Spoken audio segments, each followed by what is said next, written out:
Good evening. Welcome to this Saturday night's Not So Stock Gaming Semi-Pro Tournament. I am Brick Panzer, and it's great to join you guys for a second evening here. Should be getting away for this first match. We have Team UIC on the blue side versus Kugang on the red side. Just waiting on potentially a few last casters to say they're ready.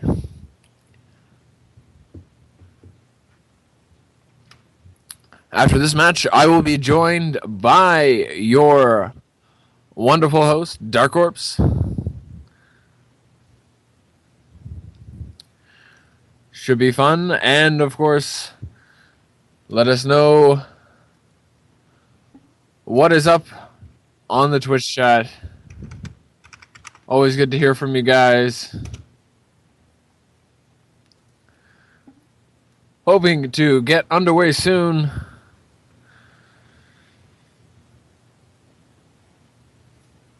Let us know if you have a favorite team that you're rooting for.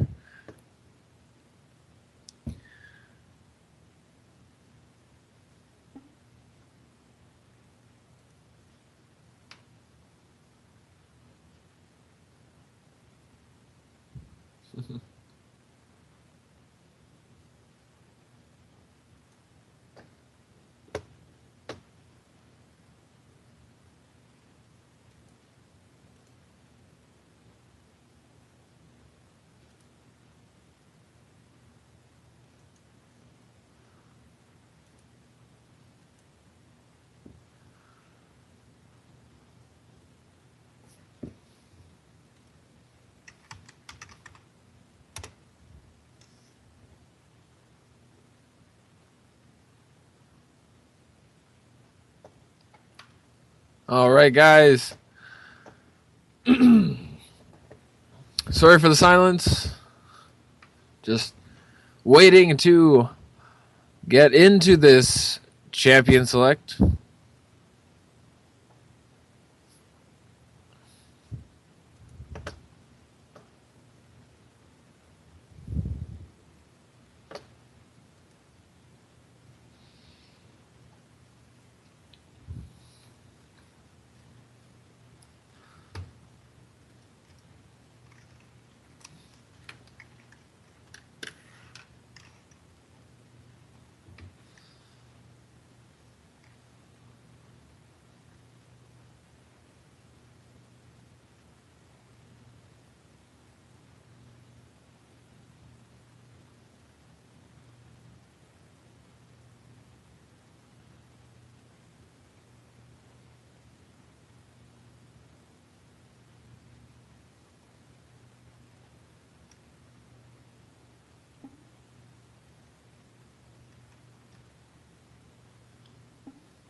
I guess it's true. When you gotta go, you gotta go.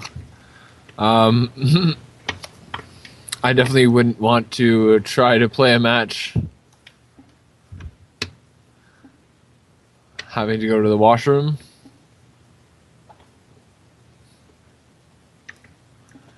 So we have some messages of potential returns. All right, a little bit too much information there. Sort of reminds me, though, of the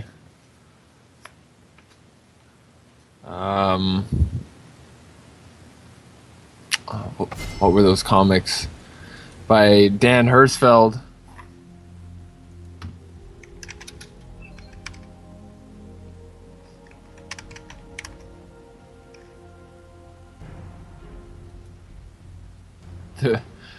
The rejected cartoons by Don Hertzfeld, yeah. Anyways, Here we are with a first ban. We have Nidalee, followed by Renekton. I'm a little surprised to see Renekton. He's an early game bully, but he kind of falls off pretty hard. Hasn't really been too relevant for a while. Second ban for the blue team, we see Lissandra. Pretty standard. She's quite powerful. Rek'Sai. Very versatile jungler. That Rek'Sai, definitely something that it's not surprising they don't want to have to deal with. If you haven't picked up Rek'Sai, she can just pressure a lot, different areas, but also just especially early. You see a lot of times they're just using that Rek'Sai ultimate just to get to their buffs, to just to keep that farm going. And we see a Vi for the third ban on the blue side. Vi is a very strong jungler, and has been for a long time. She's very powerful at all stages in the game. Seeing a Jarvan for the last ban. Jarvan also very powerful.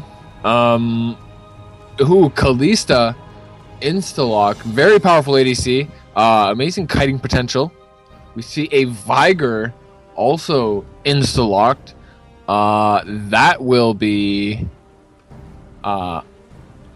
interesting to see. Definitely once the stacks get going on the queue, very powerful. Can, of course, melt people with that combination alt Q. Well, stun, alt Q, and the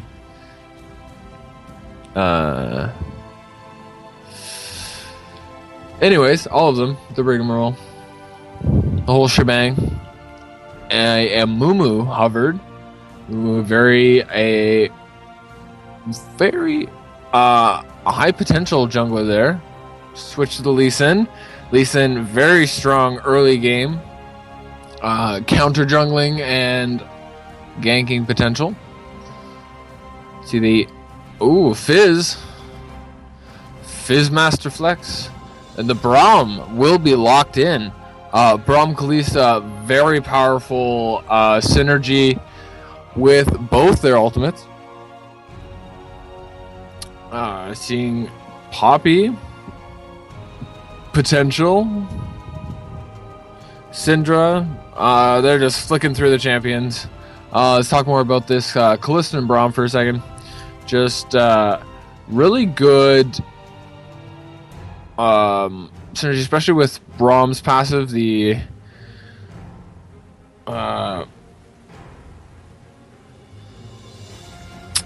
I should know this. I just picked up Braum myself. But anyways, but also with Kalista's the stacking of those arrows. I believe that might be her E something whenever she activates that. That is also a slow. So helping to stack the stun with Braum, the slow with Kalista, and of course the ultimate knockup. So the Xerath will be locked in. That could be really good for him to roam bot lane with so much CC from Kalista and Braum, and a Xerath ult could just be what they need to finish off some kills. We see a Vayne hovered. Vayne sort of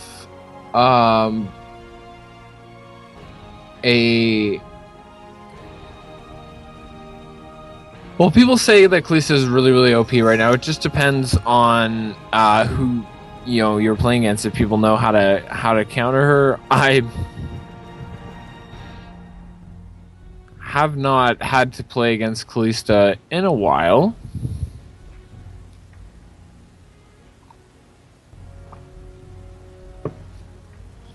But definitely seeing her, picked up sneaky of Cloud9. Definitely playing a couple really good Kalista games. The Vayne and LeBlanc will be locked in. LeBlanc, a very versatile. So that'll be interesting if that's a top lane. Veigar.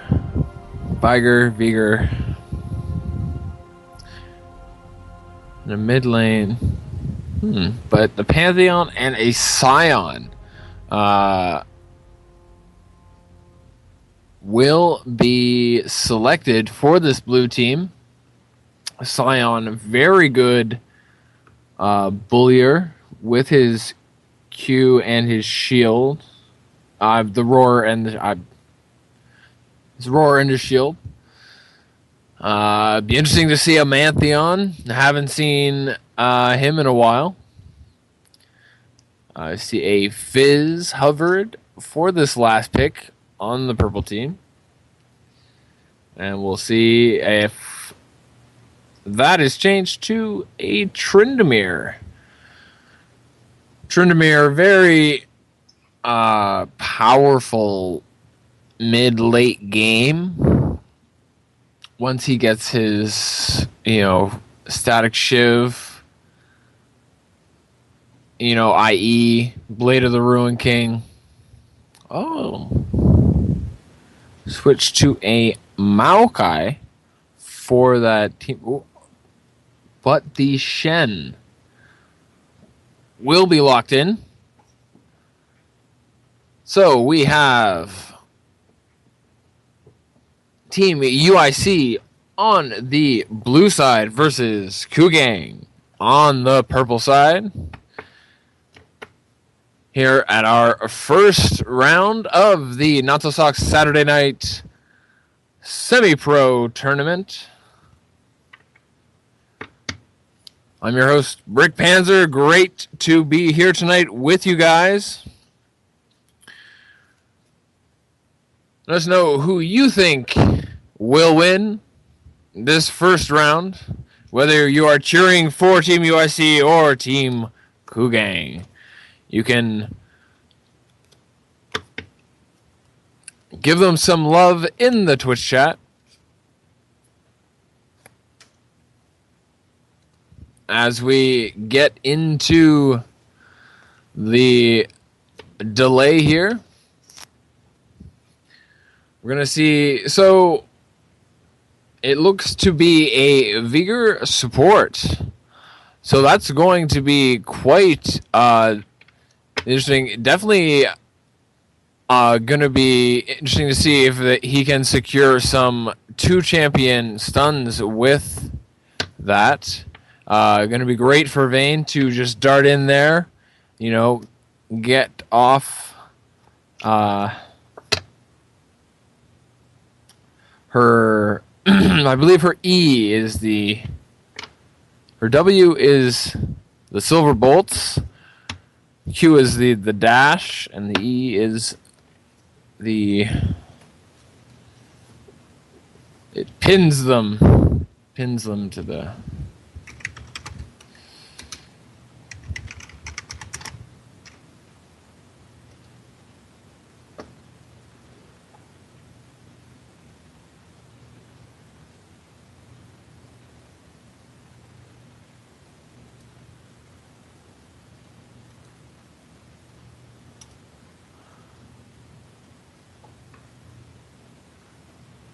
Right, her condemn and the tumble. So, and of course, Shen with his ultimate will, much like, the Rek'Sai ultimate mobile, so he, potentially can be able to dart into that bottom lane, at a tricky situation, especially that Kalista has so much kiting potential, even on the Vayne.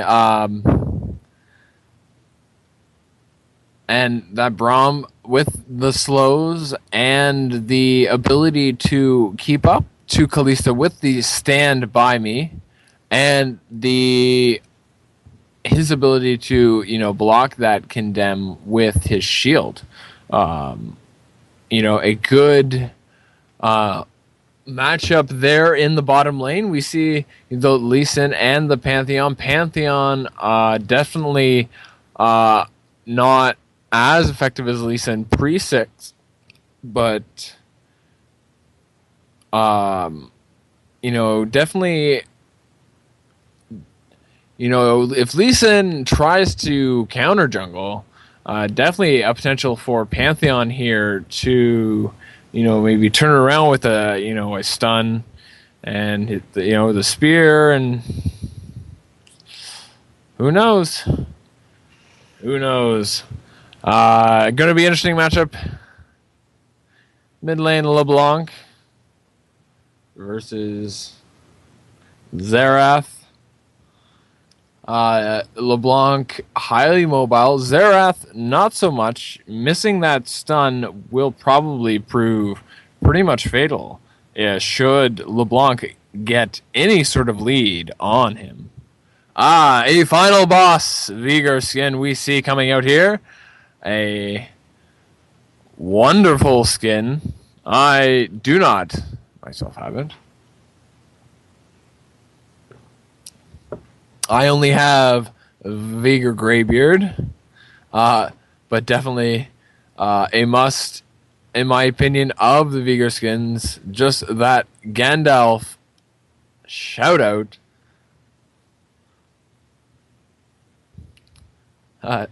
The final boss, we should get a Balrog skin potentially for Alistar.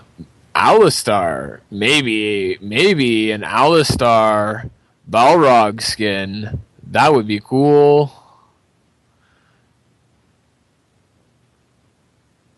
Not much. We see Blood Moon Kalista. That's a good one. Surgeon Shen, Purchaser LeBlanc, Muay Thai Lee Sin. Nothing for the Vayne. Classic Vayne is pretty good by herself.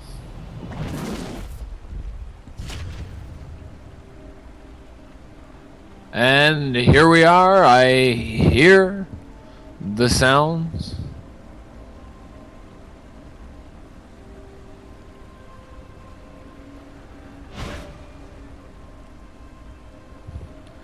There we go. Hitting the rift for this first match of the Not So Stock Semi-Pro Night. How come it's never caught a ninja? We see all of Red Team heading for the bottom jungle. Potential for an invade. Welcome to Summoner's Rift.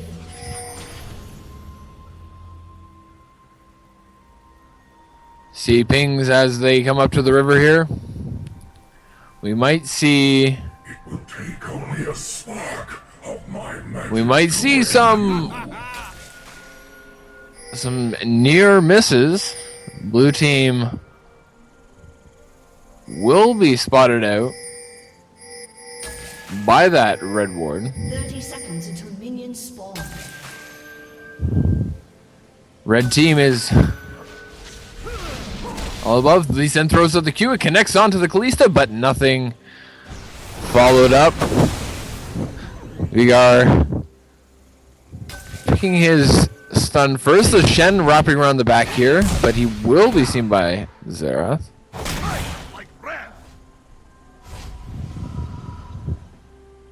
We see some recalls.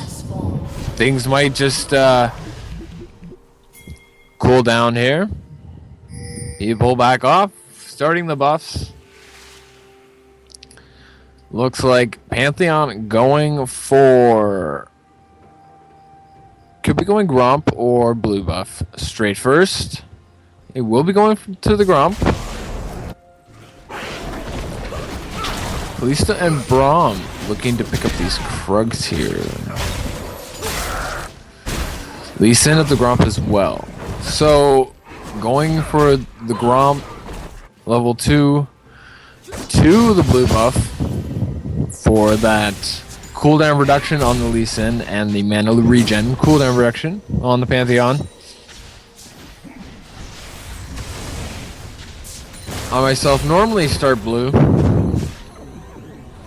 on most every champion. Kalista getting some nice early damage on to the Vayne. She is below half health. Getting back over that now. But still, Kalista with the early game advantage right there, letting her know that it's not going to be an easy lane. Sion getting some nice poke onto the Shen.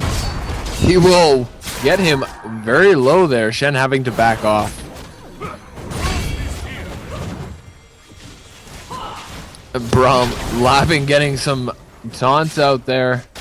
They're sitting comfortable, kind of pushing the lane a little bit hard here. As well as the Xerath.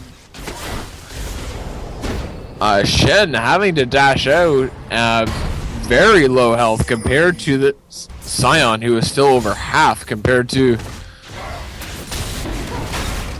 Shen. And we see blue team starting an early dragon here. Xerath coming down for that extra damage because they should need 4.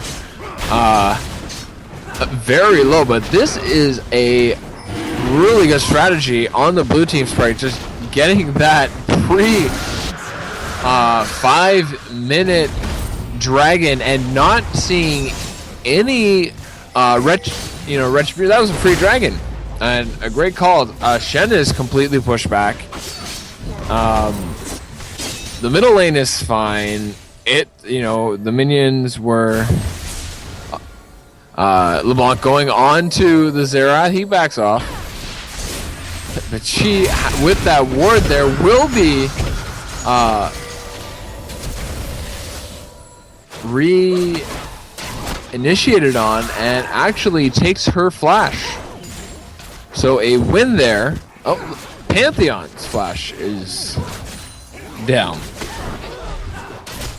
So a flash for a flash. Not too bad.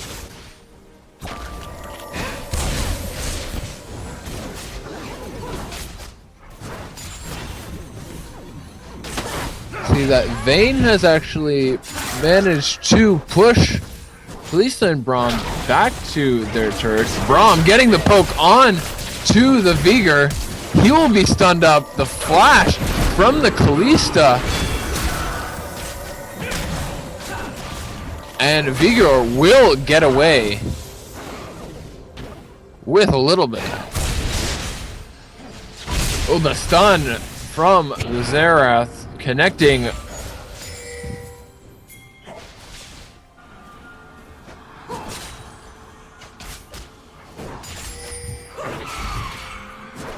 We see that Lee Sin is a little bit ahead of in farm. He's coming around here. The Q misses though, but Kalista will go down to the Vigor. A flash from the Vayne will secure the kill, proccing that silver bolt, getting that extra damage to finish him off. And that is the first blood and second to Team Kugang on the purple side. We see Shen recalling here. Sion getting some damage onto that turret, just a little bit at the moment.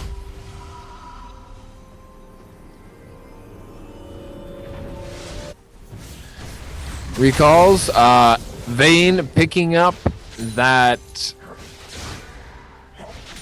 Bilgewater Cutlass, classic, going straight for the Blade of the Ruin King.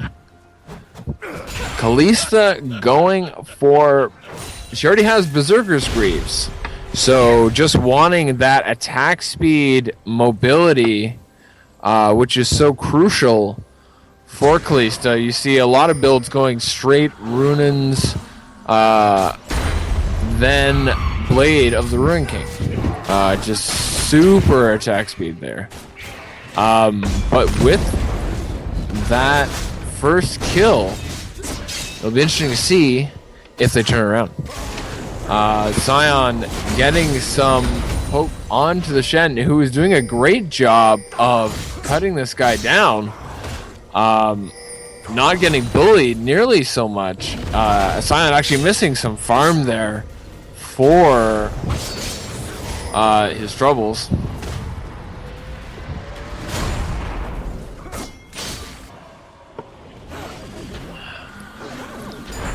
Beager getting rid of that Kalista scout. But you see, they're actually initiating very hard. Xerath with the ultimate will not finish him off and will be taken very low. But also Lee Sin forced to flash over the wall, and the Shen will initiate, but will be choked down by Kalista, unable to get off that last hit to finish him off. Kalista just poking everyone down with that mobility, but she has to be careful. Braum getting the double slow onto the LeBlanc. Lee Sin getting the Q onto the Braum. Will he follow up? He does, but Kalista comes in. She wants more. Lee Sin is taken out, getting too close to, and the Xerath getting the poke onto the Vayne. So it is 2-2. They have tied everything up and now are just a little bit over 100 gold ahead. They will take this blue buff. Oh, actually, I have to watch it. LeBlanc coming in, just melting Pantheon in a second. Getting a little cocky there. Sion will take this top turret though, increasing their gold lead to about almost 1,000. Less than 10 minutes in here, and Dragon 25 seconds away. So it's good that they managed. Red team saved that blue buff there. We'll see how they can, because there are no hits on this other top tower. The blue team's top tower, but the bottom blue turret is being pushed here. So red team might want to secure that if they can, and then with that positioning get their first dragon. They should be looking towards that because they don't want blue team to keep getting dragons and stop them from getting dragons. Especially, we see the pings coming out. We see that Lee Sin and Pantheon both in this bottom area around the junk. Around the dragon here. Braum setting these deep wards. Sion getting the knock up and the slow. Forcing Lee Sin out. He is below half health. And they're pinging for a second dragon. We'll see if they starting it. And Pantheon is coming down. So we'll see if... Oh! Xerath getting the stun and the poke onto the Vayne, but he is initiated on by the Lee Sin, getting the Q and the ultimate. He will go down. You see... Oh my goodness, the blue team will pick up their second dragon. Sion being taken very low, and he will flash, and the Vayne also flashing picks up the kill onto the Sion. He's proccing the passive. We'll see. He's got Vayne very low, but her flash is already down, but she dashes away before Kalista can get close enough. So, blue team picks up their second dragon, but Team Kugang picking up some kills. Vayne now 2-1-1. We'll see if she can...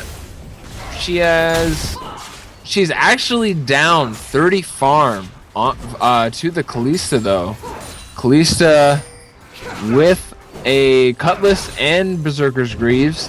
Vayne looking to finish up her Blade of the Ruined King, but unable to, just picking up another dagger and her boots.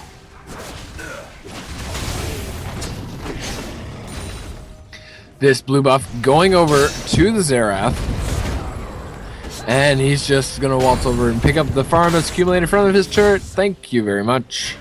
He is doing a pretty good job of out-farming the LeBlanc. He's up about 20 farm. Pantheon down 10 farm to the Lee Sin. But the blue team picks up their second turret, and the Kalista ult onto the Vayne. She goes down. And the knock-up onto the Vigor. That's a double kill for the Kalista. Very good initiation after the turret kill there for the blue team. They are up 1.3k at this point. We see the pink ward goes down right in the red team's own jungle, and they look to put some more damage down onto this bottom inner turret. LeBlanc flitting around here, putting some damage down onto the Kalista, but there are 4 of them. The Sion getting the knock-up, and the teleport coming in from the Shen. He comes in, initiates, and Vigor gets the shutdown on the Kalista, but Sion gets the kill onto the Vayne in his passive mode, so not too bad.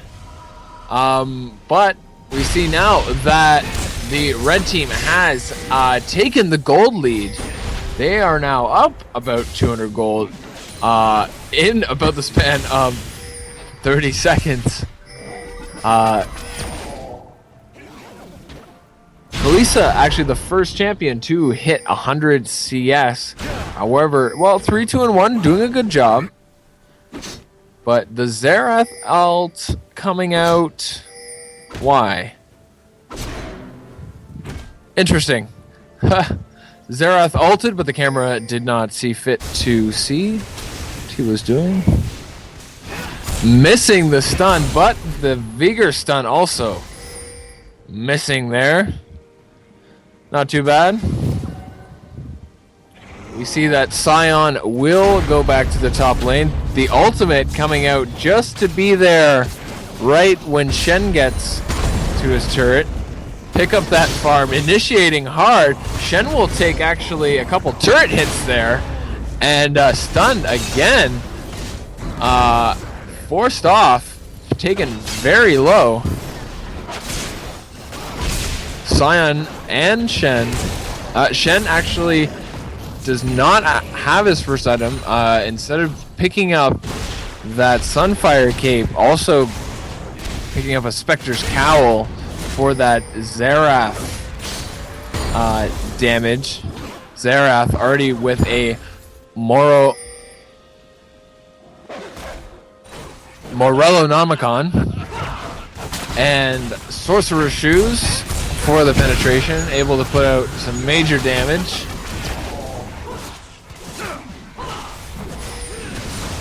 Blue team looking to siege down this middle outer turret. Just maintain their objective control, even though the red team has now lost their gold advantage. Blue team doing a great job now with all outer turrets claimed, and Vigor being taken very low. Will the Xerath ult finish him off? No, he does not, and LeBlanc will take down Braum. LeBlanc now 5-0, very big with a Morellonomicon and Sorcerer's with the Home Guard enchantment already. Despite her farm deficit on the Xerath, actually up a bit in gold because of those kills. Pantheon clearing out some wards there. You see Kalista not finishing off those Krugs. She's actually pretty low in health, but should be able to pick up a nice chunk of farm here in front of her own turret pretty safely. She doing a great job extending her farm lead over the Vayne by 50. More than 50 even. She has a Blade of the Rune King. That also a very good standard Kalista build. A lot of bronze. Excuse me. No judgments here. A lot of bronze players going straight for the Runins, but Blade of the Ruin King actually with the Berserker's Greaves and what have you. You could even go into an Infinity Edge from there. Quite the deadly combination, especially against the Vayne, who has yet to pick up her Blade of the Ruin King, and the blue team pick up their third dragon quite easy. Kalista flashing and ulting the Braum over the wall there. Pantheon going deep. Braum with the Stand By Me gets into the fight, blocking all the abilities. But has to watch, take out these turrets. Sion with the flash and ult in here, taking Vigor quite low. Can he get a Vigor actually with a huge shield there? Will get away with just the sliver of health. The LeBlanc as well. Sion will be taken down for that huge and almost unnecessary dive. Considering Vigor was right beside him when his ult finished. Pantheon with the stun onto the LeBlanc, but she will dart away there.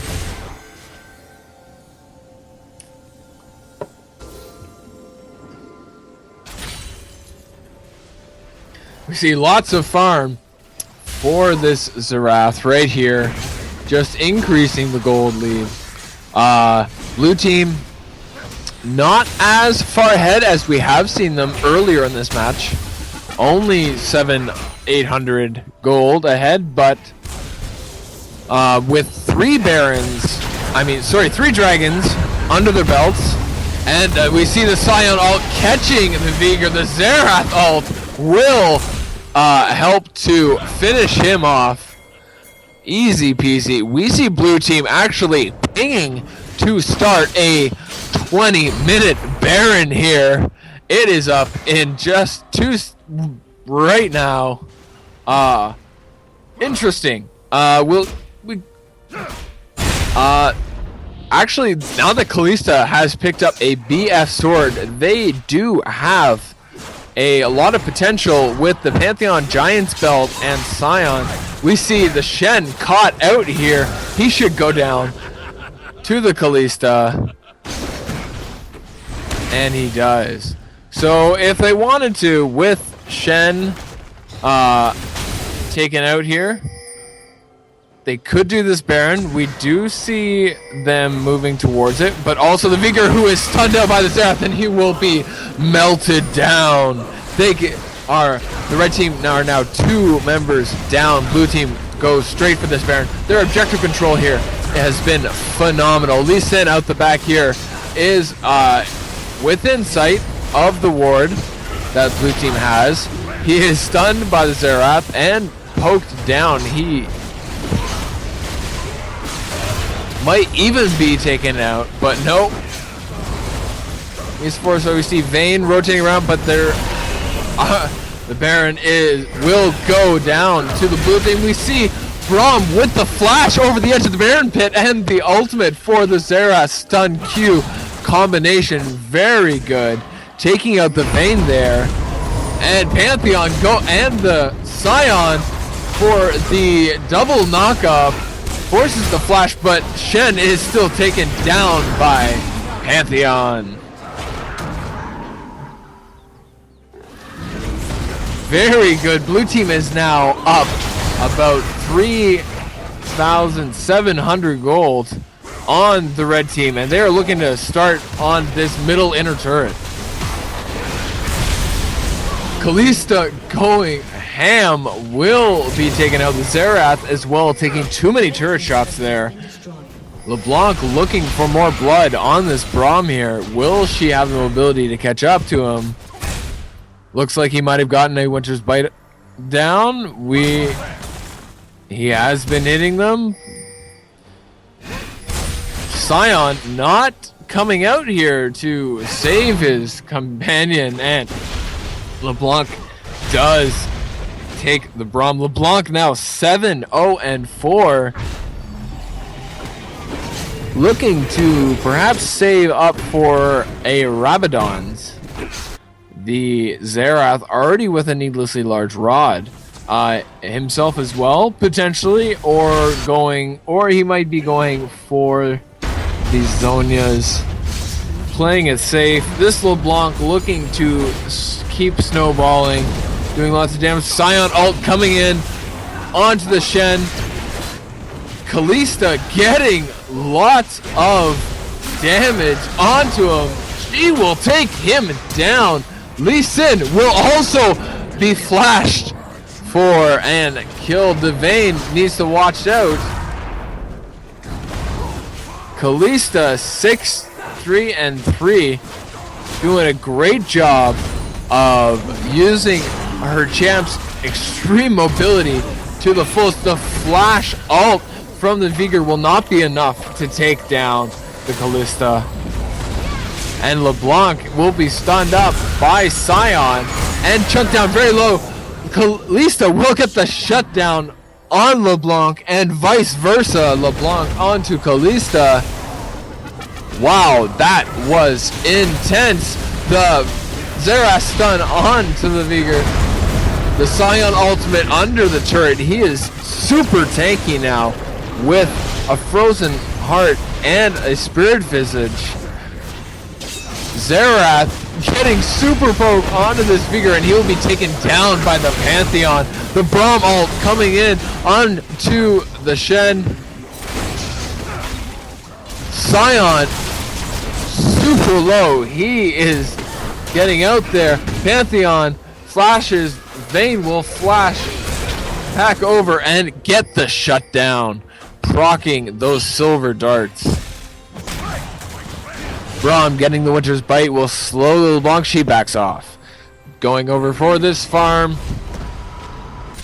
Recalls from the blue side. Making sense. Xerath had 1,000 gold to spend. Xerath now with the Rabadons, but red team going for their first dragon. Scion ulting in there to no avail. Red team will pick it up, but Lee Sin being taken very low. Scion just tanking everything here. Kalista is right in the mix. Scion will be taken down by the Vayne, but Kalista is looking to put damage down onto everyone. She will take down the Vigor, but Shen will be taken down by the Xerath poke at the last second. We see LeBlanc having to dart away for her life, but Xerath will finish her off.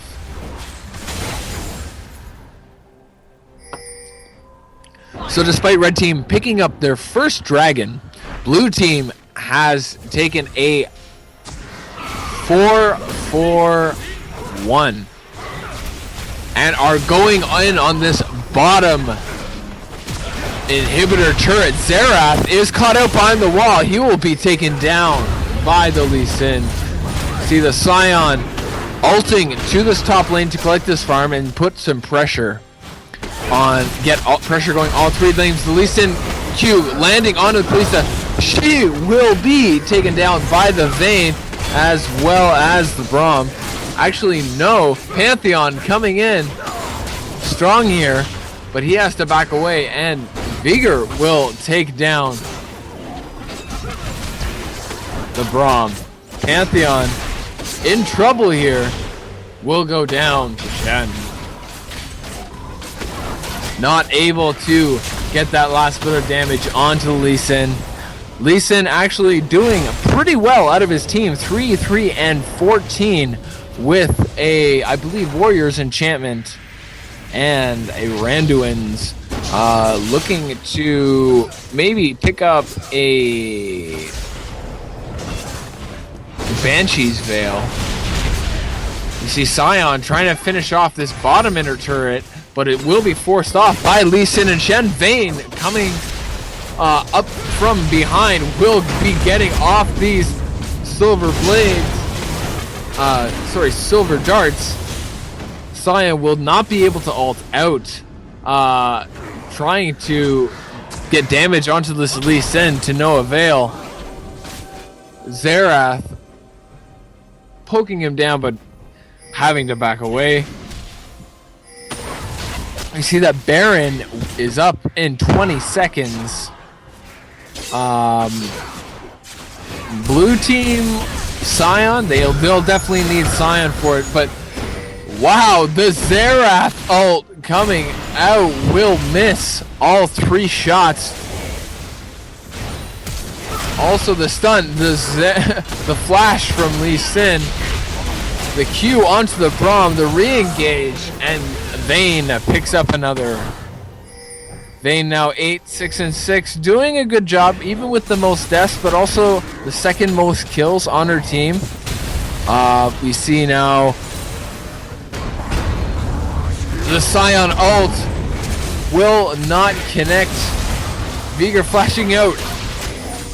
LeBlanc with the assassination onto the Xerath. The Sion being chunked very low. He will be taken down. And Vayne darting away. Sion will not be able to pick up the kill with his passive.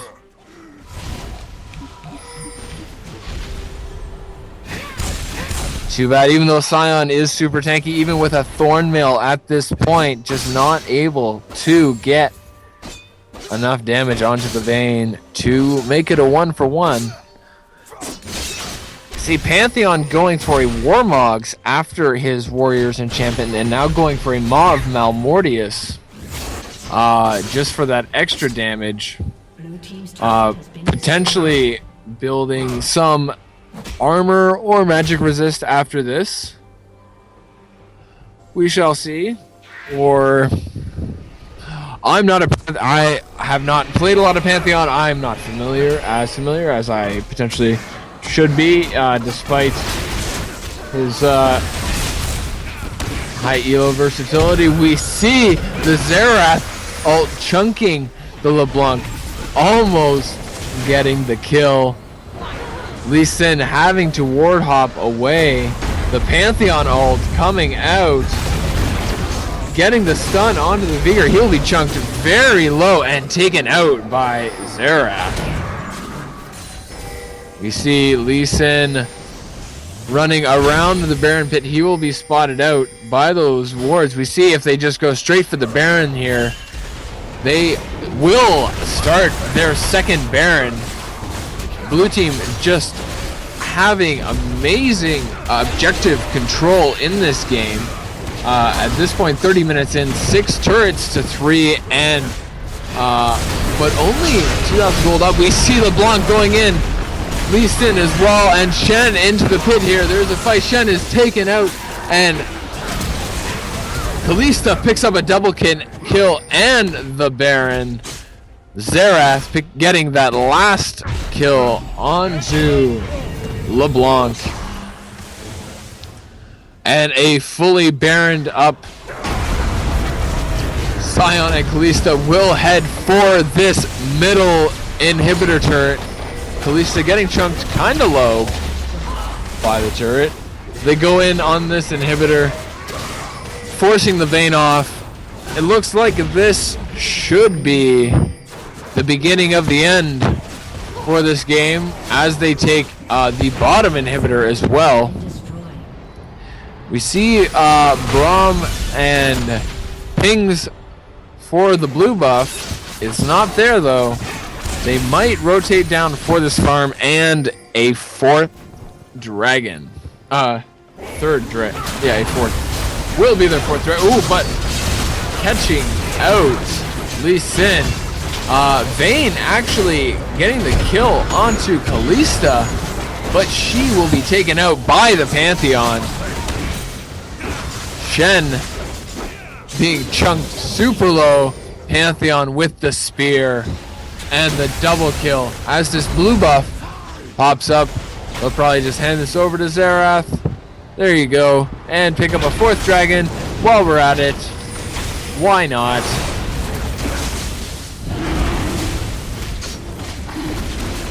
Then we'll see recalls, maybe Sion Sion has his ult available. He'll probably ult to the top lane to get that pushing. Oh, there you go. See Pantheon picking up his Raptor Xerath over by the blue buff, not picking up the blue buff. He will recall. So red team doing a great job of staying up to par in kills, but just blue team's objective control here, putting them ahead.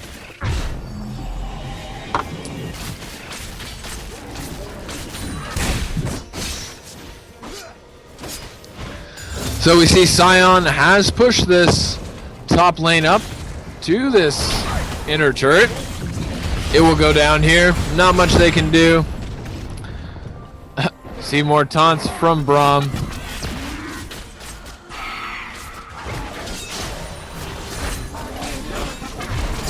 Red team rotating to defend this top inhibitor turret. Lee Sin going on to the Braum, but backing off because there's no real point. It's the support.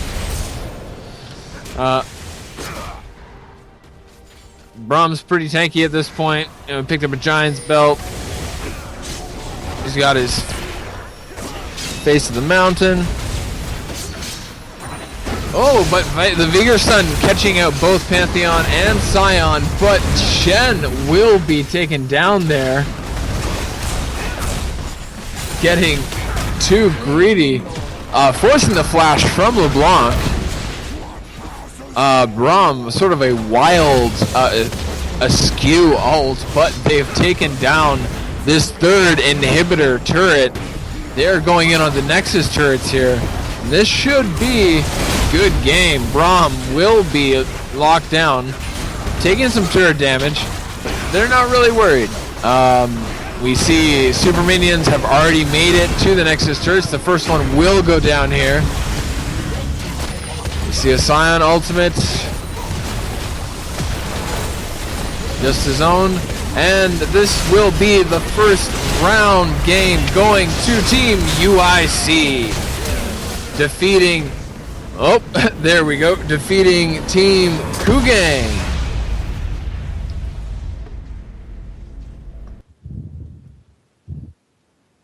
So congratulations to Team UIC. A great showing. See the Kalista power coming out. Just the kiting ability and the knowledge and the abilities of the champion. Great job.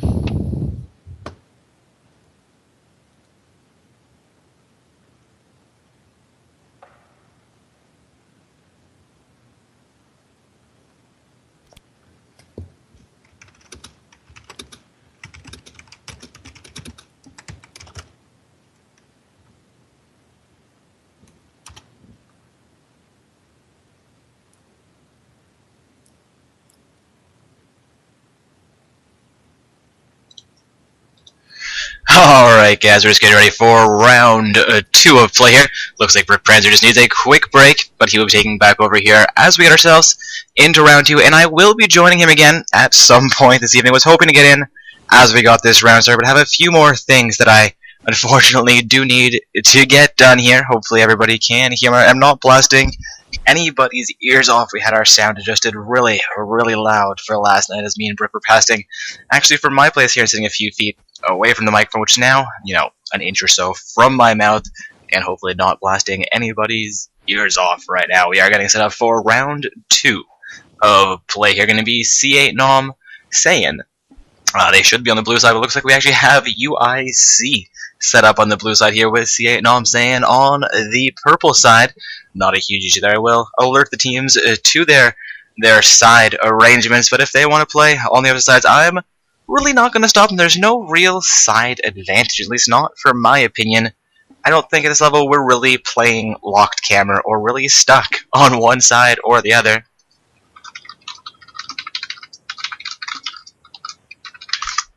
And again, guys, we just had round 1 of play, which was UIC against Kugang. Fairly intense game there. Saw a really early Baron going down. I did only catch bits and pieces of that matchup, but it sounded awesome from what I heard, and it looked great from what I saw. Also, Twitch chat, thank you for joining us this evening. If this is your first time joining us, we do host 3 events per weekend. We had 4 for a little while. We'll be bringing back that 4th event, trying to get our team theme tournament back off the ground as we get ourselves into March. Actually, just the last day of February here. I was looking for one more summoner into this lobby, and of course Brick Panzer, who's run off to get himself some water so he can, continue casting without having his throat try and start cracking or doing whatever throats do when they get ultra dry. Again, guys, wait on one more summoner and the other caster here, and we'll be heading into round 2 of play. That matchup between Team C8 Namsayan and Team UIC. We've had, looks like, 4 matches that I can see on the bracket so far having concluded. So 4 teams potentially qualified into that secondary bracket tournament with a number of other round 2 games and just one other round 1 game left underway. Of course, only 3 round 1 games to start tonight's tournament with. Looks like about 10, or is that 8? Yes, going to be 8 round 2 games leading into the quarterfinals of tonight's tournament. So 2 teams already Two teams already qualified in to the quarterfinals of tonight's tournament. Right on. Sorry for my absence, just grabbing some water. I did not realize. I know that we've casted together before dark, but solo casting, just talking non-stop, does sort of remove all of the saliva from one's mouth. Indeed. Casting with you last night was, it was a 3 glass of water night, and we had 4 matches, but solo casting of 4 or 5, even those 6 round tournaments, I'm going through, a solid pint, maybe 2 every match. Absolutely. That's water, just to clarify. Hydrated. But even if you're not talking and you're only playing, hydration is still crucial. Indeed. Well, we're getting things set up here, so I'm going to hand things back over to you, but I will be joining you either partways through this match with, a little bit of luck, or as we get into round 3, that quarterfinals matchup. Sounds good. Hope to see you soon. I mean, hear you soon.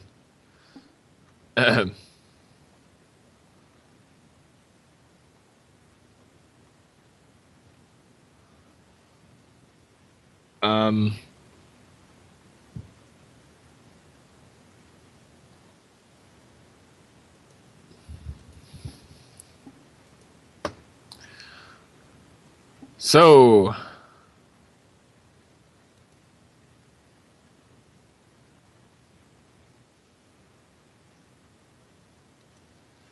we should be hopefully getting into this second round game.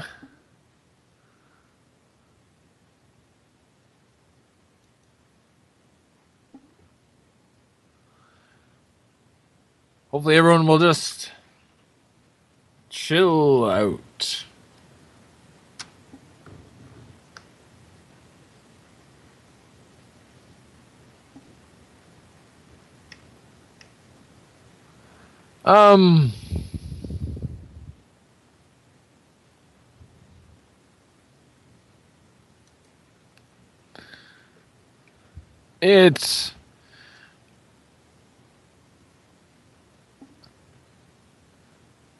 It was at the very least, I would say, unnecessary. Derogatory, yeah, definitely. I'm not really.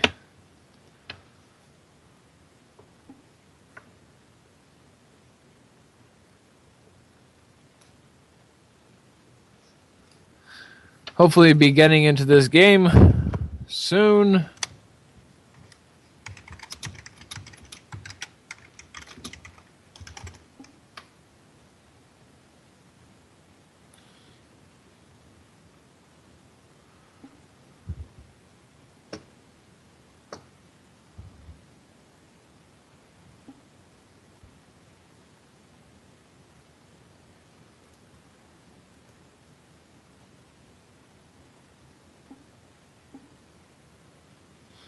So we have Team UIC versus C8 Namsayan.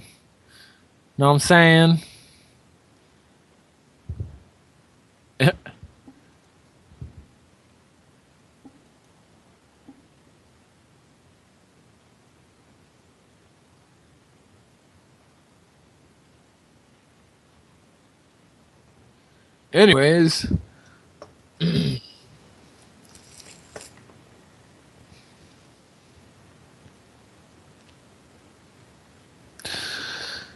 We'll hopefully be able to get this game underway soon. That's...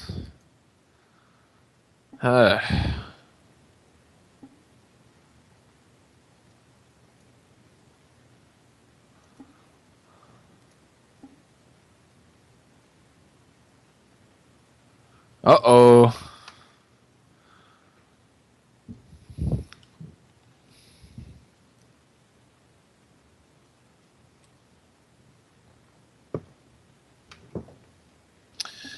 Alright, sorry for the silence, guys. Just not a lot happening at the moment. My goodness. My golly gee. Oh my.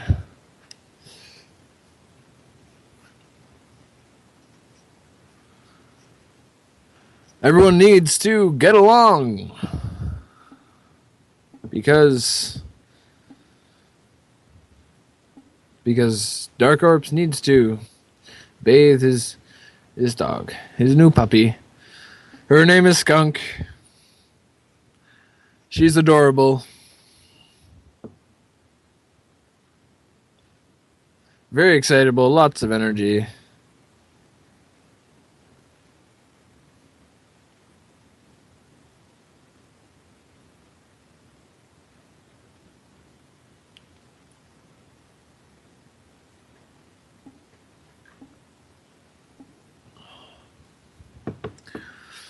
Alrighty. There we go. We have advised. And we should be able to get this match underway.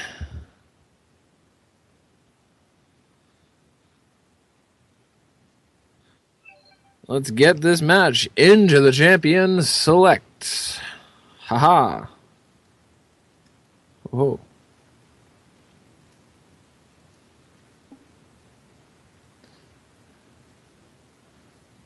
Are you guys ready? I'm ready. Twitch chat, are you ready?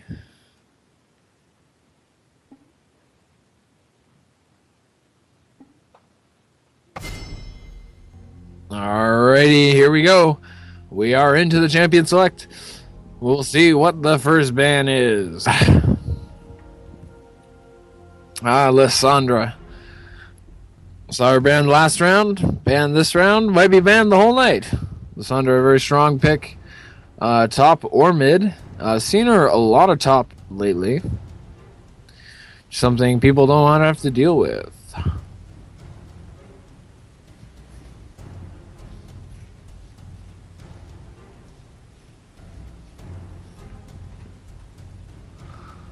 See Nidalee, the second ban for the purple team.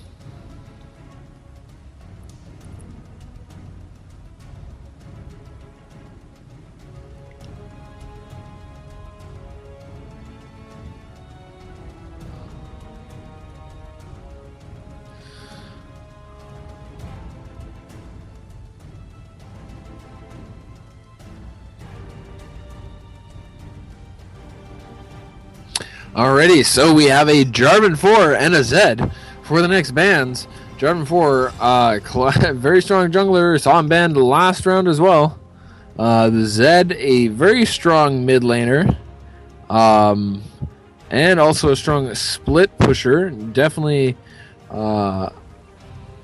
good ban. And the Irelia will be the third ban for the blue team. Irelia, a very strong top laner. Seen her just dominate in the LCS if she's not shut down and is allowed to snowball. Very good. You see Ahri, the Scion locked in. That explains all these top lane bans. Jarvan, a jungle and also a top lane ban. We've seen in the new patch a lot of top Jarvan being picked up. So Ari with the last is the last ban, and with the Scion picked up. I guess a just confident pick. We see a LeBlanc. Vi will be locked in here. Vi, my favorite, I would say. Definitely favorite jungler.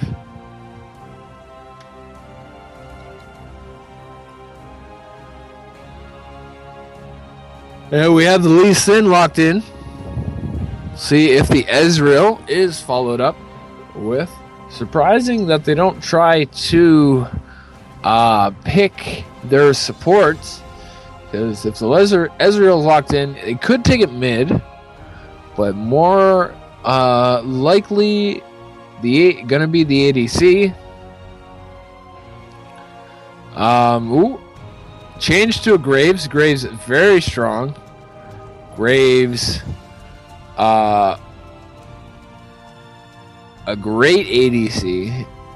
Win played, right? Oh, but the Kalista, we saw how well she worked out last game. We'll be locked in with the Morgana. We saw the Braum Kalista last game. Morgana Kalista also very good synergy between both of their ults.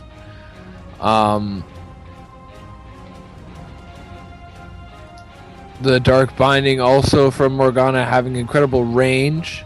But we with the Janna being locked in, the Janna ult, when properly pinpointed and the right timing, can definitely mess up the Morgana Kalista combination. We see Yasuo being hovered for that last pick. Yasuo.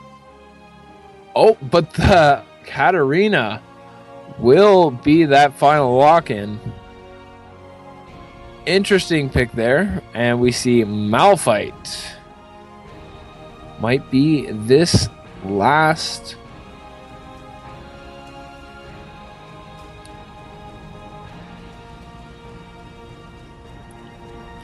Oh, perhaps not. Renekton.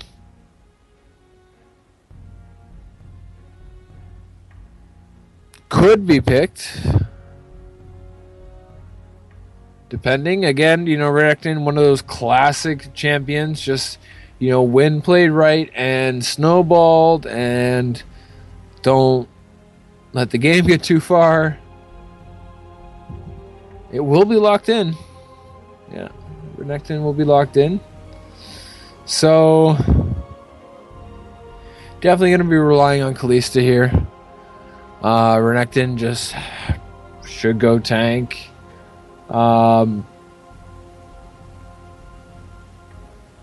We'll see.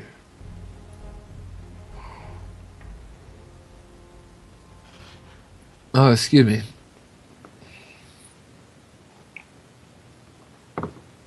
So, we'll have a Graves Janna versus a Kalista Morgana. Scion versus Renekton. Lee Sin versus Vi. And a Katarina versus LeBlanc. Tell us what you think. Who's going to win? Tell us how you think these matchups are going to go in the Twitch chat if you're watching and you care. Hopefully you do. I care. You care. I will not rhyme anything with that. No. No. So, it'll be interesting to see. I like Renekton. I was very excited to pick up Renekton a while ago. I was also excited to pick up Scion, ironically enough. Haven't really picked him up after the rework, but definitely seeing him played a lot more. Good to see that. Nice to see when Riot actually, endeavors to make something happen, endeavors to re-spark interest in a champion, and it actually works. So, I'm not kissing any ass, but good job, Riot. Question mark? Anyways, I'm excited for this matchup. I'm excited to see whether or not the Graves is able to outdance this Kalista. Good luck to him. Good luck to him. This Vi should make her presence known. There's no excuse to lose when you have a Vi on your team. I don't even care if they have a Lee Sin. Vi is just domination. Unless you get lazy. Unless you don't care. But at this level, they should. I think they do. Or, at this level, emotion doesn't even factor into it, and it is just all higher level brain function and fast-tracked neuron receptor things. That made no sense. I make no sense. That's all right. We'll be getting into the game in about 30 seconds, and I'll have actual things that do make sense because I'll have to be reporting on what these guys are doing.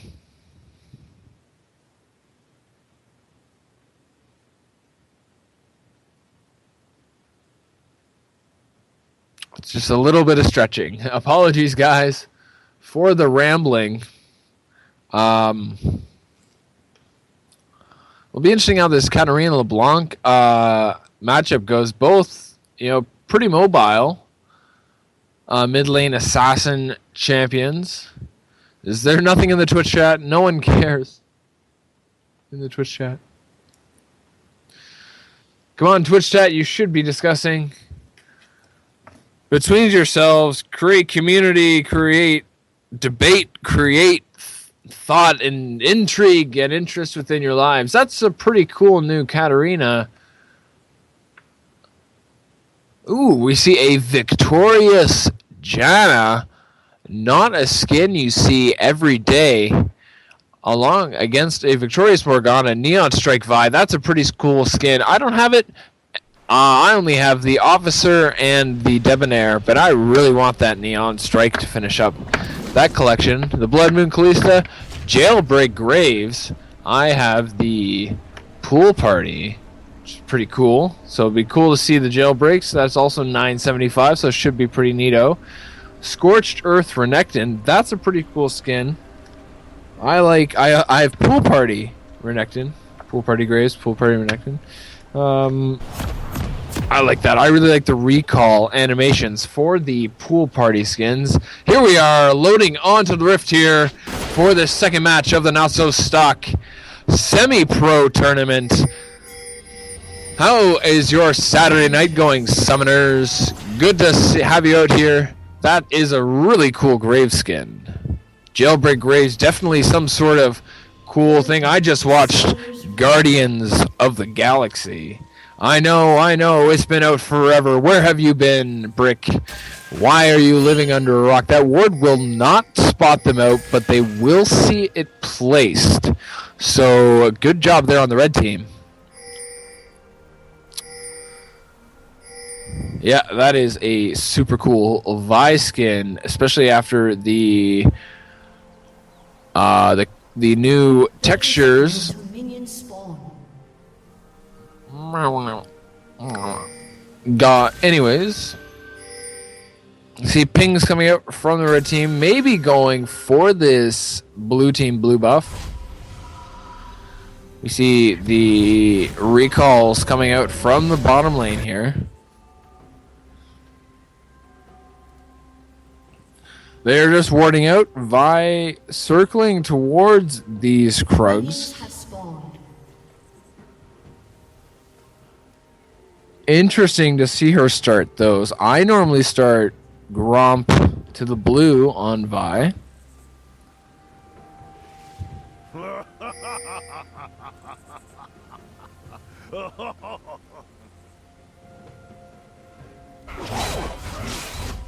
Haha. Some cool dance moves coming out from these guys.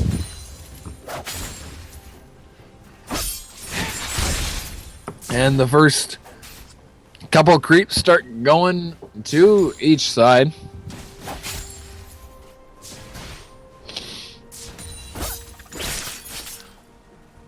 Not much happening.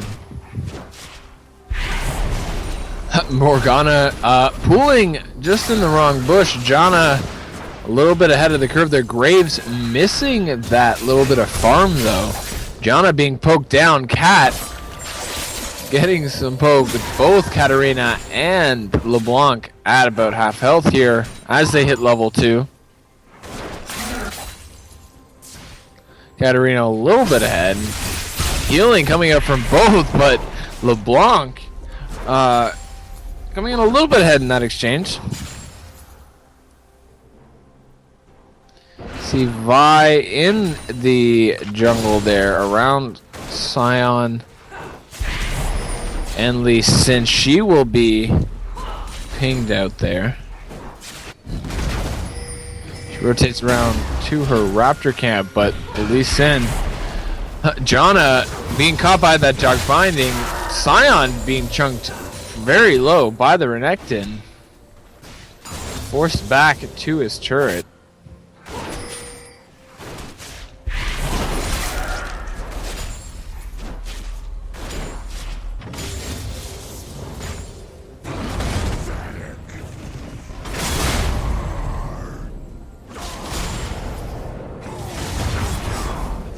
See Renekton getting the stun and the dash onto the Sion, but he will take a turret hit there and has to back off.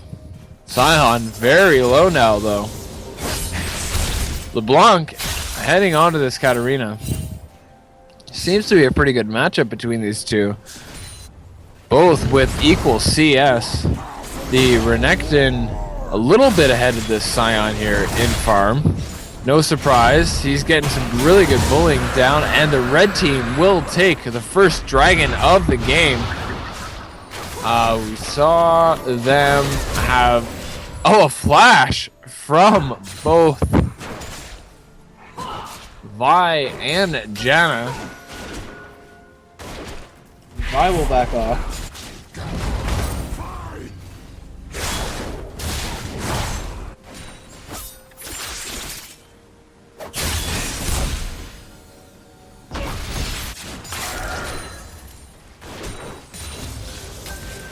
And we see that the Graves is a little bit ahead of the Kalista farm here. Oh, the flash from LeBlanc, and she gets the first blood with the ignite on this Katarina. And Sion gets the flash and the kill onto the Renekton. Good for... it's 1 for 1 here.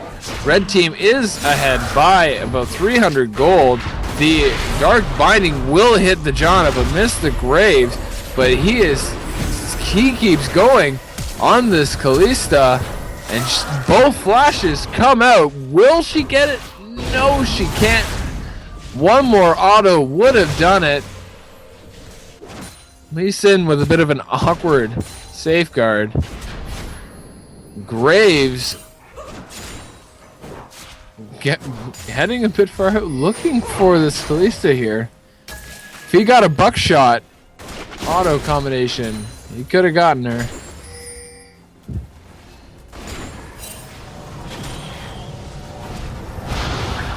They will recall. Graves just picking up some extra farm. Missing that one though.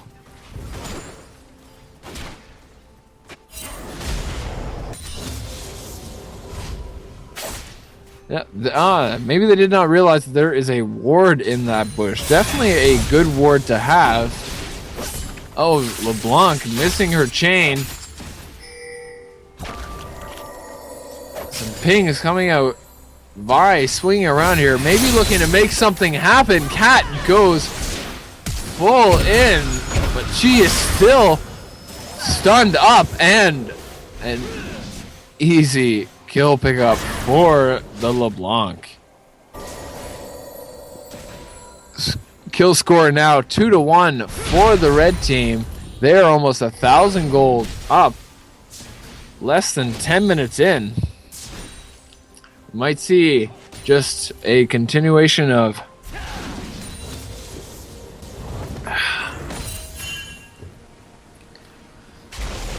the just steady objective control. And and the Dark Binding lands onto the Lee Sin. He flashes away, but Vi will be able to proc her denting blows and pick up that kill. Vi, level 5, looks like she should be able to hit level 6 soon. Oh, but Sion being taken very low by this Renekton. He is unable to finish him off, though. Sion should recall here, Renekton trying to follow up past the turret.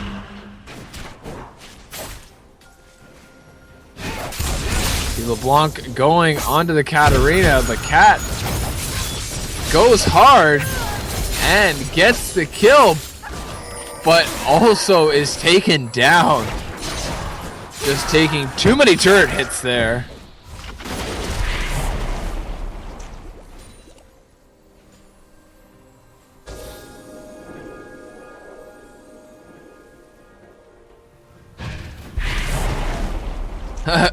Dark Binding missing there onto the Janna.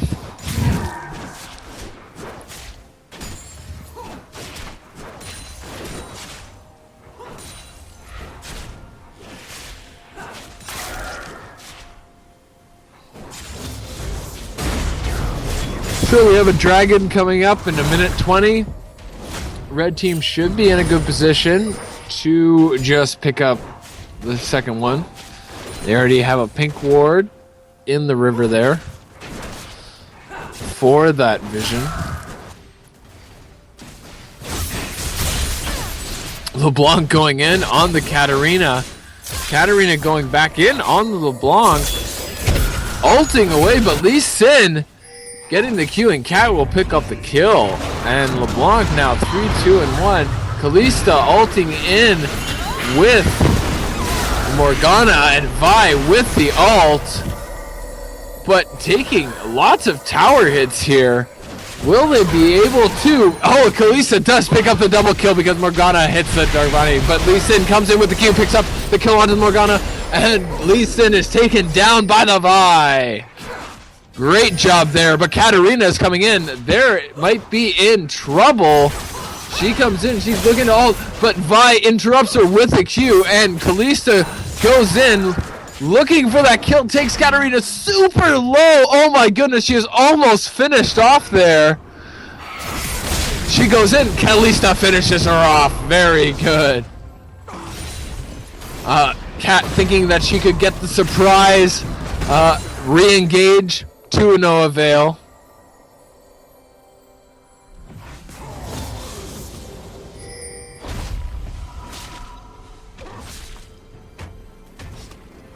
Sion getting pretty bullied here. Has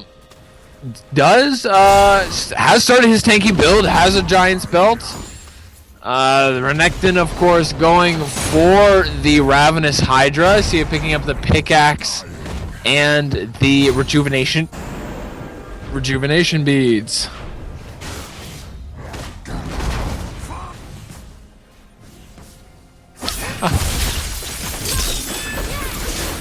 LeBlanc, Katarina going hard onto the LeBlanc. LeBlanc retaliating, flashing for the kill and the re-engage kill onto the Katarina. Doing a great job there of getting out of the Katarina ult range in time, and red team is gonna start their second dragon. This should be relatively easy, but they back off. Just from the three-man threat of the Lee Sin. Oh no, they just reposition. Lee Sin going in, but he will not be able to get it. Kalista picks up the dragon, and Lee Sin is melted. Kalista just finishing off that ward. They have that pink ward right inside the dragon pit there, just for that vision.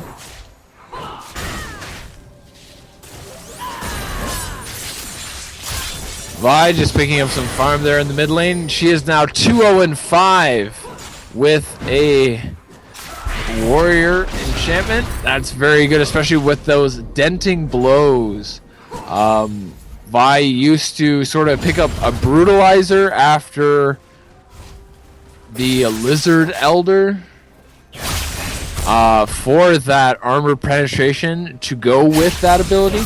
Now it is built into... Oh! Katarina having to flash away from the LeBlanc chain. Sion getting the knock up onto Renekton.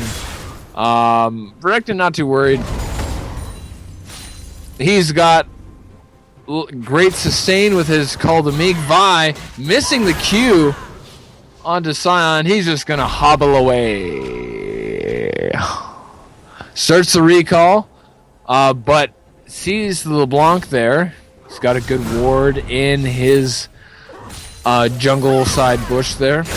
Looks like Renekton and Vi are going to be looking to take down this top turret. Will be the first turret of the game. Renekton, Vi, and LeBlanc swinging down. Vi getting the ult onto the Lee Sin. Lee Sin actually ulting Vi away. Morgana actually getting the kill onto Lee Sin. Katarina will be caught out here by the Q, but she will kill Vi and then die.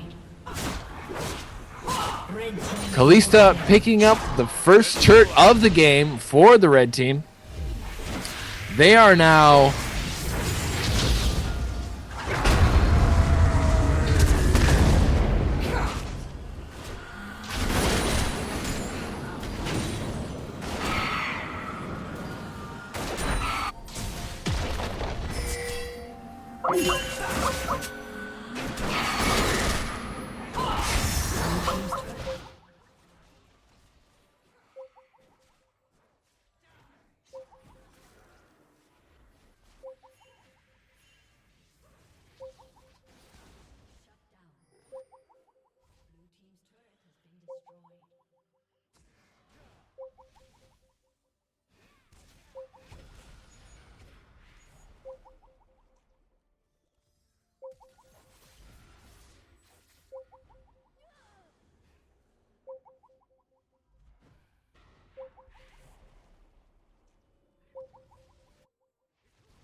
Alright, sorry for the cutout in the casting there, Twitch chat.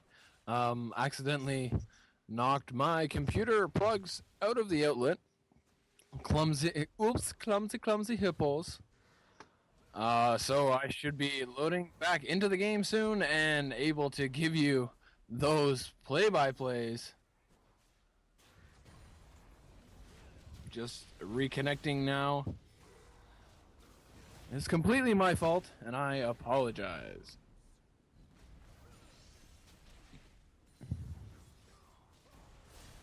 Sorry to make Dark step in. Dark, are you there? I guess not.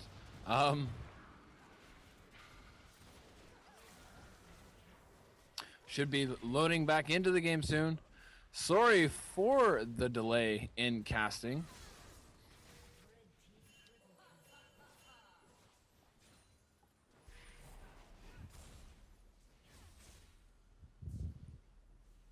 So we'll see if Red Team has increased their lead. Although I suppose I could just check the Twitch channel and find out myself. I'll wait till I load into the game though.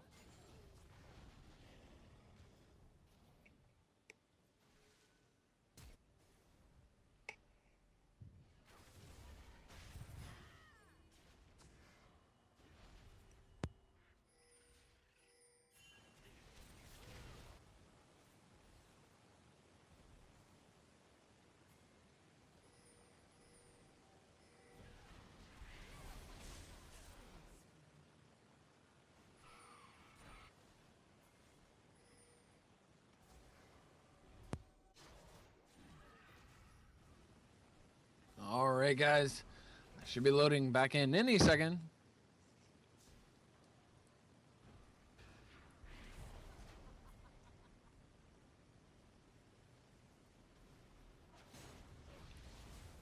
Not sure how. Oh, that's some pretty cool new Katarina splash art. Huh.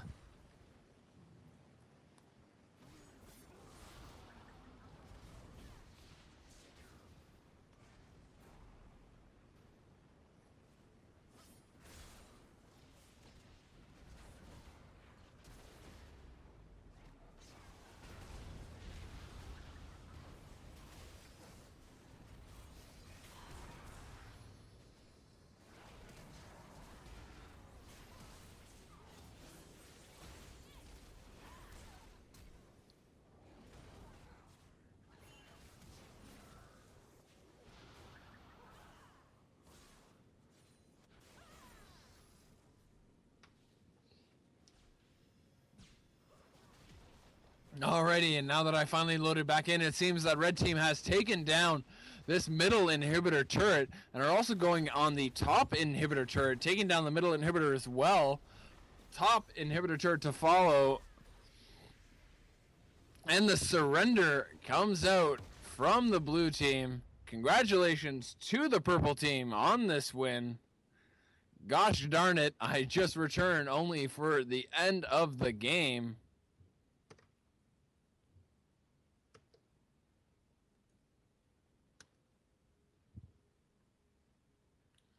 See, that red team was up about 13,000 gold there. Not surprising to see a surrender coming out. Hopefully get an invite to the next round game. But we don't even... I wonder if the other team is even ready, as with a surrender, that was a sub 25 minute game. So not... it could be quite possible that we don't have another team ready yet to face these guys in the next round, or the team that they are set to face have not finished their game. Anyways, hopefully we'll be able to get Dark Orbs in here for a bit. At some point. We'll see. He had to... Of course, I don't mind taking a solo. I just need to watch my feet and not unplug my computer. A fail on my part.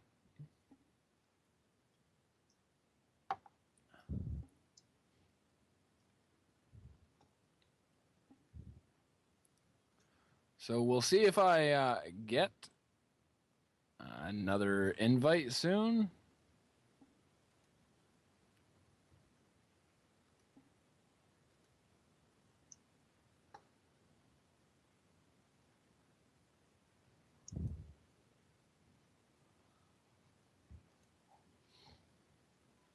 Here we go.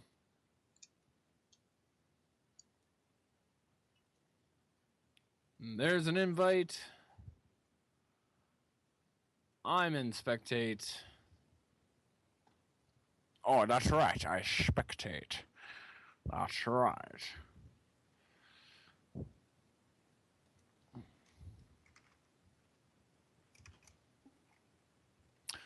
Sorry guys, apparently Dark has a few microphone issues, even though he has a really cool gaming headset. I'm jealous. I had a really nice Sennheiser gaming headset, but then one very stupidly decided to listen to my iPod with it while mowing the lawn. iPod fell out of my pocket and it got run over and the cord got ripped, so I haven't been able to use them since. I'm just on a Nextech microphone and Sony earbuds. Not the most glamorous of setups, but it gets the job done. Despite his yo-yo? What? Oh, hi. Fucking got one of my assignments done. Nice. Guys, so we are all loaded in. Seems like all 10 guys are here. We'll see if we can get into the champion select soon. And Dark can fix his microphone. Maybe give me a little break. Let him take over for a second at some point.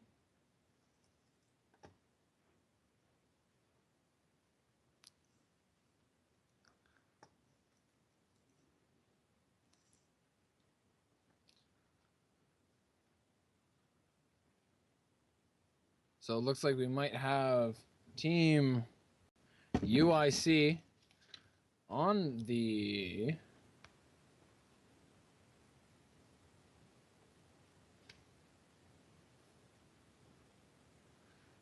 blue side with, I'll have to, let me just check the bracket. Well, I can hear you now. Alright, so the thing here is, I have my computer with 2 sound ports, and I have speakers set up from the back port. And the front port generally works, but for some reason the sound is stuck going out the back port. And my microphone and a headset is obviously 2 different plugs to go with the microphone and the speakers, but they're not quite long enough for the microphone to go in the front and the headset sound to go in the back. No. And if I plug my mic in the back, you guys can't hear me. And if I plug my headset into the back, or into the front, I should say, I can't hear you. So I've got you coming out the speakers, and I'm a little bit worried about some reverb, but we'll see how that goes as we get things going. I'm going to change up a tiny bit so I can actually try and have a proper conversation as we get into matches here. And I guess just Twitch chat, let us know if sound quality is way too crazy there, or how things go here for everybody. But again, guys, we're heading into round 3, and it sounds like Brick needs to go grab himself a drink. Maybe get some duct tape around those computer plugs. Yep, maybe I will be right back, guys. Alright, so everybody is in the lobby here, looking to see if we're ready to go. Also going to take a look over at the bracket. Looks like we do have all but one team qualified into the quarterfinals here, looking like the secondary. Gonna refresh his page, see if that has released. Not quite out yet. We've had 1, 2, 3, 4, 5, 6, 7, 8. It looks like 9 valid matches concluding now, so we should have that released for everybody momentarily. Just gonna check with our admin team, see where we're at on the secondary bracket. And again, guys, that should be coming out for you guys fairly shortly. It looks like we do have 9 matches that have concluded.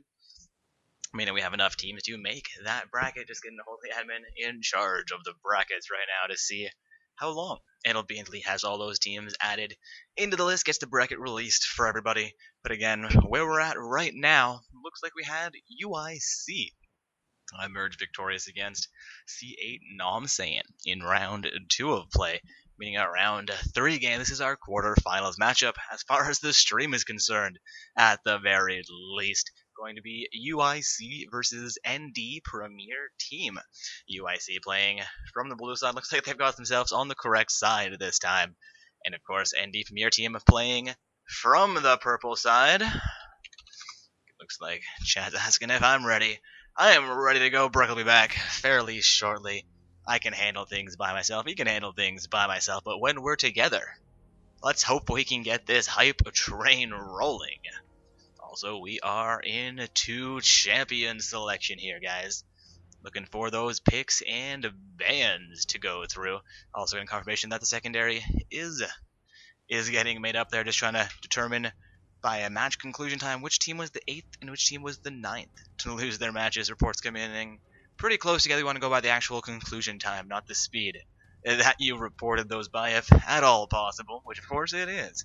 But again, guys, back to the game, we're seeing a Fiddlesticks as the first ban here with Renekton quickly following up as the first ban for ND Premier Team. Ari banned out by UIC, and that looks like an Aurelia ban from ND Premier. Looking for one last ban here from UIC, which of course hands it back over to ND Premier. So one more ban from both teams coming out before we actually get champion selections coming in for them. Again, guys, heading into round 3.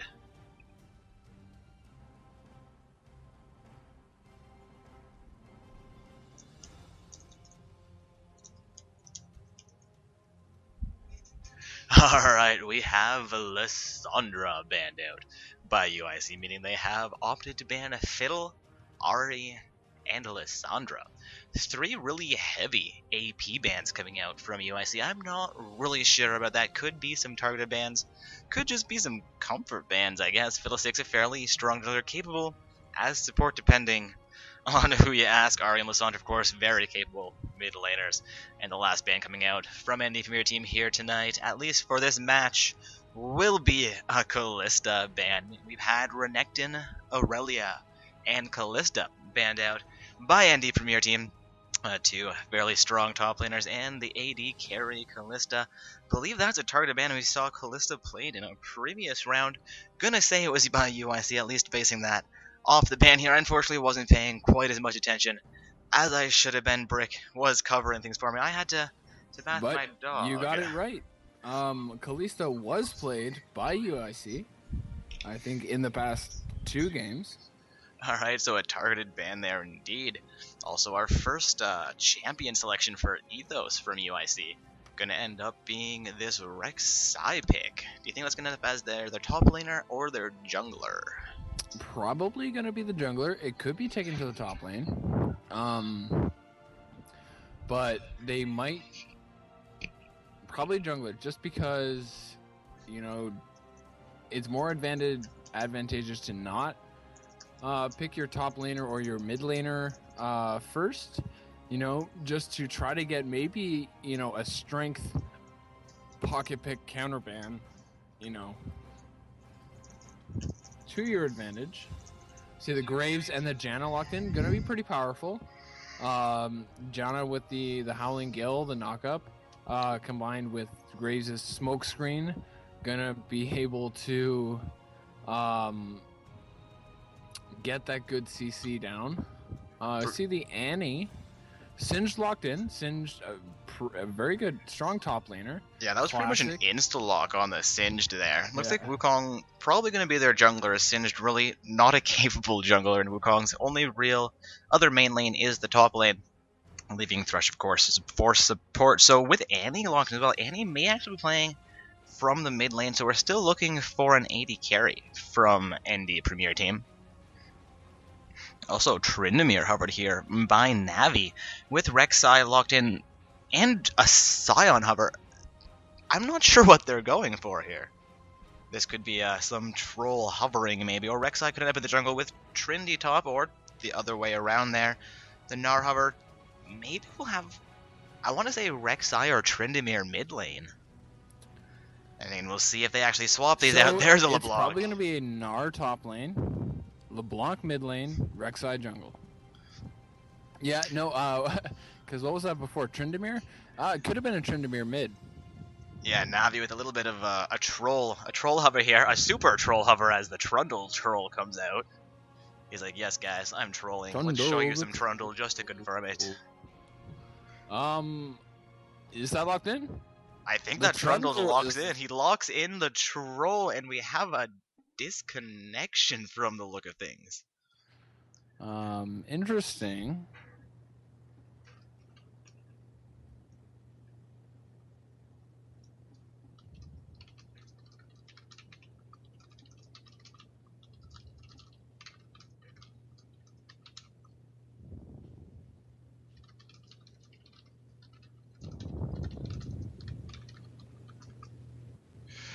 That is an interesting situation from the beginning. If they were aware he was gone, which they did drop very, very quickly, and I did see it lock in, unfortunately. We do enforce the same picks, same bans rule, though both teams will agree to allow the Trundle, the very nice thing, to swap out for what they really intended to lock in there. Of course, I'm not going to have an issue with them doing so, but the rules do technically state he's going to be forced to play that Trundle if they can't figure this out.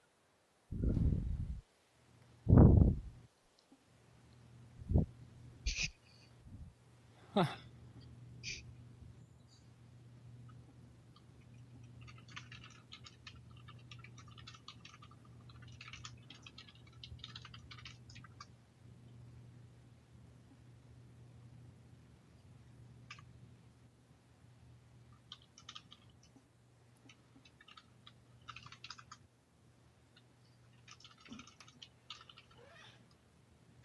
Alright, looks like everything seems fairly cordial in the chat, just to making sure everybody's aware what the rules technically state in this situation. Of course, I tend to, err on the side of the lenience. I'm more than happy to allow them to swap out that Trundle, seeing it was, last pick they dropped the very second it was locked, and they're saying, you want them to see Gnar, get locked in. That's the move that we were locking in the Gnar pick and Trundle, kind of a troll champion. I don't know quite what went on there, but things do happen. Looks like guys are ready to go back out into the champion section here, so it should be a fairly quick pick and ban phase. We go through the same bans or just randomized bans with the same champions getting selected.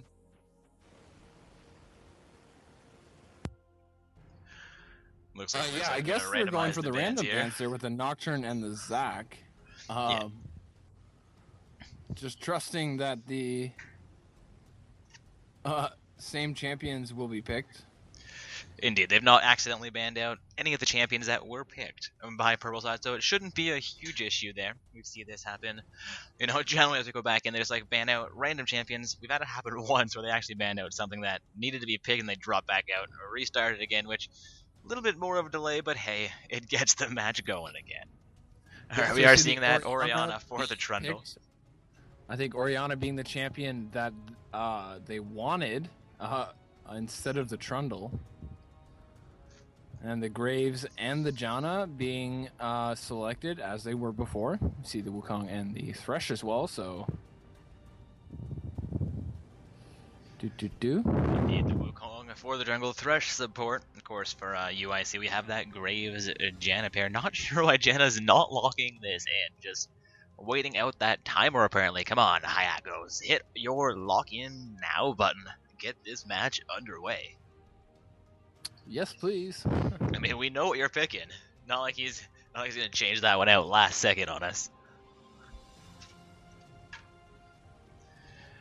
Looks like we will be waiting the full 30 seconds there for the champion selection period to expire. The Janna will be locked in though. Handing things over to ND Leaf and Mr. ND Ninja Kimchi. Yeah, so we see the Singed being locked in there, as well as the Annie right on. Speedy does it, and the Rek'Sai followed up, and the Gnar. So that's going to be a pretty great combination there. Rek'Sai with the map pressure and presence, versatility that the jungler, can definitely use to his advantage to get those lanes snowballing. I guess it's gonna be Wukong jungle. Wukong is also a great jungler. Definitely with his damage potential and that knock up from his ultimate, as well as the Annie stun, get a bot lane going. We'll see what this ADC will be after these two lock in. I guess Rek'Sai making us wait the full time. Indeed, not overly impressed with that additional way, just failing to hit the lock-in buttons after selecting in under 3 seconds. No reason for that delay here. Hopefully Caitlyn gets the idea. That's going to be locked in. They're going to trade those around, and in 4 short minutes, we will be on the Rift. Yeah, right on. Oh my goodness, 4 minutes. Yes, that's right. Yeah, they've got that 1 minute to trade around those champions as well as Team UIC. That lock-in button is pretty evident on the screen, my friends. Gonna have to send Riot an email, tell them their UI is not obvious enough. Be like, Riot, we couldn't find the login button, man. It's not bright green. It's not the full screen. It's just hidden right in the center. Oh wait, right in the center. Riot say you lie. It's right there in front of your faces. Alright, so just 15 seconds remaining for you guys to finalize their Runes Masteries and their Summoner spells, should they still need to swap those around. Of course, they can trade around these champions as well between Summoners if they need to. Just 3, 2, 1, and these guys hit load screen while we make our way into Spectator Delay. Hooray for the delay. Yeah, I gotta love the 3-minute period there. I mean, I understand why Riot does it, but I find it a little bit annoying when we're trying to cast a match. Like, champion selection, it's hyped, it's going, they got 1 minute, they're on the Rift, and we gotta sit here for a while. Yeah, definitely not as seamless a setup as they have for the LCS, but, we are patient people. Yeah, Riot with their custom protected servers for the LCS games gotta be like, yeah, we'll just, abolish the spectator delay period for you guys. You guys are cool enough, but no such luck playing on the live servers. Also getting a question from Twitch chat there from team compositions. How do we think this game could go? What do you feel, Bricky? We're relying on Singed being able to proxy farm on this Gnar. We'll see how that goes. Gnar is going to want to be using that range that he has to poke the Singed and then, get a good early Mega Gnar hop onto this guy. We'll see if indeed, Singed can be a pretty strong top laner, but Gnar has really been a strong lane bully since he came out. So if Singed can get an advantage, he should be able to grow it. But if Gnar can keep him in check, could go in favor of Gnar pretty quickly indeed. Absolutely. Definitely Gnar a strong champion, especially once he gets tanky. Gets that Blade of the Rune King, gets a couple tank items, goes Mega Gnar and Rex. But, Singed, of course, we'll see. It's at this level, not so much having to worry about.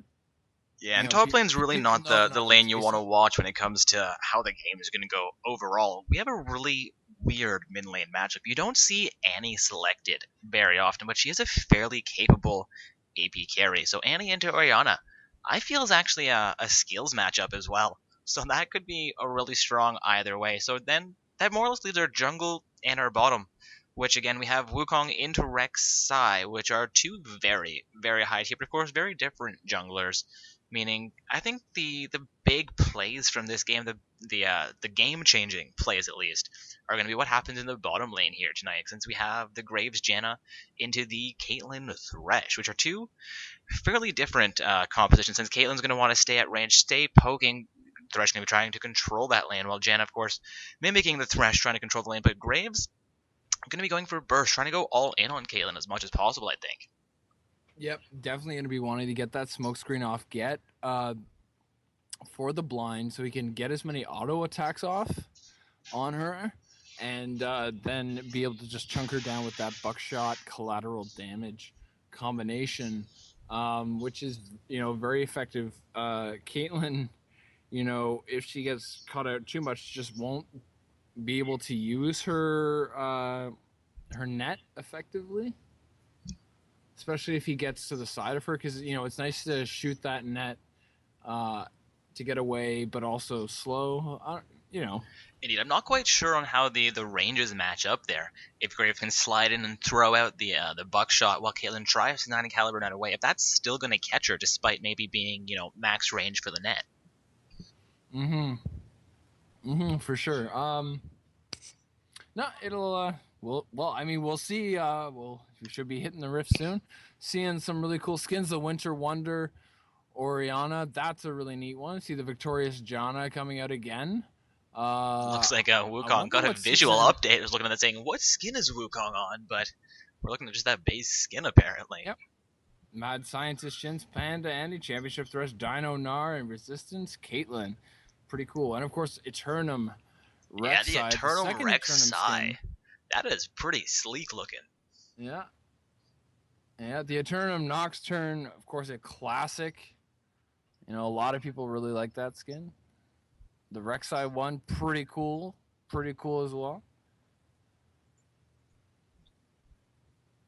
Oh yes, and for anybody who may have missed it, did not really announce it here, as we are getting ourselves into this matchup, the secondary tournament bracket has been released, so I'll get that bracket link posted back in the Twitch chat for everybody.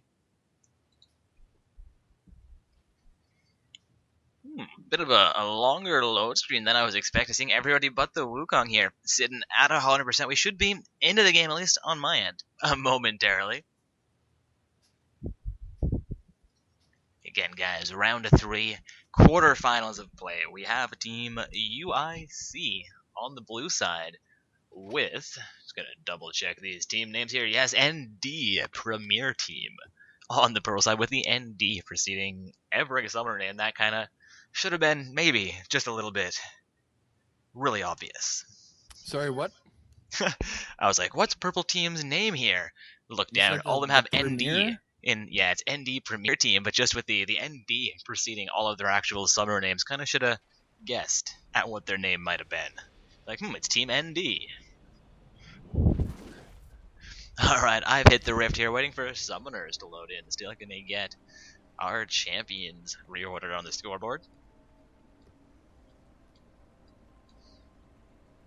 Still waiting for champions to load into the game. 25.5 minutes in here. There we go. We finally get the timer reset. Everybody loading in the game. The barrier is still up in the base. Items being purchased all the way down the board.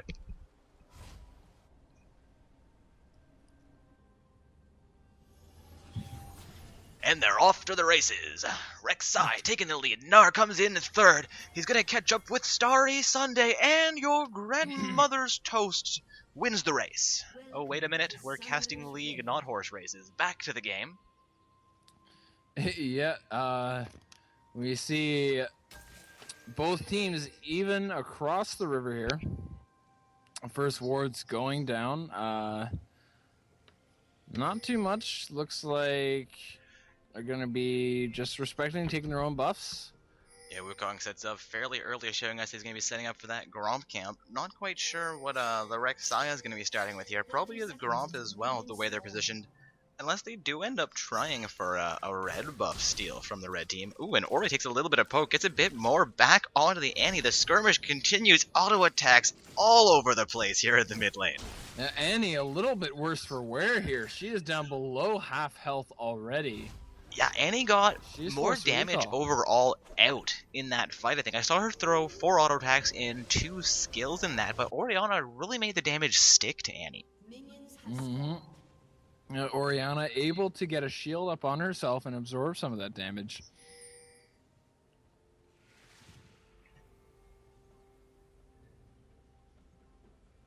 Soon just a little bit of those noxious fumes escaping his vials. Makes his way back up into the top lane. Of course, Wukong set up for his Gromp here. Looks like the Janna Graves pair may actually start on the Krugs here. Looking for that early level 2. Yeah. Yeah, often they will go for that just to get that early lane level XP advantage.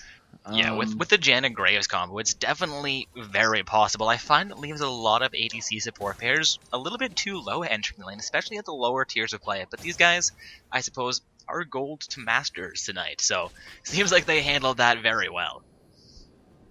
Yeah, absolutely. Graves picking up this farm under the turret quite easily, just missing one of those.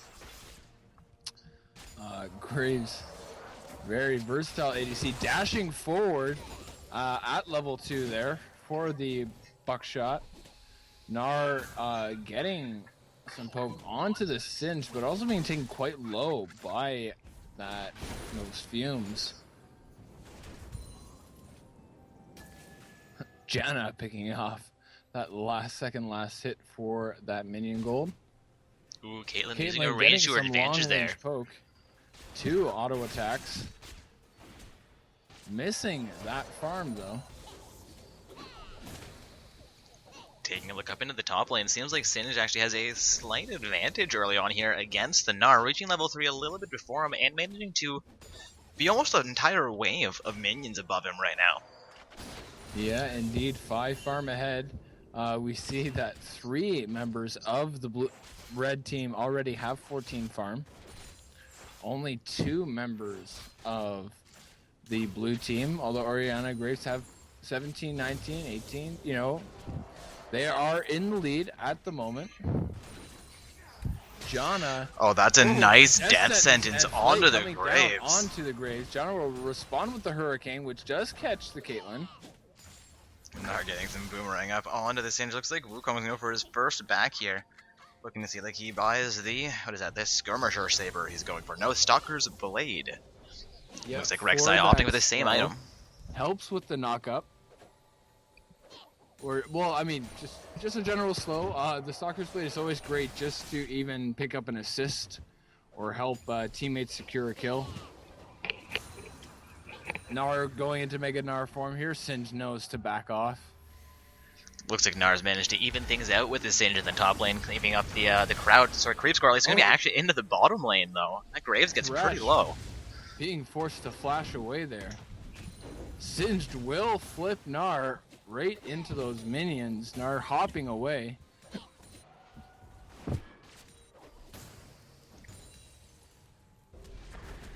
Yeah, Gnar actually being pretty low in the top lane. Singed may have a slight advantage there as far as sustainability goes, at least. Seems like he's not having the mana issues I'd expect from an early game Singed.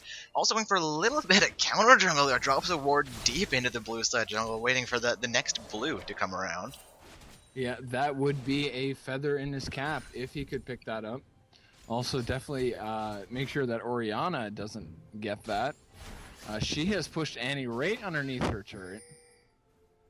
Indeed, looking down into that mid lane, Orianna has a full 10 farm advantage. We're only 6 minutes in here, so that's Annie missing one more minion every wave, at least. Janna knock up onto the Thresh. He gets chucked down very low.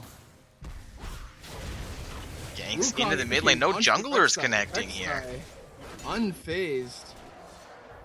Continues the assault. Oh, that death sentence would have been a death sentence had it connected. Graves and Janna both really low down here.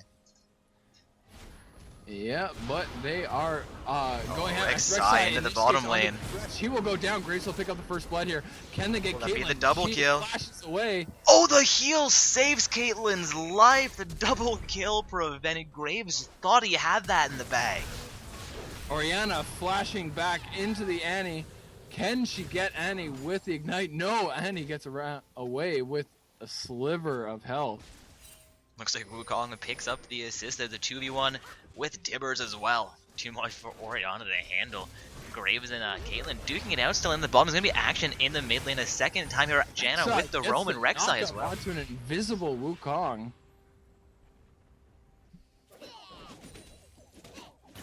Up in the top lane, Singed has hit level 6 ahead of this Gnar. And also, but is only 2 ahead in farm.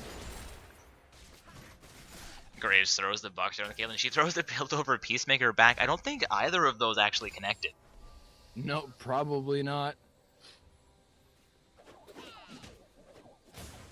Arn Singed still up in this top lane. A huge wet noodle fight. Not a whole lot of effect from it.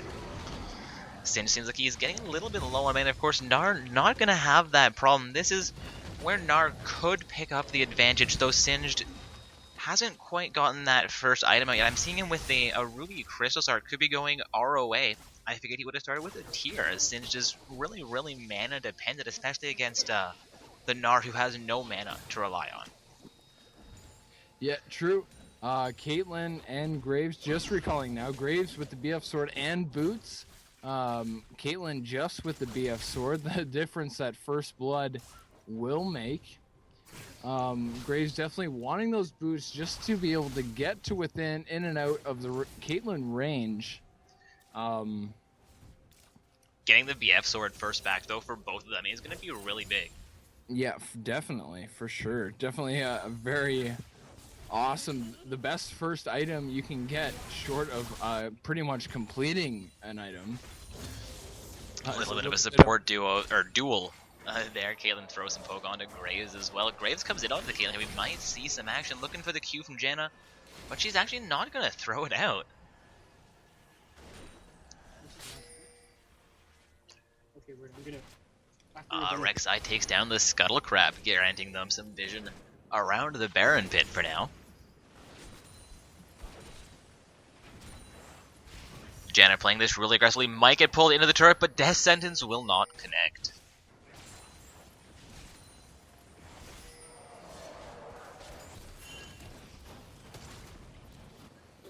The blue has been engaged by blue side here. Looks like Singed Sword is not still up. He is starting to proxy farm. Gnar is there. Rek'Sai heading up into the top. But there's going to be action into the bomb, and Caitlyn ends up going down to the Graves. Down. That is great for the Graves. He is now 2-0. Should be looking to pick up a pickaxe when he goes back. They're going to go in on this turret here. They're going to chunk that down. It's down to half. They might be...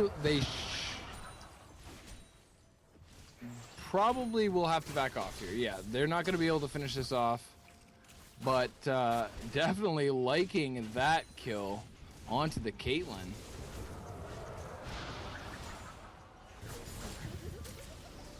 Orianna has Annie pushed back to her turret. Rek'Sai will spot out this ward here. That ward placement definitely a higher elo ward placement. Don't see that kind of stuff in bronze. Which ward are we talking about here? Seeing a lot of ward coverage from blue side in general. By Annie in the middle lane. The Orianna poke onto this Annie. The shockwave and ignite will finish her off.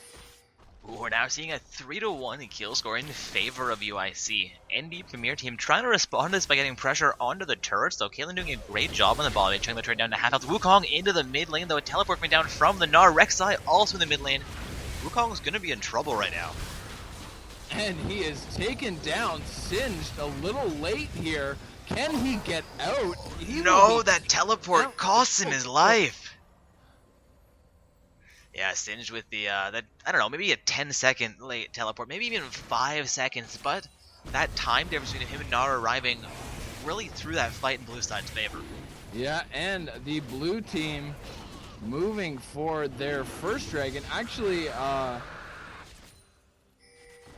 might be the first dragon of the game going down there to blue side. The Death Sentence onto the Graves, though. The Death Sentence and the Flay. Not much that they can do, actually, and the Graves able to put down quite a bit of poke himself, despite being caught. Interesting how I believe this is the first time that the dragon has been sub 5 minutes so far tonight. Sub 5 minutes, we're 11 minutes in. Yeah. I'm so confused. Oh, sub 15? Well, no, like in the previous games, the Dragon, they got it like 4.5 minutes in. Oh, wow. Thought Yeah. you meant like, alright, I was thinking the other way around, like, all the other ones went down after 5 minutes went down before, but that makes a lot more sense. So a little bit of a later Dragon, more standard time for Dragon to be going down Being here. flipped right into the minion wave here, but Blue Team will take down the first turret of the game. They're going ham. Caitlyn having to pillar away, and the Jenna will come out to save Graves. Will they go for this Thresh here? I don't know. Graves will get the kill, the double kill onto these guys, but Wukong is wrapping around. Orianna sees him and is coming to help. Will Janna and Graves get out of this? Wukong backs off. Ooh, Gnar might be in trouble. The top and gets thrown back into the poison trail. This poison. Oh, he Gnar- jumps back in, catches the poison for it though. Oh, Gnar, that is not where you want to be hopping to. Wukong getting a bit of poke onto the Janna, but Annie will be taken by the shockwave and eliminated. Great job. Looks like Blue Team will be rotating here for this middle turret. It's a very great fight. We see that now. The kill score is 8-2 in favor of UIC, and they are about 4,000 gold up here. 5,000 actually, and 2 turrets. Gnar in position to rotate to this top lane, which is now pushed in favor of him, so he'll have minion waves to pick up. He is behind in farm to the Singe, but not by much at this point. Caitlyn also behind to the Graves, but Annie actually having a huge deficit to the Orianna, about 37 farm there that she is behind. Orianna already with a boots upgrade and her first item, the Athene's Unholy Grail. So she's sitting pretty with that magic resist. Probably gonna be comfortable building towards a Rabadon's next, if she wants, or a Zhonya's. But we've seen a lot of aggression thus far. No reason to see them slow down now.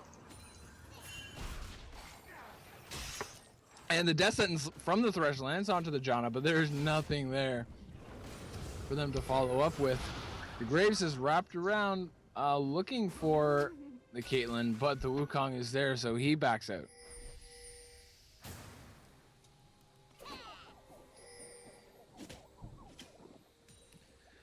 Singe getting the slow onto the Gnar here, but just a little bit of back and forth. Singed up a level. We've seen that throughout the game. Singe has been able to keep the experience ahead. The shockwave just barely catching onto the Caitlyn, and she will be bursted down like nothing. Caitlyn now 0-3-0.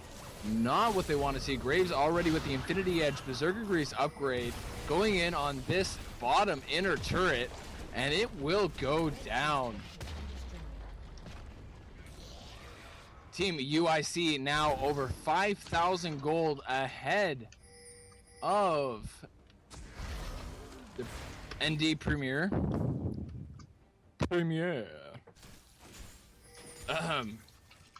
Graves and Orianna just picking up this middle lane farm. We see Singe, did he just take their blue buff? No, he did not. He is recalling. We see a very nice deep pink ward by the blue team in that red team upper jungle. That is very smart. You see a lot of that in the LCS, warding that.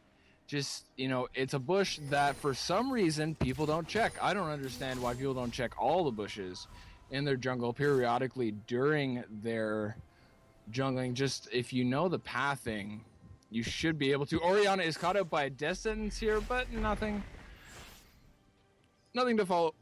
Oh, excuse me, nothing to follow up with. So we see that Dragon is up in 45 seconds. Blue team is in position. They have a pink ward at the entrance, so they're all set vision-wise. Red team does have 2 wards, though, in the river on either side of this dragon. So they will know that exactly where the blue team is in terms of location. They won't have exact vision, but they'll know where they are.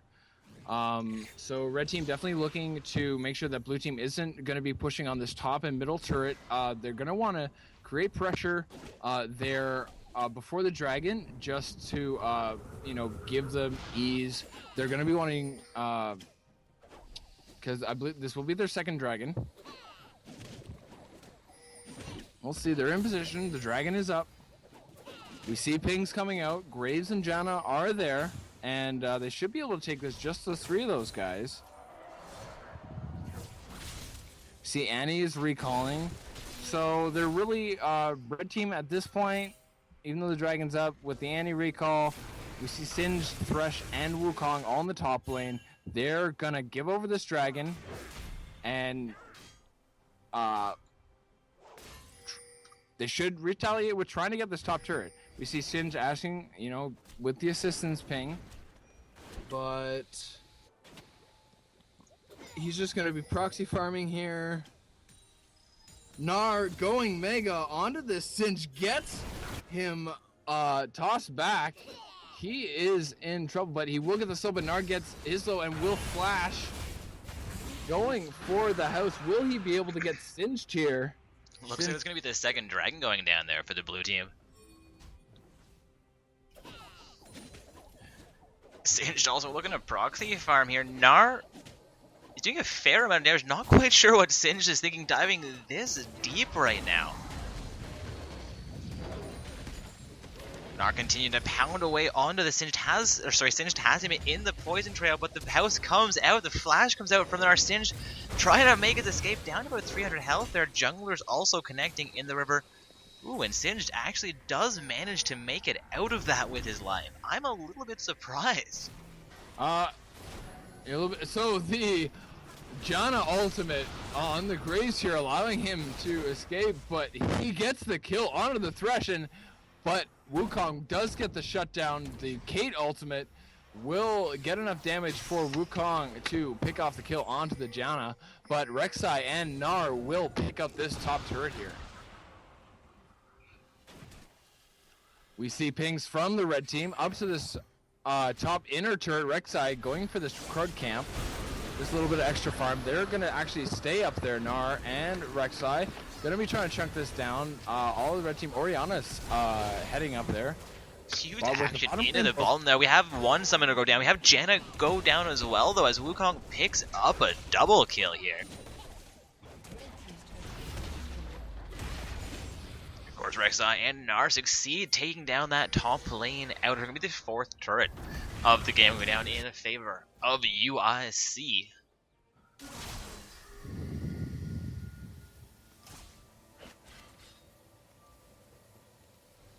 Bricky, did you get stuck in the top lane there? Just want to make sure your camera's still on and directed there. I feel that our cameras are going a little bit differently. It seems as though I'll see something and then you'll cast what I just cast. So we see the flashes coming out, the collateral damage. Oh my god! You know what? I'm behind. What's your in-game timer right now, Brick? Does go down. Sorry. What's your in-game timer at? I'm actually below 20 minutes here. I'm at 20 minutes and 30 seconds. So Thresh will go down to the Orianna. The shockwave coming out. The Rek'Sai will go down to the Singed poison. Yeah, I'm at 20 minutes and 40 seconds. Alright, we just synced up there. A little bit of a jump for the stream, guys. We just lost 3 seconds. We have this inhibitor actually being focused on a little bit now. Just taken down by the house. Whose house? Gnar's house. And they take it down. The first inhibitor of the game. 21 minutes in. Just clearing some of that vision there. Graves picking up a blue buff. And rotating to the bottom lane to pick up that farm. See that the bottom lane has not lost a single turret thus far for Team UIC. Graves doing a great job. He is 6-1-4. My goodness, using his champion to the fullest. Also, 40 farm ahead of this Caitlyn. Caitlyn just not if she doesn't snowball, unfortunately, she kind of just falls behind. You know? It can be hard, Caitlyn sitting especially 0-3 is not in a great position right now. But if she can get a little bit more damage, she can get some great wave clear going. She try and get herself caught up with the Graves. Though Graves being up in farm and 6-1. Oh, we have action onto that Janna, though. Her ultimate tries to come out. Ace in the hole from the Caitlyn. Not quite enough to finish these off with 3 other members. Chasing her down, Janna will be deleted. You see Graves with a double buff. At this point, pretty scary thing with a Phantom Dancer, i.e. Berserker's Greaves, and another BF sword. He has just crazy damage potential, DPS. We're looking at the concentrating on the 1v1s as opposed to the AoE. With Phantom Dancer as opposed to the static shift. See Gnar and Orianna going in on this top inner turret. It's already at half health, but Singed, Wukong, and Thresh are on their tail. Wukong getting chunked down way below half health there by the Orianna. They're doing a great job of anticipating when he goes into stealth and just punishing him for it. And red team's bottom inhibitor turret goes down here. Indeed, Graves securing that turret for their team with a little bit of assistance from the Rek'Sai. Gonna have a 3-man response in the bottom, but they have an Orianna ult up top. Orianna will finish off a Singed. Yeah, Singed not quite tanky enough to survive that Orianna ult. It assisted from the Gnar. Thresh gonna try and prevent this top lane inhibitor turret from going down, as they have just succeeded taking down the inner turret. The Death Sentence will connect onto Orianna, but Gnar gonna go full ham. Thresh goes down first. Wukong getting really low in that fight. I think the Gnar might go down as well. The laser is a lot of damage, but the Q from it doesn't connect. The slimmest of health bars. The Orianna escapes the Caitlyn flash, but the Janna knockups will be enough. Oh, Ace in the hole comes through. Janna tries to, flashes in on it. Janna actually blocks Ace in the hole, but we have Graves and Rek'Sai taking down these Nexus turrets. They could end the game right here. Yeah, it looks like this will not be a good game quite yet. Rek'Sai will be taken down by all 5 members. Red team with a really solid response there to prevent their Nexus from dropping, but they're not in a great situation. They're going to need to do a lot of work if they even want to keep this Nexus alive for, say, the next 5 minutes of gameplay. Yeah, definitely.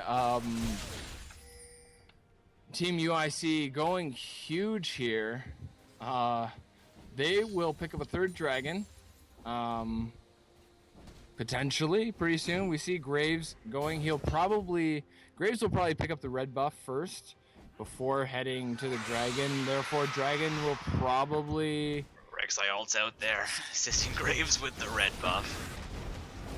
Apologize, the Rek'Sai ult gets me every time. Just in your ears, like, whoa, something's coming. I don't know why Gnar is bothering with the Scuttle Crab at this point in the game, but whatever. The Shockwave from the Orianna coming out onto the Wukong, getting him below half health. The Ignite coming out, he taken super low. Thresh also being forced to flash away. Rek'Sai is right in the middle here, taking down the Annie. Will go down to the Graves. The Orianna will take down the Thresh, and Singed also taken down. Double kill for the Orianna right as the Nexus goes down. That is a good game. Victory for Team UIC over the ND Premier team. Indeed, that is game over, but I'm not going to get my victory button here, which is always disappointing. I love to see just the giant victory popping up. Say, continue being victorious. Yeah, we see that Janna going super victorious. Being played quite well 2 games in a row. Definitely see why she is banned out so much in competitive play. That Orianna pocket pick definitely saw her, banned a lot in Worlds last year as well. Definitely saw a lot more Thresh, a couple of Annies, a lot of Nami You know, seeing that a lot of people compare Nami with Sona. But nice to see that Janna coming out really strong. Alright, so it looks like we actually have to wait on another quarterfinals game here before our semifinals matchup is going to be ready. We have Team Gold and White Dress. I think that's going to be a reference to the, is this gold and white or is it blue and black dress that exploded on, I think it was Tumblr last night. Oh my, did that explode. I had someone earlier today show me that. And funny story, what ended up happening was I was just, you know, I do not care what color the dress is, I said. And he said, oh, come on. And I said, oh, why?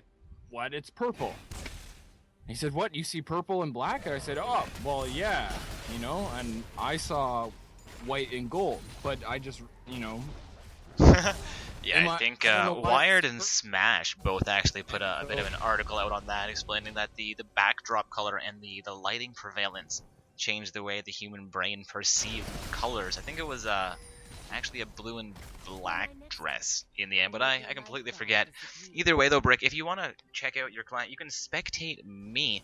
The point I was getting at here with the gold and white dresses, that's actually the team name of one of our quarter finalists, and we have them facing off against Lawless Esports. No, just Lawless Sports. They left out the E from their name tonight apparently, but I managed to get myself into that game where it seems like Lawless Sports is doing really well against the gold and white dress. Maybe that's because it was really blue and black, and there are some pretenders here. The score is currently 7 for gold and white dress to 24 as far as kills are concerned. For Lawless Sports, turrets are 5-1 again in favor of the Reds. Here, a team fight is breaking out. The Orianna gets locked down fairly heavily, and Ezreal picks up a double kill.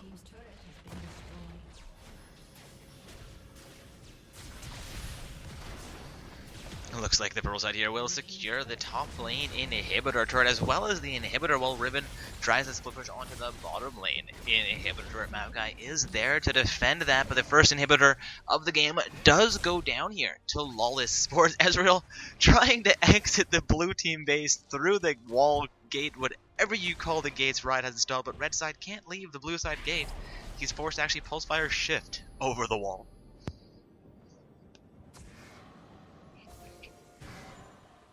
Again, guys, this is a second quarter finals matchup here while we wait for our semifinals matchup for the stream to become available to us.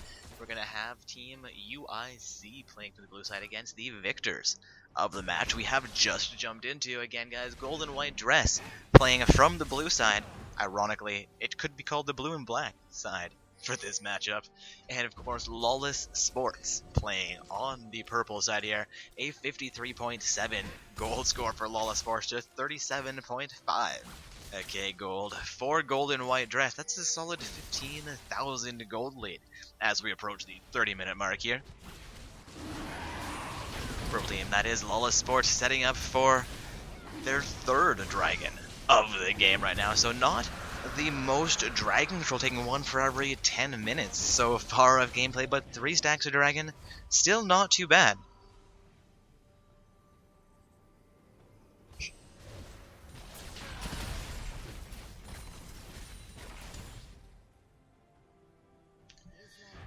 Red team looking for some siege into the bottom lane. Right now we have 4 members from Lawless Sports coming down into this bottom lane fairly heavily. They're going to clear out this minion wave. Sejuani, no, not Sejuani. Not sure where I got that idea. Sejuani's on the purple side, but Maokai trying to defend this bottom lane next. Sorry, inhibitor turret is going to be joined by Morgana Graves and the Ezreal, as well as a Lee Sin coming in here.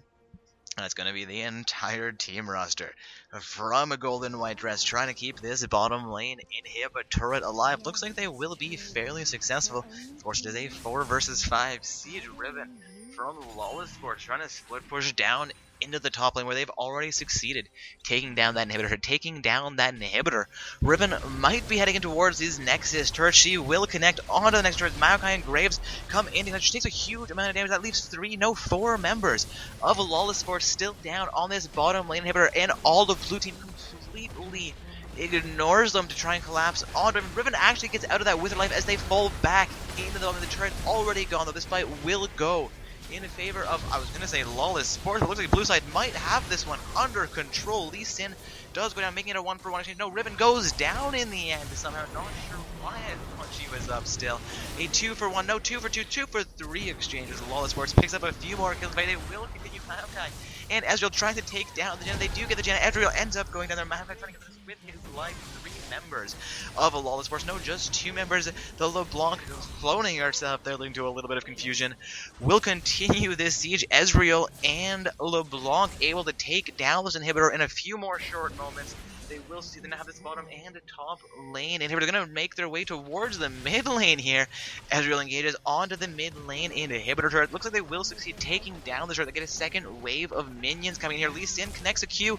Oh no, the Q misses as LeBlanc distorts away. Lee Sin warthops back in, tries to throw the Q. Actually connected onto Lee Sin despite aiming for the LeBlanc. The ultimate comes out from the Ezreal.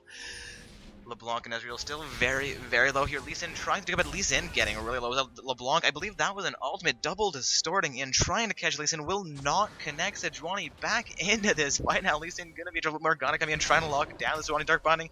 Doesn't quite come out as Sejuani dashes at Lee Sin. Lee Sin wards hops into the Dragon Pit. And Janna now chasing down Lee Sin, trying to get there. Gets a huge healer. He throws the Q, blasts her away with his ultimate. LeBlanc trying to come back in with the Q.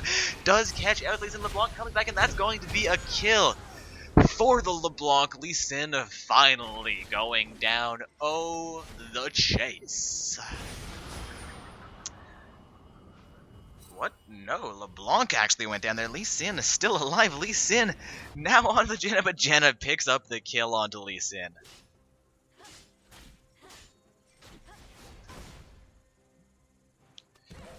Hey Brick, did I lose you? You trying to get in the game? Or you're just gonna wait till we get ourselves into our semi-finals matchup here? Shouldn't be too long until this game seems like it might be over. Seems like I may have lost the Brick.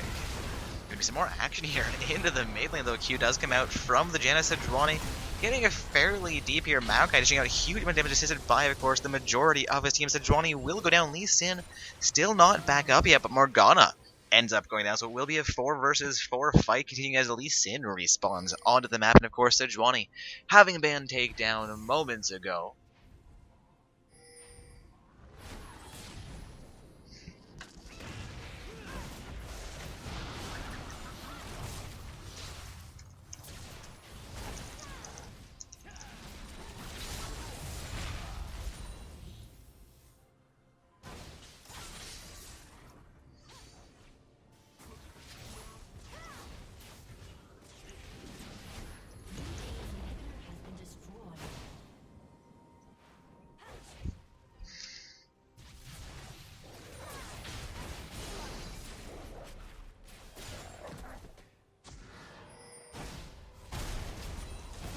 Alright, apologies for silence there, guys. Just trying to get an admin issue sorted out with the secondary bracket. Back to our matchup at hand here again. It is gold and white dress versus a team. Gonna double check our team names here. Alright, Lawless Sports. Again, guys, Lawless Sports doing very well here, but not quite able to close out this game. They have secured all 3 inhibitors. The top inhibitor has come back onto the map here, so they're going to be trying to take down this inhibitor a second time, trying to close out the game into their favor. We'll see if Gold and White Dress can make a comeback, or if maybe they were a one-hit wonder that should have been here last night when they really exploded. That, of course, is a bit of reference to the dress of what color is this dress post that we saw exploding over social media over the last 24 hours or so. Blue side defending these Nexus turrets fairly vehemently. Purple side actually falling off of their siege, having secured all of the Nexus, all of the inhibitors, I should say. It looks like Riven might want the Baron, but her team not going to cooperate for a Dragon back up in 3 short seconds. They will pick up their 4th stack of Dragon here.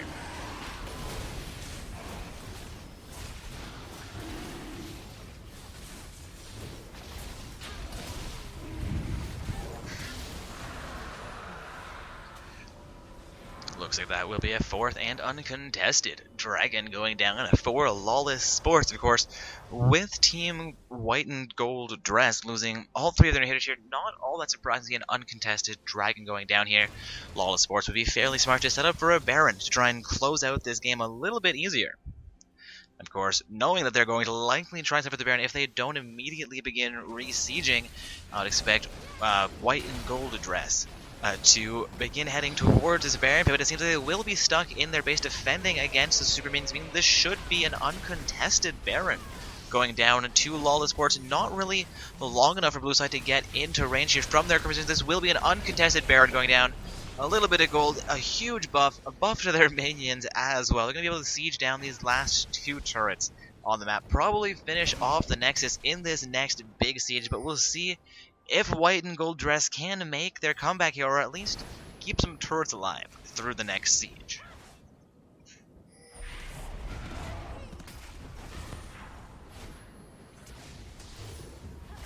Hey there, sorry for the late joining. We see this bottom inhibitor going down. Indeed, and As welcome Super back, Brick. Minions will soon be completely overwhelming this blue team. Need the Not much minion to do. pressure Malachi alone, will nearly taking twist down this advance, turret. Initiate, popping his ult just to make sure he doesn't get chunked down too quickly. This is the first of the Nexus turrets. The second one already at half health. It's being chunked down by these Baron buffed minions. Sejuani, super tanky at this point. Already on a shockwave, catching 4 members, but the blue team will be chunked down. Collateral, and the Nexus goes down. Indeed, Lawless Sports emerging victorious there. Meaning our semi-finals game we're heading towards is going to be Lawless Sports on the blue side and UIC on the purple side. If I can get out of the game here, there we go. Exit game. Victory screen never appears when I enter this way. And for some reason, it didn't appear during the last. Oh, it game glitched for me as too. Don't worry well. about it, Dark. It happens to the best of us. Alright, again guys, our semifinals game should be ready momentarily. Just to make sure the bracket is all up to date. Looks like we are good there. With Golden White Dress losing to Lawless Sports. Lawless Sports sitting in that bracket against UIC. Though it seems like we have a little bit of a hiccup in round 2 with Soy Sauce Chicken and SKT Imagine Blue. Just no report coming in there. You're going to have to find out what's going on. There we go. We do have a round 2 in finally coming in here from SKT Imagine Blue, getting that last quarterfinals game started up. Ooh, a little bit of a delay there, a long match somewhere. Alright, so looking for my invite into our semifinals game here. Did let X Covert know, will let a member from Lawless Sports know as well. Already got my invite apparently. Alright, here we go. Let's get Bricky's invite as well. Yeah, I definitely have not received one yet. Otherwise, I would have accepted. There we go. Got the invite. I'll be heading in to spectate. Alright, so I'm in the lobby.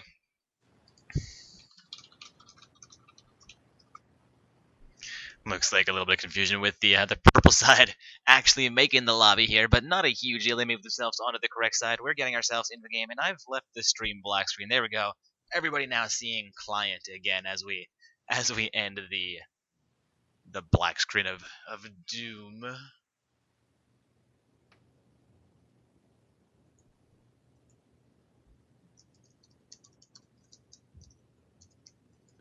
Yeah, so for this third round, semifinal? Yeah, we're actually in round 4, the semi-finals. We have Lawless Sports and UIC. Looks like Peak Esports waiting for the matchup between SKT. Sorry, you mean LOL Esports? No, it says Lawless Sports. Lawless? Crazy. Yeah, like their team name is like LOLIS Sports. LOL. Oh. I know, it's a weird team there. I thought it was esports as well, but just they left out the E. It's been throwing me off. Oh, we have some guys saying it is LOL Esports.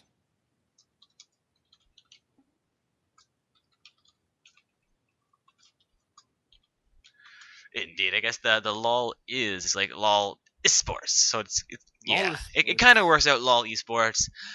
They're kind of playing on the spelling there. I was pronouncing it wrong. Just what a team name! What a team name! Versus Team UIC. We've seen Team UIC put out dominating performances thus far. They are excellent at controlling those objectives, pushing those turrets, getting those dragons.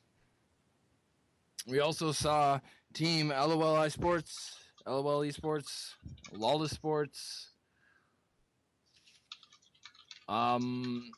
finish in dominating fashion in that game, up about 20,000 gold. I saw a Riven there with about 300 farm. Very impressive. We do have all 10 summoners into our lobby here, so we should be ready to go for our semi-finals matchup. Just waiting to see what's going on between both teams here. What do you feel, Brick? I guess you've seen UIC for the first 3 rounds. We caught a little bit of Lawless Sports in their quarterfinals match as well. It seemed to me like the Lawless Sports game kind of went the same way UIC has been doing against their opposition. So this one could be a fairly intense matchup. At least I'm hoping it ends up that way. Yeah, definitely will be really cool to see what comes out here in the pits and bans phase. See how the team comps work out and how that plays to each team's advantage here for their sides. I've seen, Team UIC putting out a strong showing thus far. Navi doing a great job on the ADC. Really strong Graves play. We'll see if Graves or Kalista is target banned there. Or if they let those 2 champions through. The Caitlyn not working out for the other team in the last match we saw. Probably not going to see that. We might see some Ezreal, Corki, always, a potential strong pocket pick. Just having some guys saying, just wait a second. I'm just going to go walk my turtle and water the fish, guys. I'll be back in an hour. Alright, looks like we are ready to go here, though. Both teams finally with that okay should be heading into that pick and ban phase momentarily. Hopefully, yeah, get that soon. We have the ready coming out from LOL Esports.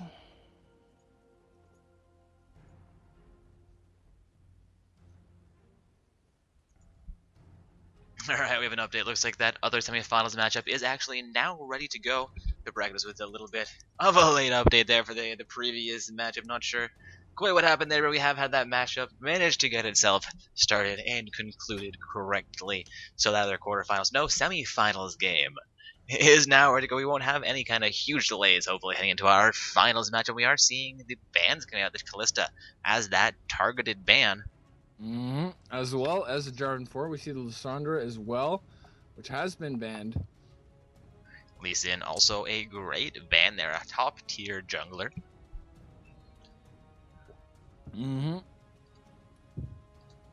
We'll see if the Rek'Sai is banned out. It was used very effectively last match. Indeed, looking for our last 2 bans here again. We have Team LOL Esports on the blue side and Team UIC on the first side. The Rek'Sai prediction completed. Yeah, just watch out, Crumbs. There's a new prophet in town. I said it here. You heard me here. To all of you, the thousands of adoring fans who I'm sure are watching at home, I'm sure the Twitch channel is lying. There has to be more people watching. I'm not delusional.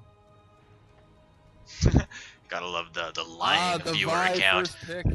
Vi, Indeed, very Vi getting strong logged in pick there. Also, Cho'Gath being hovered here. It'd be interesting to see if that actually ends up being a Cho'Gath jungle, since he is showing the smite. I've seen it done before and done really well, but you don't get to see it often.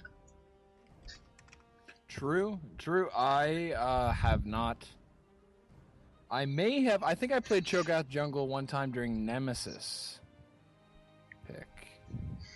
Ooh, Nasus being hovered here. Swapped out for Sin Sal, though, just a little bit of some randomization, I guess. We'll see what X-Covert ends up locking in. Ethos does lock in that Morgana pick for their team, though.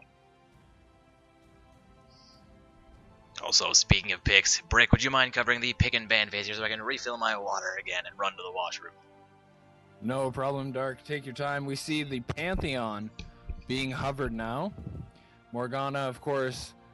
Dark, probably pretty happy to see that. It's one of his favorite support champions to play. Could also be taken to the mid lane if needed. Pantheon will be locked in. A very versatile post-6 jungler. Along with a good damage output, and once he picks up maybe a Randuin's or a Spirit Visage or a Banshee's Veil, getting the tank going, we see the LeBlanc will be locked in, and Irelia hovered. Irelia, very strong. Definitely with that mid-game Trinity Force spike. Also a pretty mobile top laner, especially, picking up a teleport, using that teleport effectively for those dragon fights, maybe for a bot gank, setting up, good ward coverage in your own bushes, bottom lane, and just good team communication. We see the Sivir potential Sivir pickup. Sivir being used quite a bit in the LCS right now. Definitely very strong in this patch, especially, with the synergy with the Vi. LeBlanc quick engages with a Sivir ult synergy there, and those team fights. Also, the Sivir shield for those dark bindings and the Morgana. Although with this Janna, we see, never mind, switch to a Scion. Could be looking to pick up their top laner here. Although they might as well, pick their mid laner into this LeBlanc and save a top lane pick, see what the blue team has to offer top lane and make a counter pick. So, Orianna, but the Irelia Lulu last second switch. Is this going to be locked in? Switch to Orianna. Irelia Orianna will be the final lock-in here. That will be a good combination. Orianna, getting the Shockwave lockups could help with the Pantheon ult. Also getting, that Irelia engaged with the stun. Very good. We'll see a Renekton hovered here. Saw Renekton played 2 games ago. Pretty well. Yes, indeed. And another Cho'Gath hover. The Cho'Gath others.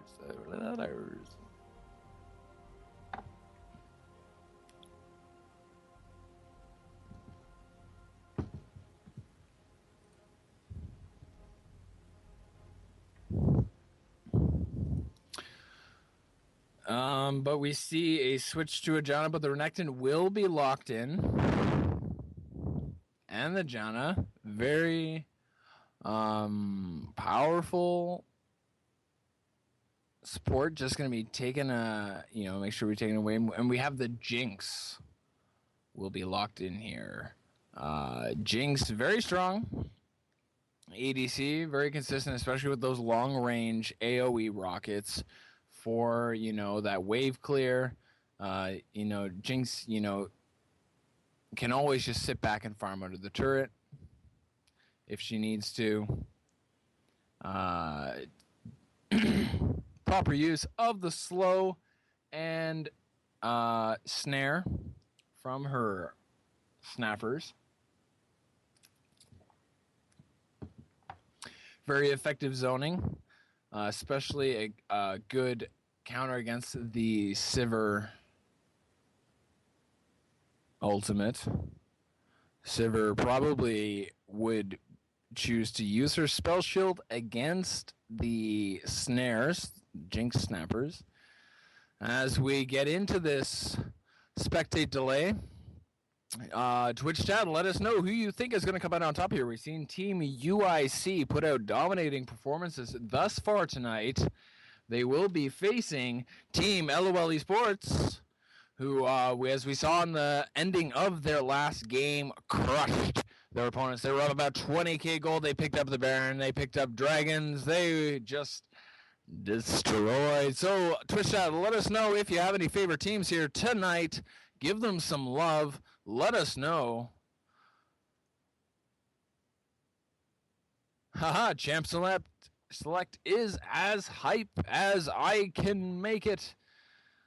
Given that, we don't have those fancy LCS professional LOL esports graphic, production, we do what we can to bring the entertainment home to you. So, definitely some great synergy. LeBlanc definitely going to be looking to snowball early, get those kills going, feed herself. Definitely heavily reliant on those kills for that assassin style. Going to be good for also getting gold assists, potentially more than that if they feel that they want to snowball the Vi. Never a bad thing to have a super powerful Vi. It's always nice, after the jungle item, I go for the Chilling Smite. We've seen a lot of Vi's lately at this ELO going for the AoE, the Monster Smite, the purple. Goodness, I should know the name. They go for that the AoE just and the health back just for that extra jungle clear. I don't think the Vi needs extra jungle clear from her smite. I always pick up the Chilling Smite. Just because I always go full ham on a Vi. It's always nice after that warrior enchantment Chilling Smite to pick up a Trinity Force. You see some of them going for even later another brutalizer into a Yomu's. I go from a Trinity Force to a Randuin's or a Spirit Visage. I even love picking up the Boots of Lucidity for that cooldown reduction, getting those the Qs and the escapes, the ins and outs that you need. Here we go. Finally. All right, looking like we're gonna hit the load screen here finally. Oh, also, I have returned. Ooh, we do have actually a challenger trim coming in here from the Renekton. I have the Officer Vi, one of my favorite skins. Definitely when I saw it, I knew I had to have it. I do look forward to a time when I can pick up the Neon Strike. We see Mistletoe LeBlanc, not a skin you see every day. That's going to be pretty cool to see. Indeed. I mean, it kind of just looks like LeBlanc to me, but that's just me and looking at LeBlanc, I suppose. It's all right. It's all right. It's nothing too extravagant, but it gets the job done. We see the Nightblade. Is that Frostfire Irelia? Welcome to Summoner's Rift. I think it's the snow. Oh wait, Aurelia. I was looking at Oriana. My bad. That is Winter Wonder Oriana. Yeah, I was gonna say that's the new one. The Snowdown skins this year were really cool. I really like the Poro Rider Sejuani. Wish I could have picked that up, but I didn't. Oh man, gotta love anything with Poro in it. Really seems to get a lot of hype involved. Did pick up the El Tigre Braum, which he's got his little Poro thing. He's got a cool little awesome mustache now. Ooh, not to sidetrack the Poro discussion, but we see Pantheon and Aurelia going for some invade here. They will get spotted out by a blue side ward placed around that blue pit, though. At least the Aurelia does, so blue side knows she's left their side of the jungle. Looks like... I'm not quite sure what they're setting up for here. It looks like Pantheon might go for the Krug camp. Yeah, he could go for that straight to the red buff then. See the red team just spreading out now for that vision. Blue team, Renekton going up towards that top lane in position. He might go for this wolf camp here for level 2. Be interesting, you know, how that works out with his sustain and the Cull of the Meek. Died by starts on her her Krug Campbell. Pantheon looks to do the same thing. Renekton does seem like he's going to start on the wolves while Vi and Morgana end up on the Gromp camp for themselves here. Seems like Morgana takes a huge punishment for that. Will have to utilize a health potion. Also, looking down Twitch chat, seems like a lot of support for Lawless Sports. Also, a little bit of hate for them, though. Someone says, RIP Lawless Sports. Seems like UIC has garnered some fans as well here tonight. I am looking forward to a great matchup here as we are into the semifinals.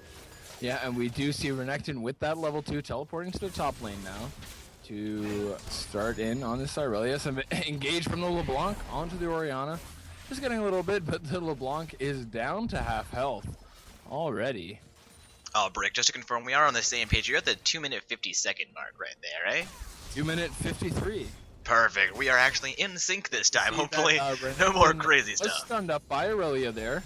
Oh, the Dark Binding not able to But connect onto Irelia Sivir. is down to less than half health. Janna getting the knock up onto the Jinx. She was taken very low there.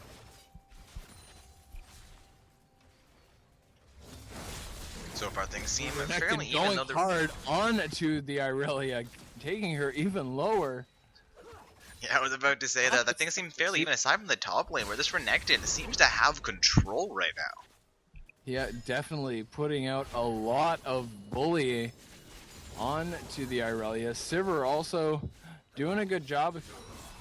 She currently has the highest farm in the game at 19. Jinx only one behind. It seems like Orianna has a slight advantage in the mid lane, but against the LeBlanc might not have the easiest time farming early on. Ooh, Vi into the top lane here. And as we know, Aurelia is at her weakest before that first back. However, still picks up the kill. And if I maybe the Renekton as well, no, not quite. He gets really close there, though. That was actually kind of not worth it. Vi staying far too long under the turret there. Actually get Aurelia picking up the first blood there is very good for her. Despite the fact that she only has half of Renekton's farm, less than 5 minutes in. Picking up. Yeah, that first blood gold actually puts her down Unsure only about and 90 gold it's below off the Renekton. armor. So just, you know, getting some armor, getting a little bit more attack. She wants to get that first item into the Trinity Force. Looks like she did utilize her teleport coming back up into lane, so that's going to be down for the next 3 minutes, assuming she did utilize it onto her turret, as opposed to a minion. For anybody not aware, teleport actually has a 3-minute cooldown if you utilize it on onto a turret, and a slightly longer cooldown if used on anything else. Some damage coming out onto the LeBlanc in the mid lane. Speaking of that mid lane matchup, Orianna continuing to grow her advantage, but Vi in for a gank here. The Ignite on LeBlanc is enough for that kill to go through, but Vi could actually clean this one up. Comes in full ham under the turret again, takes the turret. Orianna might turn this one back around. Yeah, Vi really underperforming there. Once Orianna's abilities came off their cooldown, she would have been able to put down some damage on there.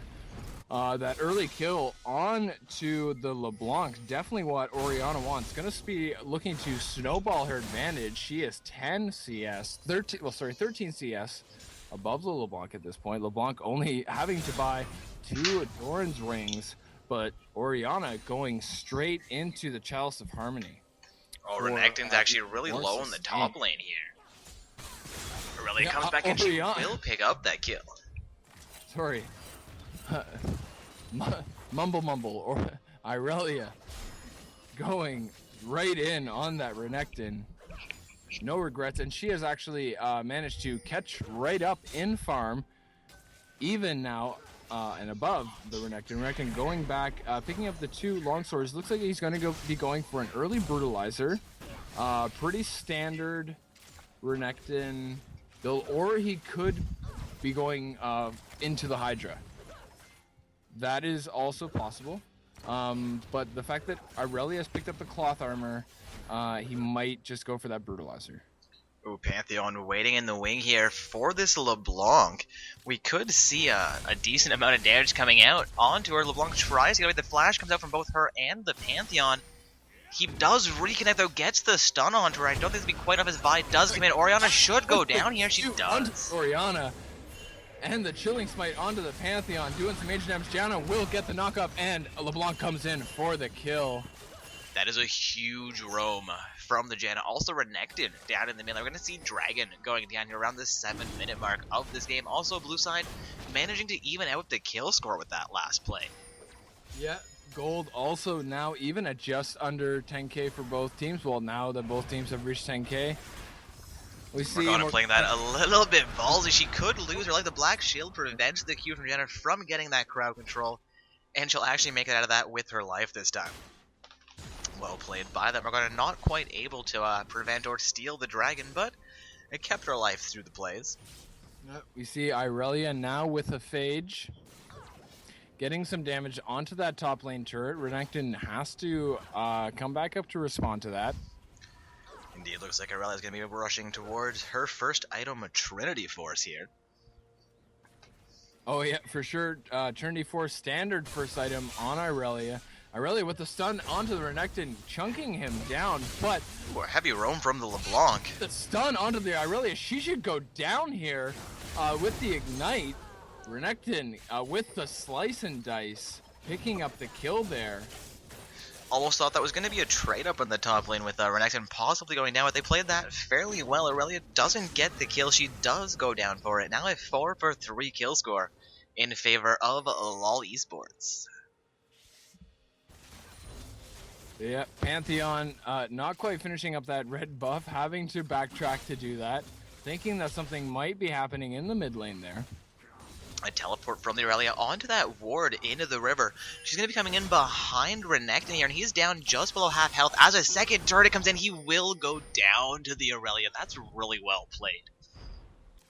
Yeah, but also, I mean, yes, well played, but also if she didn't get that kill, Boo earns. No, I mean, like, opting to go for the teleport onto the ward as opposed to the tower where he would have seen her coming in. She came in behind him as opposed to where most laners would come back into that lane, securing the kill for herself. Sure, LeBlanc getting some poke onto the Orianna. The Super Mega Death Rocket flying across the map. The Pantheon. Oh, doesn't connect. Oh, the Shockwave. Missing. So that's 2 ultimates for nothing there. Yeah, that was definitely a wasted Orianna ult in that fight. No, Vi had to flash there. So they took Vi's flash, but they did get 2 ultimates, so.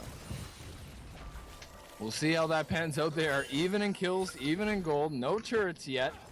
This is actually turning out to be a nice even matchup. See Irelia going hard onto the Renekton. He has only been able to pick up a Ninja Tabby since the last time. And he's down in farm, only 10. I mean 6. But he is down a level on the Irelia. So he is 7 to Irelia's 8. Irelia 3 kills, 2 deaths. Renekton 2 kills, 2 deaths. So she's got the upper hand. Managed to turn it around. LeBlanc going hard onto this Orianna, who shields herself despite the stun. A little back into the bottom, but not a lot connected. The Boomerang does chunk down that Morgana fairly effectively, though. Sivir getting a fairly powerful despite no kills in the bottom lane in a fairly even matchup so far as farm is concerned. Yep, both Sivir and Jinx with the BF Sword boot combo. Irelia being engaged by this Renekton, gonna have to watch out for the farm here, but she does pop her ultimate. Both ultimates popped. Irelia just, picking up farm with hers. And we see the recall coming out. probably going to be looking to finish her Sheen. And she picks up Boots.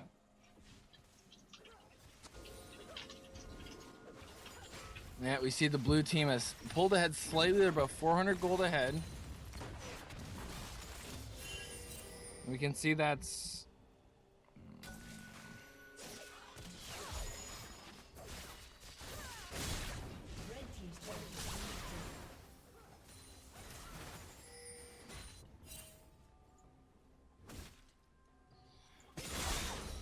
Alrighty, so we can see that there's a big gold differential between the Vi and the Pantheon. Vi, oh my goodness, Irelia with the solo kill on the Renekton. He got too greedy, but did take down this turret. So that's the first turret of the game going over to the blue team. So objective-wise, that's good. Irelia, though, now 4-2. So we see that Irelia is, 400 gold above the Renekton. So... she is going to be able to finish that Trinity Force pretty soon. She's 3-for-3 fight in the bottom lane here could result in this first turret going down. No, second turret, actually. I guess that top lane outer turret already being taken off the map by the blue side.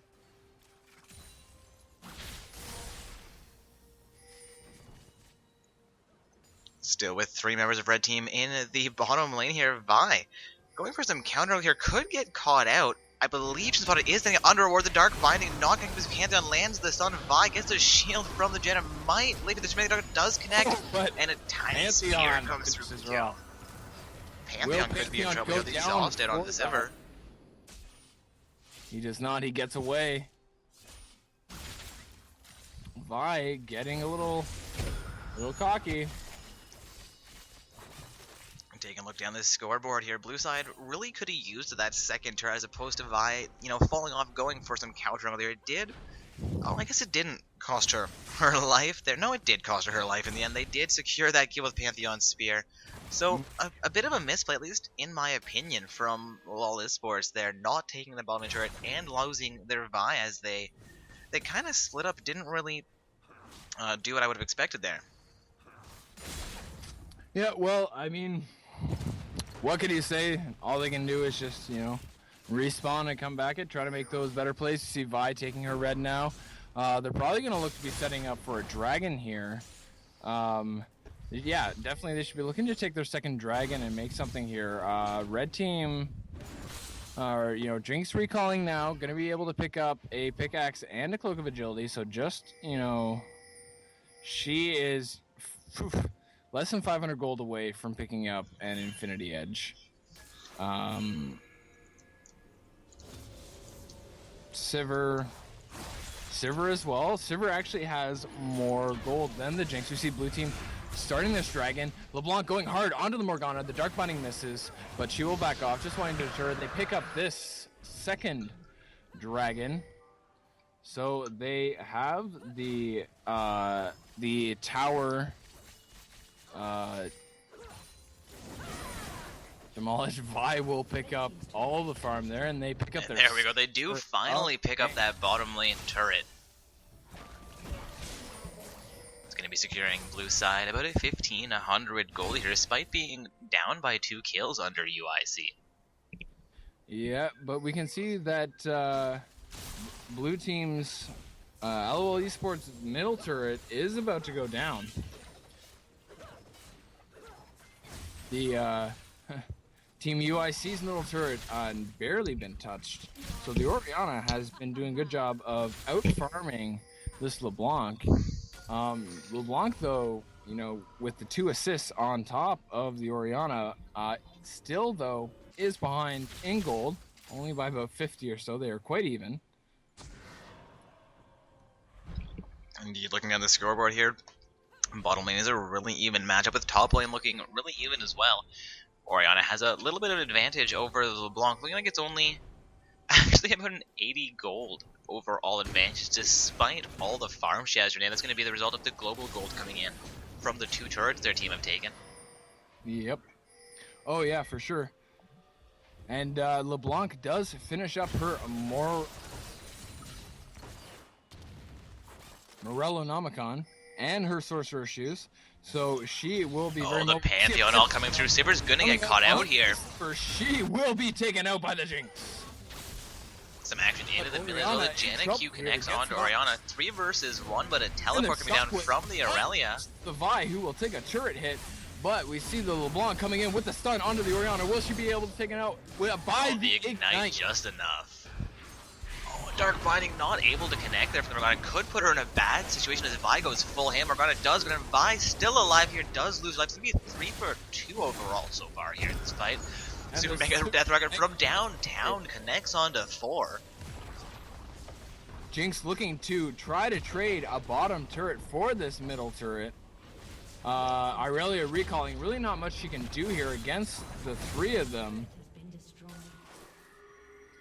Looks like Jinx will succeed securing that first turret for UIC in the bottom lane here. Split pushing down, losing their mid turret. Probably the right call for Jinx, though she might have been able to change up the fight in the middle. We did see her Death Rocket come out, doing a decent amount of damage, probably preventing Blues from taking that second tier turret with only Aurelia there.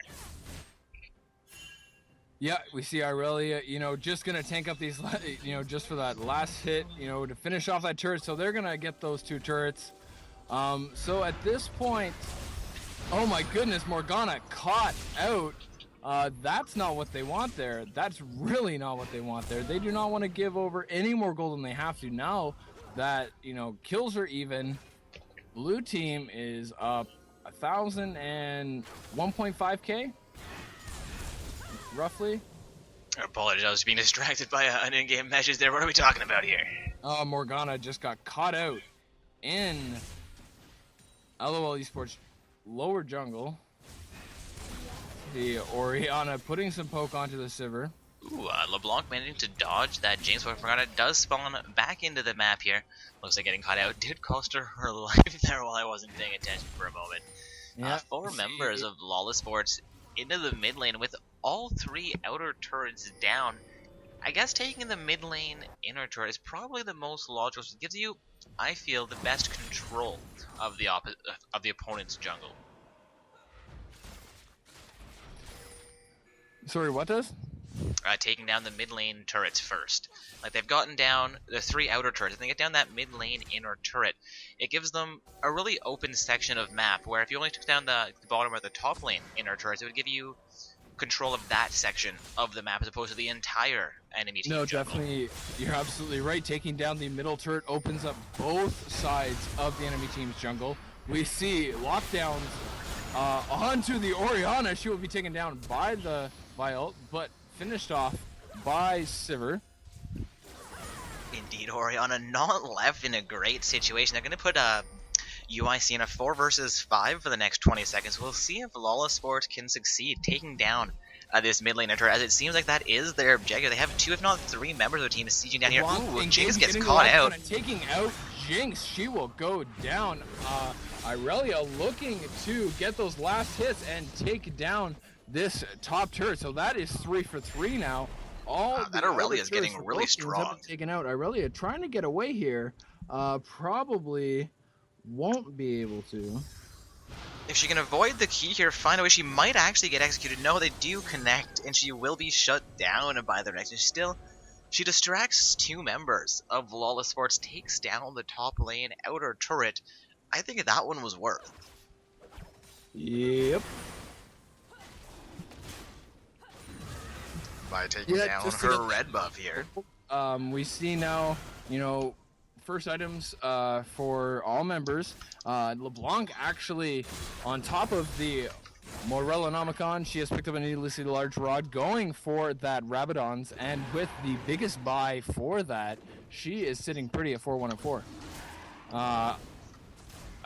Orianna forced to go for the Athenians with that magic resist first, but with a blasting wand and the sorcerer's shoes, not too bad. Red team looking to pick up their first dragon of the game here and try to start making some objective choices themselves. Oh, So- Janna tries to steal it with the Q, but no success. That will be the first dragon secured by Team UIC tonight. Ooh, Pantheon canceling his ult there. Gonna set that on the cooldown. We see Jinx going for that red buff Morgana being chunked out to half health. Ultimate comes out from Sivir, then Morgana gets caught out. Morgana will go down here to the Vi. Jinx also being caught out and locked down. The lead from LeBlanc, that's going to cost Jinx her life for sure. That's 3 for 0 as far as Vi picks up a double kill. Pantheon also getting locked down in that. Lawless Sports gonna be in a really strong position to try and make a play. Looks like they're gonna go for that mid lane inner turret we were talking about. Yep, and with that, they will be able to pressure and split either side, top or bottom, whenever they want. They might even, you know, with enough pressure, try to go for an early game Baron. Really good tries to come in there, 1 versus 5, but it's not going to be enough. Sivir chunking down onto this turret. Onto this turret. We see them trying, and they do succeed in balancing that turret aggro enough to take it down. So that thought the Dark Binding from Morgana might have landed onto Vi there, but she gets just out of range. We're not going to see UIC able to manage any kind of engage there, and they do lose their inner turret. Yet we see pings from the blue side onto the Baron. So red side does have a quad there. They're going to have to spot that or try to get there. We see Renekton engaging onto the Irelia, but he will back off. She is pretty tanky at this point with that Frozen Heart. But she is again trying to get the kills onto this LeBlanc to no avail. Man, LeBlanc getting really lucky there. Of all people, Morgana caught out here will be taken down quite easily. Another huge play coming out from Lawless Sports as LeBlanc escapes a terrible situation with her life, gets them a kill, gets them a double kill in the end actually. So it's a 2 for 0 exchange. Again, in favor of Lawless Sports. They're now sitting 16 kills to 8. Only 4 turrets to 3, though. 1 dragon. No, 2 dragons to 1. So aside from kills, a fairly close game. They have secured about a 6,000 gold lead right now, though.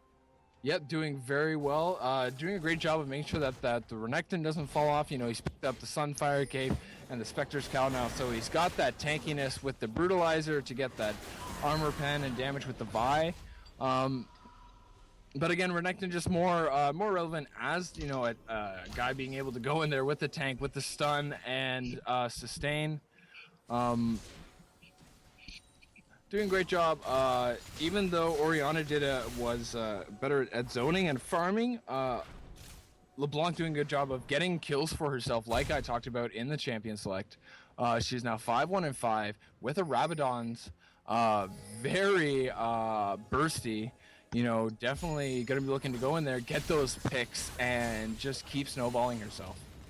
Yeah, that is a really impressive LeBlanc score coming out so far. I mean, compared to Orianna sitting 1-3-0. Wait, force the popper ult, but the Vi will be caught out, and Orianna takes her down. Pantheon being taken very low. We see the Janna and the Sivir. Oh man, that is a triple kill for the Irelia. Only the LeBlanc left alive after that. Purple side, UIC probably going to try and set up for Baron despite Pantheon only having 300 health here. And, I mean, we've seen a couple of plays kind of go like that. Risky.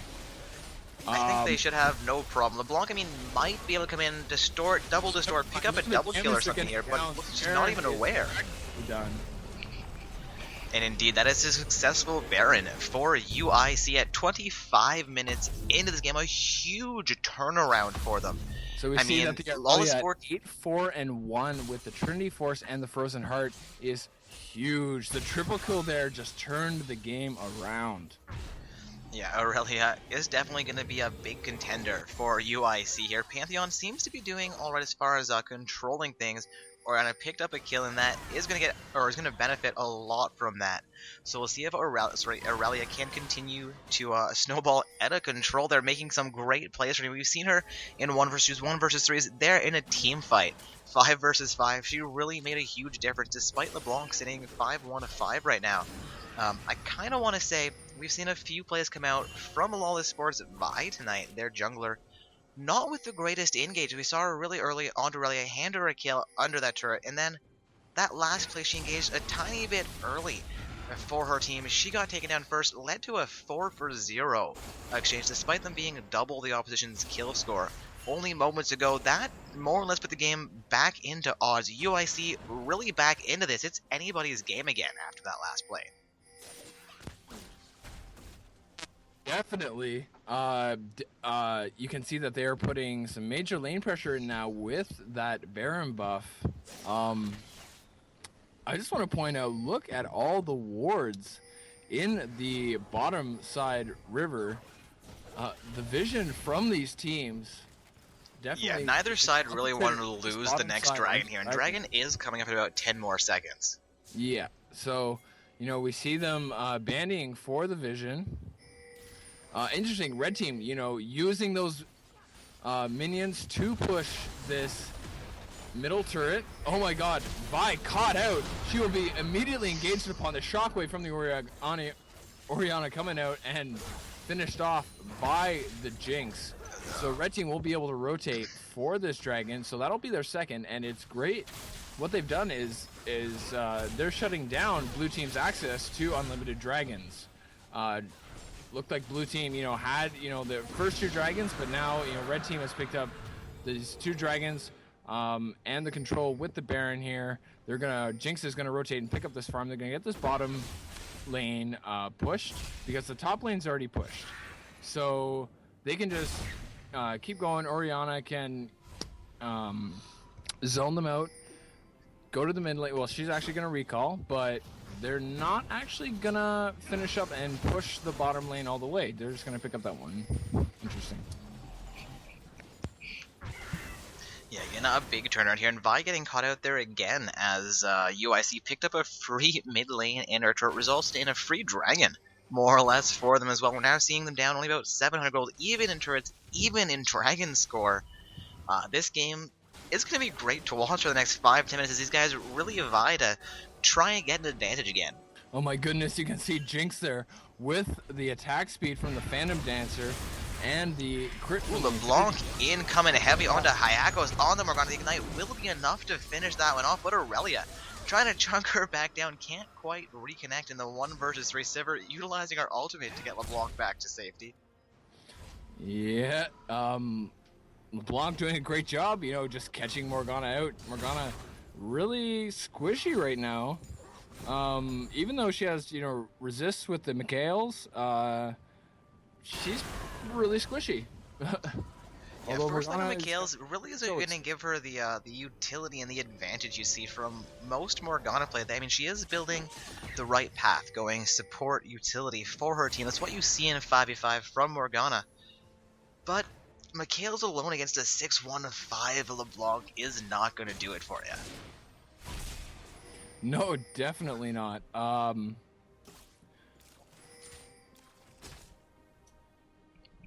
See the Jinx also picking up a BF sword on top of that. The Sivir only able to pick up a Vampiric Scepter. So Also, we have 5 members of Lawless Sports into the mid lane, while Aurelia getting a little bit of pressure into the top lane. Seems like she will recall and probably join her team for the next team fight here. yeah, we Both see sides her doing their going best to back clear out complete waves. Spirit Visage. She's gonna love the cooldown reduction with that, and the magic resist. You know, able to take any LeBlanc burst.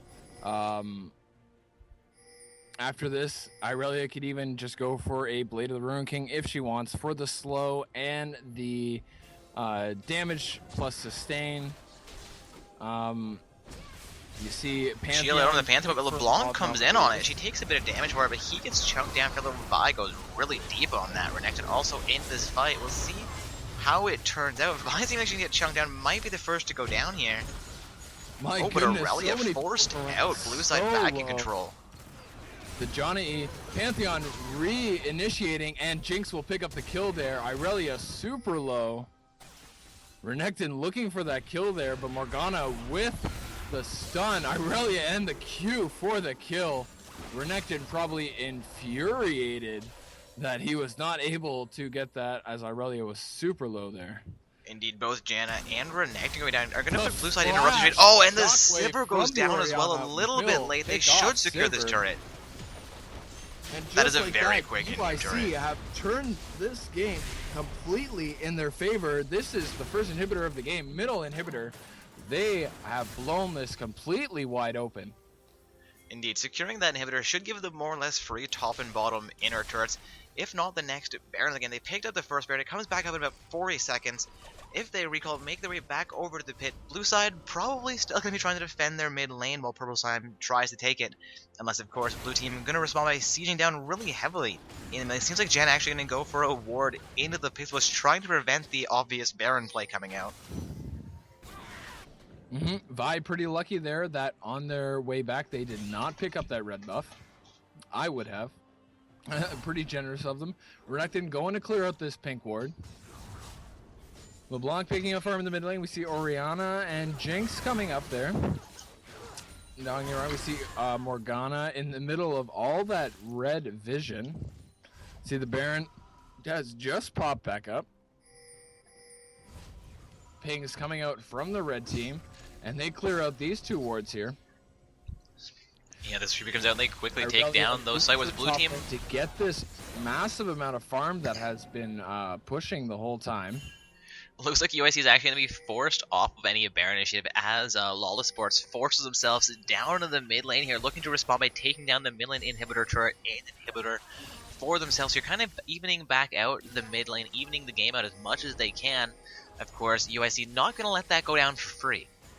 No, definitely not. And it's a good idea, but they're not going to be able to maintain pressure, especially because Irelia is teleporting in right now, but it is pinged out. She does teleport right onto a ward, so LOL Esports backs off. So we see them picking out those wards, so they know the vision is there, but red team is picking up for this Baron, and they do start it. So it will be Renekton contested, is but all the Renekton's way in the this bottom lane right now. He has his teleport up, but they might just try to trade this Baron for this bottom turret there. Oh man, that is a very quick win. Blue team not even trying to steal it away. LeBlanc getting chunked down so much. That's going to be her clone going down. Thankfully for her, she will get to safety. So they will take that bottom turret. Irelia too slow to respond there. Looks like Renekton could be in trouble. No, he will begin to recall, and Pro side will focus on the dragon coming back up here. So that's more important. I mean, it would be nice to catch Renekton out here, but you know, it's not crucial. He's only 5, well, he's 5'5" and 3, so he's pretty big. He's also very tanky, just like the Irelia. In fact, has 2 huge tank armor items with the Sunfire Cape and the Randuin's. With the Spirit Visage for the cooldown reduction, he is, you know, where he wants to be at this point. I'd say where they're lacking is in nowhere really. Just, you know, UIC with that turnaround and the Irelia being as huge as she is with the team fight presence, just doing a great job. Because if you look at it, you know, Sivir is down to the Jinx by over 1,000, but you know, the differential isn't entirely that much, and you know, that 1,000 right there is basically the entire gold difference between these two teams. Indeed, seeing thousands is the difference. More or less average, but back and forth a bit there. Not a huge goal difference overall between the teams. I'd say really the biggest deficiency from Lawless Sports in maintaining their advantage has been more or less positioning and initiations. They've had a lot of bad catches. I mean, they had a lot of great initiations early on. They had great catches onto the Morgana, onto the Orianna, onto the Jinx even, going down fairly early, but UIC really regrouped, got some great engages, picked up some free kills, got an ace as well, I believe, if not just 4 kills, nearly getting that ace. Yeah, I believe they almost really turned it around. Not quite. See the Janna shield going onto this turret, but it will be chunked down quite quickly by Jinx, able to put up massive amounts of damage now. She's got her IE and a Bloodthirster along with the Phantom Dancer, so they're going in for this top inhibitor turret. It's already down at half health. You know, Jinx is just pounding away. We see the initiative, see the shockwave coming out, catches the Renekton, but he, you know, Morgana is already being taken out. We see that the Vi and the Renekton being taken out by the Irelia, and the double kill there. She is huge. She goes in under this turret, but Jinx is taking it down, and it will be chunked down. They go for this inhibitor now as well. Yeah, Irelia phase tanks the turret, lets her team take down the inhibitor. Looks Looks like they might secure the Nexus turret as well. They do have 4 members remaining, but Pantheon really, really low here. Aurelia comes back in, gets checked out, actually goes down there. Turret aggro and be taken down, but Sivir is locked down by the Jinx as well. Alright, we're going to see that first Nexus turret popping. Pantheon is still hovering around in the background. The mid lane inhibitor does come back up. They should chunk that down before they come back in here. Jinx going back in on the turret, taking a turret here because the Nexus turret range does finish off the inhibitor with 3 more auto attacks. Vi comes back in on the They're forced to flash out though. Back out. Bit of a waste. Oh, LeBlanc tries, going to get Shut down. instantly shut down. Onto LeBlanc. Just melted Jinx, getting those crits and that AoE long range damage. She is huge. I want to call this an overstay, but it seems like UIC really has control here. Great wave control, or great wave clear, I should say. A great positioning, great objective focus. They took down that melee inhibitor again. They got the first Nexus turret. They couldn't quite get the second one, but they didn't lose any additional members, so a great stay for them there. Hopefully, at least for UIC, they're able to get back into division, back into the mid and top lane, or maybe focus down on that last bottom lane turret, or last bottom lane turrets, I should say. Kana caught out again. Seems to be the story of her game thus far. She gets locked down. So Irelia going for a Malamor Mortis actually instead of, Blade of the Ruin King. Going for extra match defense against that LeBlanc. Good idea. LeBlanc very powerful with the Rabadons and a Void Staff, but Orianna with also the Rabadons and the Void Staff, as well as another needlessly large rod. Orianna about to go very huge, probably going to pick up a Zhonya's with that. You see the LeBlanc already with the Seeker's Arm Guard with the same idea. Sivir picking up a Last Whisper instead of the Bloodthirster, so definitely against the Pantheon and the Irelia. They are super tanky at this point. He definitely wants that armor penetration. Jinx also has it, but with the Bloodthirster as well. That bottom turret going down here quite easily. We see Oh man, Sivir gets chunked down really low from a couple hits coming in from that Jinx. Jinx with a huge crit onto the LeBlanc, taking half her health away in just one shot there. Yeah, Renekton getting chunked down to half health. The Super Mega. Oh, the Super Mega Death Rocket finishes off the Janna. No problem. This turret will be going down. I think this could be the game. Yeah, it looks like with this inhibitor, they could rotate for a dragon, which is up in 50 seconds. Or they have mini pressure bottom, and they have mini pressure top, and a huge ultimate from the Orianna. They pick up another kill there. The stun onto the Renekton. He is being chunked down, forced to, run away from his own base. And with that final Nexus turret and the Nexus soon to follow, they'll pick up the last kill onto the Renekton here. Irelia with the double kill, 13, 5, and 2. Wow. Yeah, Aurelia really came into her own as we got into the mid and late portions of that game, really carrying her team to victory there. A huge a turnaround of victory there for UIC. Gonna be some Twitch chattians upset about that one, but Lawless Sports still has one more game to play in that game. It seemed like Esports had the dominant hand, and then that one team fight, right? Indeed. But again, Lawless Sports will have that one more chance to play in the bronze matchup. Forgot the name of it. Almost called it secondary. Couldn't quite get it up to the matchup to determine the third and fourth place teams. Well, of course, UIC heading over into the finals matchup here this evening. Just going to take a quick look over at our brackets here. See where we're sitting, how long we're going to be waiting. Looks like Lawless Sports again losing that semi-final game. UIC emerging victorious. SKT, Najin Blue, and Peak Esports are still playing the other semi-finals match. We're going to see if we have any members of those teams, my friends, if we can get ourselves into this game. Alright, looks like we're good to go actually into the game. I have a score, a member of Peak Esports on my friends list. So I'm going to be jumping in momentarily. Of course, Brick, you are welcome to join me should you choose. Otherwise, As I shall. look forward to have you in the finals. All right, looks like we're going to have Brick joining me again for this other semifinals matchup. We have SKT Najin Blue playing, ironically, on the blue side. And Peak Esports playing on the purple side again, guys. It's going to be a semi-finals matchup and a second semi-finals matchup with a challenger trim coming in here. We have Seeing Peak some Esports really with that cool one skins challenger trim in on this score. loadout. The Dragon Blade Riven, Scorcher Seraph, Rumble in the Jungle. Who is the goddamn jungler? I'm so confused. Oh yes, it is Pantheon. I don't know why, but when you're looking at the side of the screen for the champions and spectator, Smite is blue as opposed to its normal coloring, and that always messes me up. Interesting. That is from the Chilling Smite. Pretty useful on Pantheon. You see Caitlyn is about to be taken out here by the Vi, and Pantheon by a Super Mega Death Rocket will be finished off. We see coming into this game at 25 to 15 kills. The red team is doing quite well for themselves, over 10,000 gold up, and they are looking to take their first inhibitor turret here in this bottom lane. Indeed, we're about 31 minutes in here, and that is going to be the first inhib going down. Yeah, in fact, the blue team has only one turret to their name. Looks like this was a complete stomp, although going into the loading menu, we saw that the blue team did not have any challenger trim. Yeah, we had that one challenger and two masters trims coming out from the pro side and load. Also, of course, the two diamond trims facing off against, I believe, 2 or 3 diamonds and some platinum sprinkled in there from the blue side.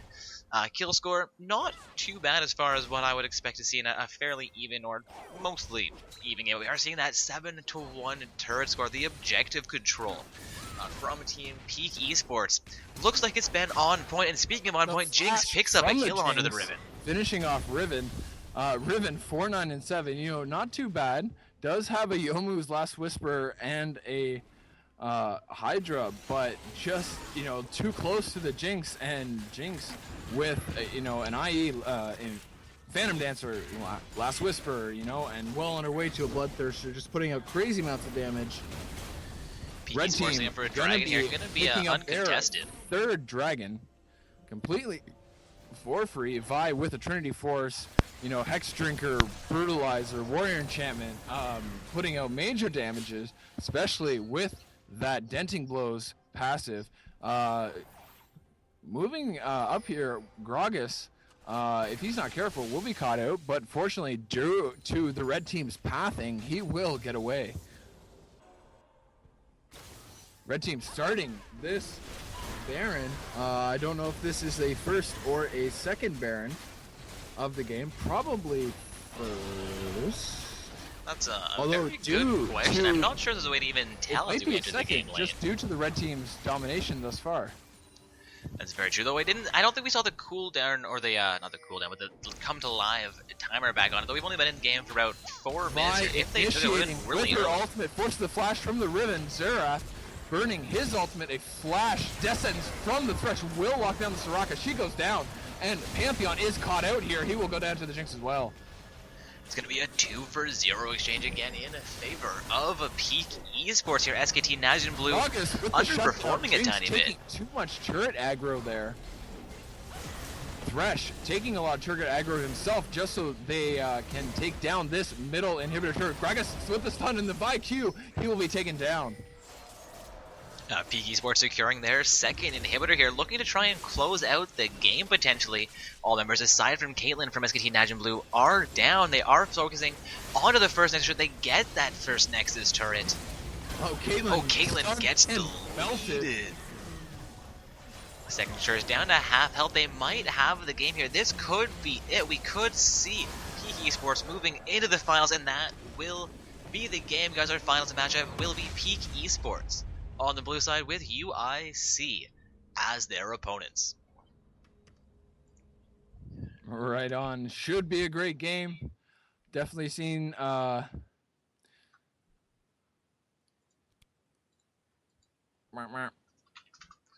Alright, just waiting for my invite here. Might already be sitting there. Looks like we're heading... Oh no, invitation has expired. Hopefully that wasn't the invitation I was looking for. These are not I'm the also invites you're looking for. or an invitation. We'll see if it comes out soon.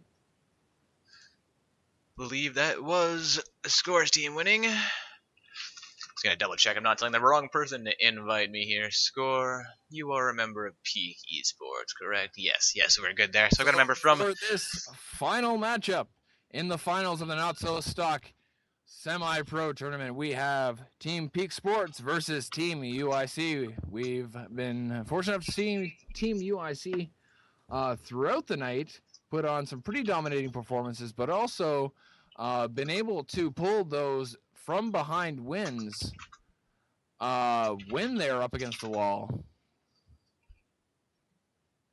Indeed, some great matches so far. Also seeing a little bit of Peak hype in the Twitch chat from Peak Esports himself, apparently. Welcome to Not So Stock Gaming Tournaments, though. Looking down that team roster, I'm familiar with a number of these summoners, so welcome back to our tournaments, guys, and hopefully everybody's having a great time this evening. I know I've been enjoying myself so far. As have I. It's been great to join you guys. Always happy seeing the Peak hype. We saw, at the end of that game that they had definitely put on a dominating performance, so it's going to be great to see two strong teams face off in this final matchup.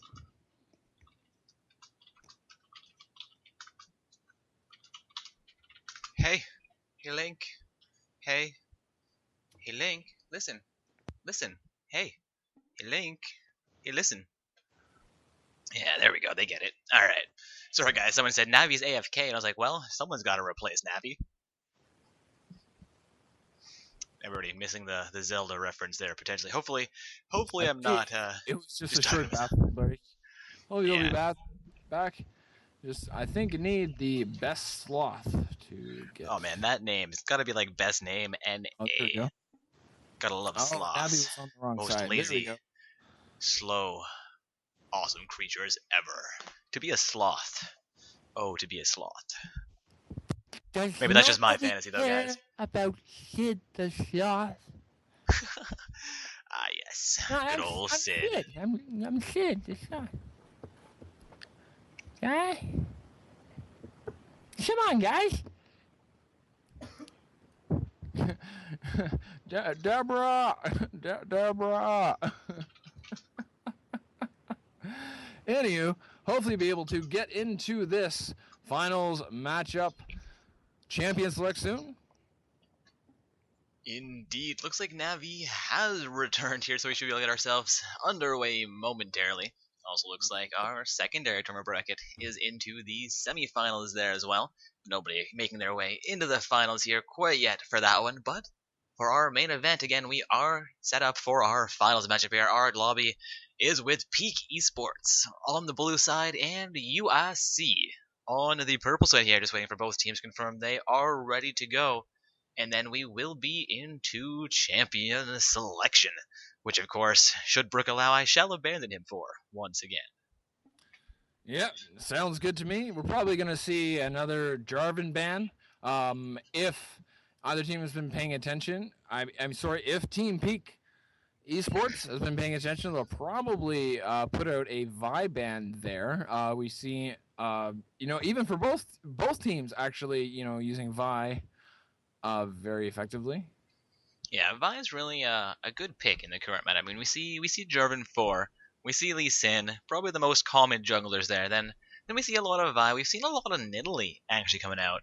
A little bit of Sejuani. Pantheon's pretty huge as well, of course. Pantheon's a great jungler. One of my favorites, actually. Jungle. I totally missed that. What you're talking about? This Nidalee jungle is not something I've seen. Oh man, it was huge for a couple weeks with the patch 5.2 and 5.3, I think. But again, it was a higher tier thing. Nidalee has always been an interesting jungle choice with the diversity reworks and her kit. She has a huge heal. Her sustain is rather large, so she had a better clear than a lot of other normal junglers did for a little while. I think they may have changed something in regards to that, but I could be completely mistaken. No, but especially with that nice new Warring Kingdoms Nidalee skin that came out, I definitely understand seeing a lot of new play with her. Yeah, Nidalee is a fairly popular champion for a lot of players. I mean, she's very a huge versatile. poke. She's got a big skill shot, so it's kind of a skill-based champion. But she's also got great escapes built in as well. She's a fairly safe champion to play. Picking her up as a support role. champion. Yeah, you see a know, lot of Nidalee support, but it crazy seems like it's fallen off lately. damage. Navi wants pizza. I don't think I delivered pizza to that area. I'm sorry, Navi. Hyrule won't is like out of my I'm jurisdiction. hungry.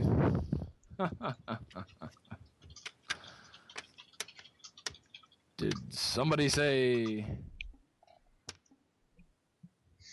sardines? Alright, looks like both sides potentially ready to go now. I do we hear go. Champions League, so I will leave this to Brick Panzer, and I shall return as we get ourselves into the load screen.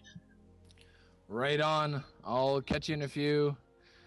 We see an Irelia for the first bet. Irelia, very smart. Irelia actually turned the game around in UIC's favor, as we saw with that crucial mid-game team fight.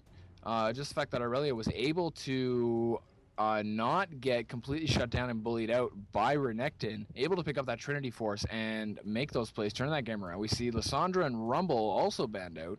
Rumble, a very strong pick when played correctly.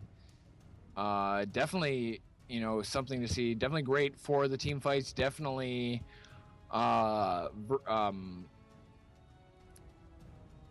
can create a lot of pressure with teleport. We see Vi for the second ban for Team UIC. Definitely saw Serious Business Bro go super ham on the Vi and carrying the team. We see Callista will be the final ban for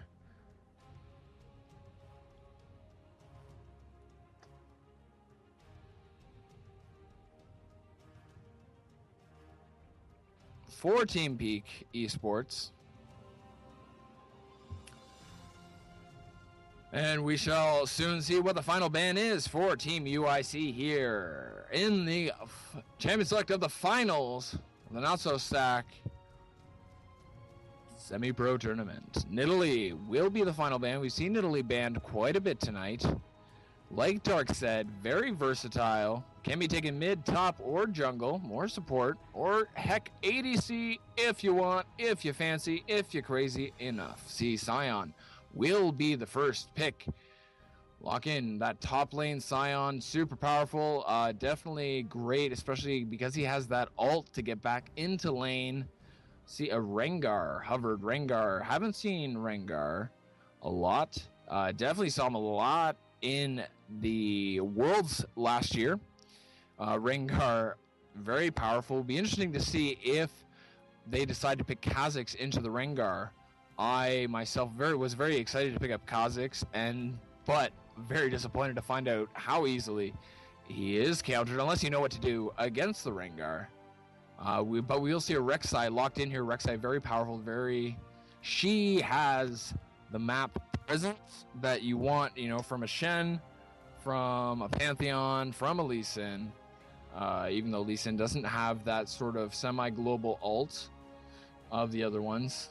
Lee Sin is just versatile, and you want him to have that lane presence. Anyways, the Thresh, just a solid support. Just a lot of CC in his kit, able to get in there and really affect those team fights, especially, you know, if you can get multiple person flays, definitely into his ultimate and the slows there. We see Morgana and Pantheon selected and locked in. That's going to be great, you know, especially for the Pantheon with that Morgana ultimate and the lockdown there. Going to really be able to help him out. You know, even Sion too, you know, Sion's ultimate can be tricky to effectively get that AoE stun knockup. See Orianna and Zilean. Zilean? Yeah, Zilean. Be interesting if that is a Zilean.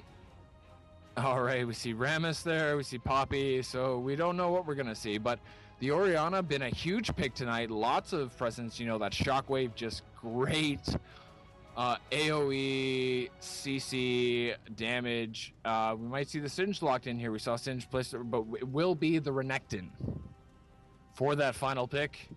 And the Orianna. So saving their ADC for the last pick, we will see. The Heimer Dark would be happy to see that. It might just be a hover though. Heimerdinger, very powerful, but this would be a mid lane Heimer, not a top lane. You see a lot of top lane Heimer just because of his just unbelievable lane sustain. Switch to a Cass, Ari. All right, so we don't know what's going on so far.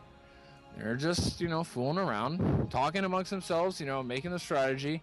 It'd be interesting to see what they can pull out to create synergy with the Pantheon and the Scion here. Just because, you want something, like a Galio ult. Galio ult would be a very effective combination to help out the Pantheon and the Scion.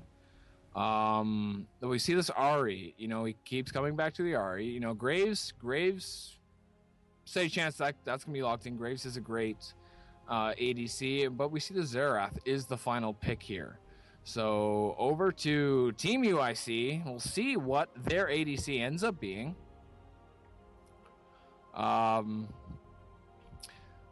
Yeah, Team Peak. With a pretty good team comp here, getting the Morgana lockdowns, for the Pantheon Scion and Xerath ult, going to be very crucial here. We see that Sivir will be the final ADC locked in. I don't know if I've seen Navi play Sivir so far tonight, but Sivir's a great champion with that ultimate engage, giving a Thresh an extra bit of burst of speed to land that death sentence so he can get that engaged in there for the Flay in his ultimate. Rek'Sai too can definitely go off that ultimate. Renekton, pop it after he's teleported in. What have you, it depends. Certain situations, you got to play it by ear, of course, every single time. Every game's different. That's why I love this game. I love online games where you get people against people. It's a new game every time. It never gets boring. Unless your teammates feed and you fall behind and it's like, oh my God, kill me now. Except don't actually kill me now because I don't want to feed. I'm not a feeder. I feed on other people. I'm a hungry, hungry hippo. Hungry, hungry hippos, they're in an eating race.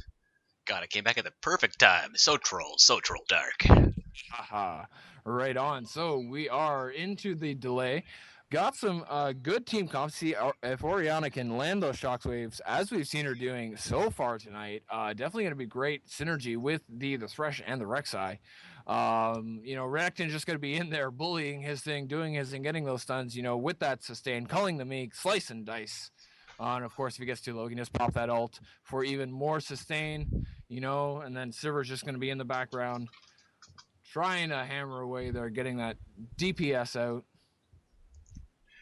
Oh man, looks like Ethos may not have been intended to play this Renekton. Looks like we had a situation much like the semifinals where they got through championship and their summoner didn't have the champion. They were actually looking to select. They wanted Maokai in the top lane, so we'll see how that top lane matchup of Sion versus Renekton goes. Hopefully, Ethos is at least semi-comfortable in that top lane Renekton. Renekton definitely something you don't want to pick if you're not fully comfortable with, especially into a Sion since the rework. Sion just, has a lot of bully potential, definitely like Renekton, but he's got a little bit more range with that roar. Getting that minion stun and the slow Renekton, but of course, has sustain, he's got to sustain over the Scion. Yeah, it looks like they actually ended up okay playing it through on that Renekton, so we will see how he does. I mean, it's still a great champion in a lot of matchups, but again, as you were saying, it does take a little bit of practice to really do well at a Renekton. Looking at the rest of these matchups, we have. Take a quick break to grab some water and hit the facilities. I will be right back with you. Not a problem. I'm just going to run down the rest of these selections. Since I did miss the pick and ban phase here. Brick, I know he covered most of it for you already probably, but I'm just going to familiarize with it here. Do it. A Verbalist everybody gets a second chance to familiarize as well. Again, that top lane matchup of Sion and Renekton. Renekton a bit more of a lane bully potential than the Sion, but Sion has great potential as well. The rework really did a lot of favors to him. I mean, I like the old Sion, but it's a new Sion. I haven't played it personally. It seems like it's getting a lot of good opinions about it. A lot of, I don't know, just general support. There we go. A lot of support for those changes coming through. mid lane matchup here. Looks like it's going to be Sarath into Orianna. A much better matchup for the Sarath than a LeBlanc or an Ahri would have been, like we've seen in previous matches in previous tournaments. So we'll see how that matchup goes. I believe Sarath has a bit of a range advantage on the Orianna, but Orianna might have a slight damage output or crowd control advantage over the Sarath. So we'll see again. It should be, I believe, a skills matchup. Somebody correct me if I'm wrong there. Oh, so we're getting ourselves into load screen here, so I'm going to have to wait half a second to reevaluate the bottom lane pairing here, as I wasn't really looking as directly at the screen as I could have been. No, I have it up in the Twitch chat. Nope, there it goes. That 45 seconds, but load screen has appeared for me. Our bottom lane matchup will be a Graves Morgana pair. From the blue side, that is Peak Esports. Again, guys, we are our finals matchup, Peak Esports versus UIC. And the bottom lane for UIC will be Thresh and a Sivir. The Warden, Sivirskin, almost didn't even realize it was a Sivir coming in here. Had to actually read the names there to find their AD carry. And of course, Championship Thresh, we have skins all the way across the board. I am pretty sure, coming out, at least as far as the blue side is concerned. Again, guys, bottom lane pair of a Sivir Thresh for UIC with Orianna in the mid lane, Renekton as their top laner, and Rek'Sai. Into the jungle for the blue team, that is Peak Esports. We have a Pantheon in the jungle with Sai on top, Sarath mid, and the Graves Morgana of bottom lane pair. Just taking a moment to make sure the scoreboard is properly ordered here. Should now be accurate. Everybody has purchase orders making their way out of the base's red side with a fairly defensive start, though Renekton and Orianna getting a little bit more aggressive than I would have expected. Sion playing it safe on his side of the map has not been spotted out quite. Renekton has now been spotted out there, looks to enter this bush, will spot out the side. Orianna tries to follow it up, does not get spotted out. 3 members of blue side stacked up in the bottom lane. Riverbush standing directly on top of purple side ward, though. They are in full view. Red team has, created plenty of distance between them. Indeed, Peak Esports not standing in the greatest position. They're being directly on top of a UIC ward. Again, guys, Peak Esports on the blue side, UIC on the purple side. This is round 5, the finals match for tonight's Not So Stock Gaming semi-pro tournament. There we go. We see the recall coming out here from the, I was going to say the Sion. That's going to be the Sarath actually looking to recall, heading towards the mid lane here. Maybe an overstay by the blue team, unless they're going for an invade, a counter blue steal here, potentially. Looks like our team might be starting on the blue buff. Looks like they will be heading into a full red team bush. Sivir did pop right out there. They do see them. Renekton is on the wrong side, though. Renekton is not in position for this fight. It looks like the best sloth. Pantheon goes down to the Sivir for first blood. My goodness. Already we see the flashes coming out. Sion trying to steal the red buff there, has his passive proc, might be enough to get it. Would be a great play for the Sion. His team not in a great position here, losing, I want to say, their Pantheon really early in that invade attempt, as well as getting the flash taken from both Morgana and the Graves. So Graves does stay in lane, having utilized his health and get back up to half health. Yeah, Sion does pick up that red buff, so that'll be good for him in this lane to be able to get some bully onto the Renekton. Graves and Morgana already having the bottom lane pushed out. And Sarath already pushed to that mid lane outer turret, getting a few auto attacks onto it. Orianna entering the mid lane a little bit late with the jungle shenanigans. Sarath trying to capitalize there, does have a CS advantage. We'll see how it goes. Orianna did pick up that early assist. Connecting onto the Morgana. Renekton trying to lay some poke on the Sion with the Kuldamik. They're both at level 2 now. Sion getting the red buff, but not having enough to get the level 2 off of it. You can see that he did not get the 2 side minions. Sion actually being taken pretty low by the Renekton. Yeah, Renekton ended up dashing out of that. I'm not quite sure about the choice. Looked like he could have maybe taken down the Sion, though he couldn't. Sorry, though it's possible Renekton is not aware Sion's passive is still down. I do believe, at least, it's still on cooldown. Scion's passive procs every single time. There is no cooldown for it. Oh, well, Dark Yep. just talking out his ass here. It is all good.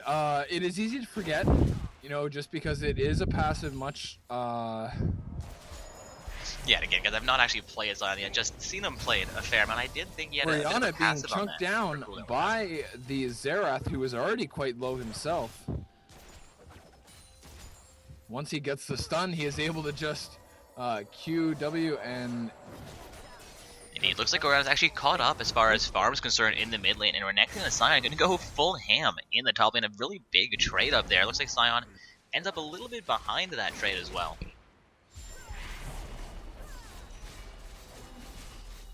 Sivir with the ricochet throwing, gonna end up hitting all minions, getting no damage onto the Morgana or the Graves, but still getting a couple additional last hits in there from it. just trying to make sure that her lane doesn't get pushed too far back. Graves and Morgana being pretty aggressive here. Boomerang Blade will get her some farm, but she is caught out by the...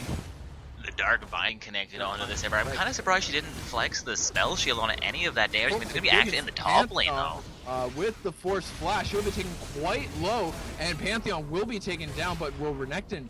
No, Renekton flashes out of that, manages to survive. Sion could go down to the right side. Orianna coming up as well, but Serath behind her.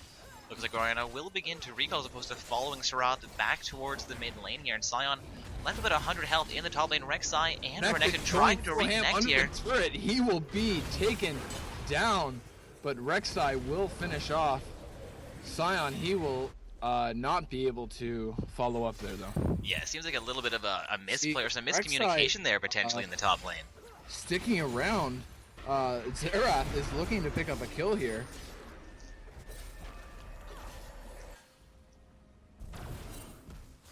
Oh, Rek'Sai throws a poke, actually stops the back coming out from the Serath there. He's going to end up in a different bush trying to recall.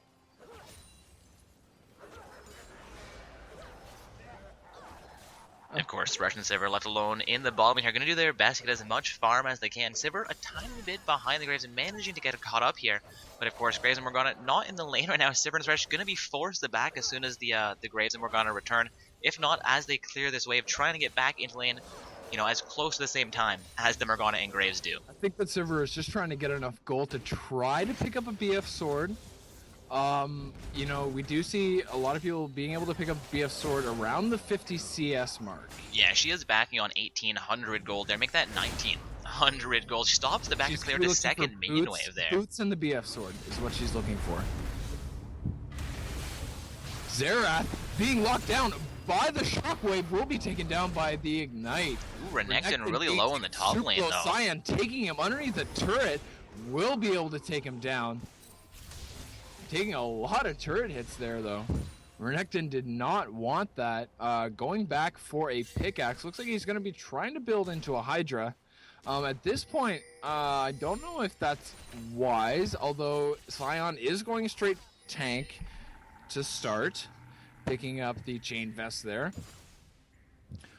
Chain vest, a very good buy, just like an extra nice 40 armor. Pretty significant. The slow from the Rek'Sai will catch the Morgana out. She goes down there. Yeah, that is a really big play in the bottom. We actually see 4 members of UIC down here that we could see them trying either for the first turret or the first dragon of the game. But it looks like Orianna's going to opt to recall from this instead. Yeah, we can see definitely now that first blood having a very nice effect on this game. Sivir going to be able to back out now and pick up BF sword, boots, and she goes for a longsword. So I don't know what the longsword will be building into unless she's thinking of going for a bloodthirster. Yeah, she could be grabbing the longsword as the first part of the vampiric scepter there just for a little bit of additional sustain potential. Yeah, against the Graves, which will be good considering Graves' burst damage. So if she can also, but Sivir is also fairly Serath bursty. gets a especially if huge she burst onto the Rek'Sai there. played along with her her W, which the glaives or whatever, which gives her an attack speed boost. So with sustain and lifesteal, just out. Deal with that Graves burst and then finish him off. Yeah, as a Sivir, you really want to focus on damage and managing to get a little bit of sustain there. Graves has huge burst, but Sivir has huge burst as well from that boomerang. Definitely, for sure. Using that attack speed and the ricochet, Renekton going in onto the Sion despite being only at half health. Sion ulting onto the Renekton, forcing his ultimate. There, he will get the knock-up and backs off, not wanting, but Renekton is much too low. We'll see if Sion can. He does manage to clip Renekton with his Q. Yeah, Sion's been doing really well in this top lane. The Renekton potentially underperforming. As we noted earlier in the game, the Renekton was supposed to be a Maokai pick, though they did choose to play it through. True, definitely, and the Maokai ult we see is great for mitigating a lot of that damage that you see Sion is able to acquire just through leveling. He doesn't have any damage items, but he's still able to put out the damage required to kill you. Now he's picked up a Sunfire Cape, which of course works really well against the Renekton, who when he once engaged is completely within that damage sphere. And what it will of course, really affect Sivir in the Thresh getting pressure onto this bottom lane turret again. Graves and Morgana seeming a little bit helpless. Oh, the death sentence Thresh connects. coming up with Flay, not hitting as a Morgana. Yeah, Black Shield came out onto the Graves as well, so even if the Flay had managed to connect it wouldn't have had any actual effect. Morgana playing that fairly well, though not quite in time to block the death sentence. Sion also backing at the top lane here, gets a little bit of damage fairly early onto the Renekton. Seems like Renekton gonna be exiting that lane here, not really wanting to compete against a Sion who is sitting 3-2 with a solid 10 farm lead over the Renekton as well. Also 2 levels ahead of the Renekton. The shockwave from the Orianna coming out onto the Xerath. She will flash out of the way of his poke, but he will be taken down. Very nice. And Pantheon is forced away there before he can finish off the kill. Oh, Rek'Sai coming in just in time to scare Pantheon away. He might have been able to secure the kill on Reyna, but it definitely would have cost him his life had he done so. So probably a smart play there. Looks like ProSci going to be setting up for, I think, the first dragon of the game here right now. Yeah, looks Death like is over the wall. Morgana is so low, the boomerang is going to be more than enough for that kill. Oh my goodness. Taken out like that, and Thresh will move in on that pink ward. Oh, maybe not. So red team will pick up the first dragon of the game. That very good for them just to sit on their lead now. They only really have to worry about the Sion Renekton top. Sion able to, just bully Renekton completely, 3-2 versus Renekton 0-3. But they're not too worried, and they're really sitting pretty on having, their ADC 2-0-1 and their mid laner 3-0-2 and their jungler 2-0-3. So yeah, with Rek'Sai, Sivir, and Orianna all doing really well, only a Sion doing really, really well from Peak Esports right now. Things are definitely in favor of UIC Sion here. ulting onto the Renekton underneath the turret. Renekton re-engaging, but of course having to immediately get out as he is very low. Morgana trying to get the double lock onto the Sivir, only gets the Thresh, who puts out the death sentence, forcing the flash. Graves The turret binding could be enough, though, looking for a buckshot. Sivir flashes away, and they back off. No kills to either side there. I mean, Pantheon not quite able to come in onto that, did not have his ultimate available either. Oh, a little bit of a miss, potentially. Morgana engaging a tiny bit early, had to exit the fight before her ult could proc onto the Sivir. Did get it onto Thresh, but not quite enough. Nearly cost her and Graves her life. Orianna throwing a ball right into Pantheon's face. He's just going to back off, pick up this wolf camp. And looking down this scoreboard here, actually, despite a 4-kill advantage for UIC, they're only up about 1,000 gold right now.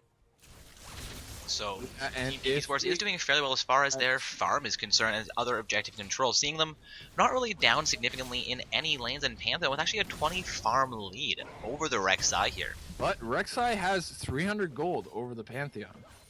So definitely getting gold back in terms of kills and assists, and you can see that because he's had that presence in the lane and Pantheon's died, even though Pantheon has farm ahead, Rek'Sai just has chosen to go for kills and lane gold over personal gold. Indeed, not contesting that. Purple side has an advantage here, but just the size of their advantage really isn't where I thought it would be with the 4 kill lead, right? Because it should be at least 1,200 gold here. We're only seeing about 1,000 gold lead from that. The reason that the blue team is not far behind this red team is because of Sion. Oh, yeah, Sion doing fairly well up there. In this bottom lane, the Pantheon coming in, but the Rek'Sai is right there to force them off.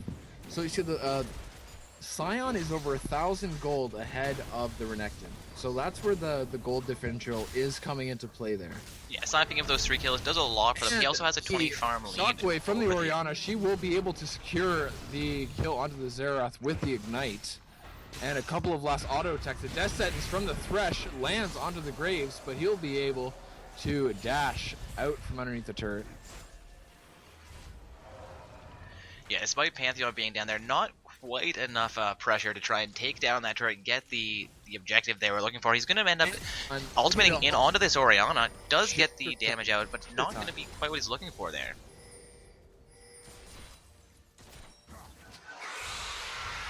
Oh, Rek'Sai coming through. Sion could be in trouble. Sion trying to ult out. He does manage to thread the needle there very nicely and gets away.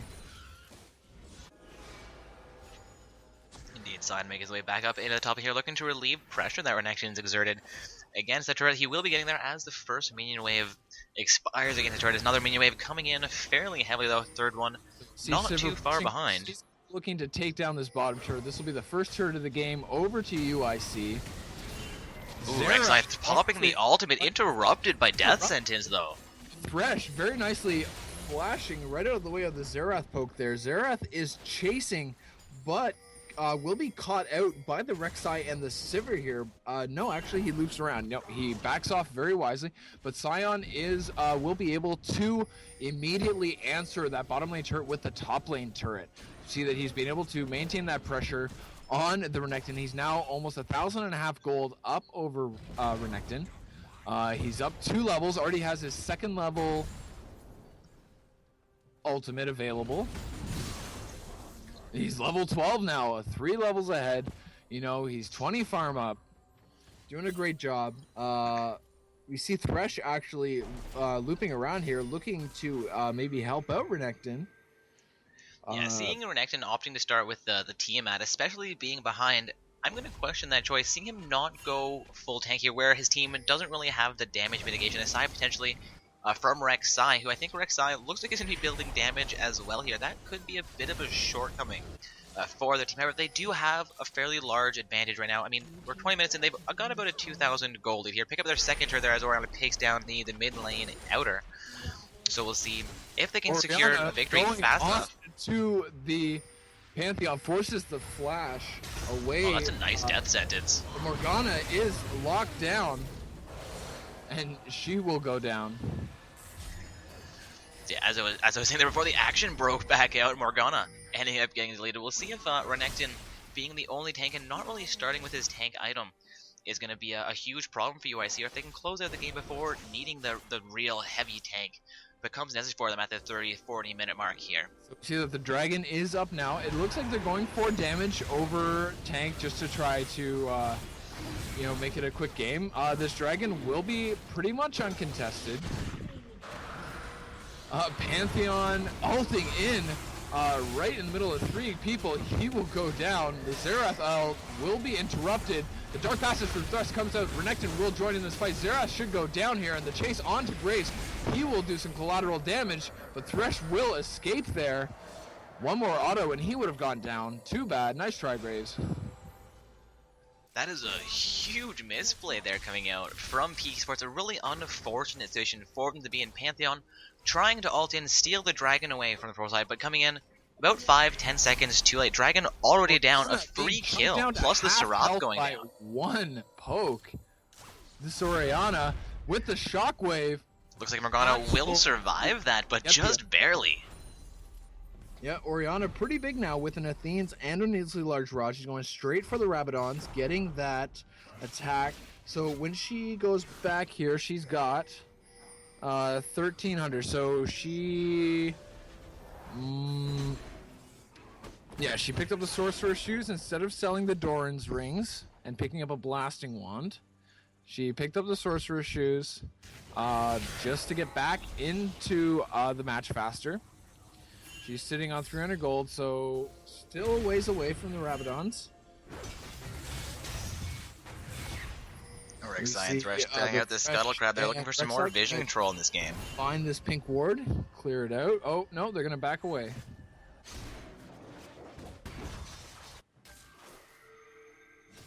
See Sivir picking up just more farm in the bottom lane. Her and Graves still even, though. Ooh, Sion gets the Sion stun onto her neck, and there gonna chunks him force down her a neck little bit to more. dash away all. The Oh, Thresh Donner. just, And really puts in- bothered about that pink ward. All of Xerath poke going to miss there.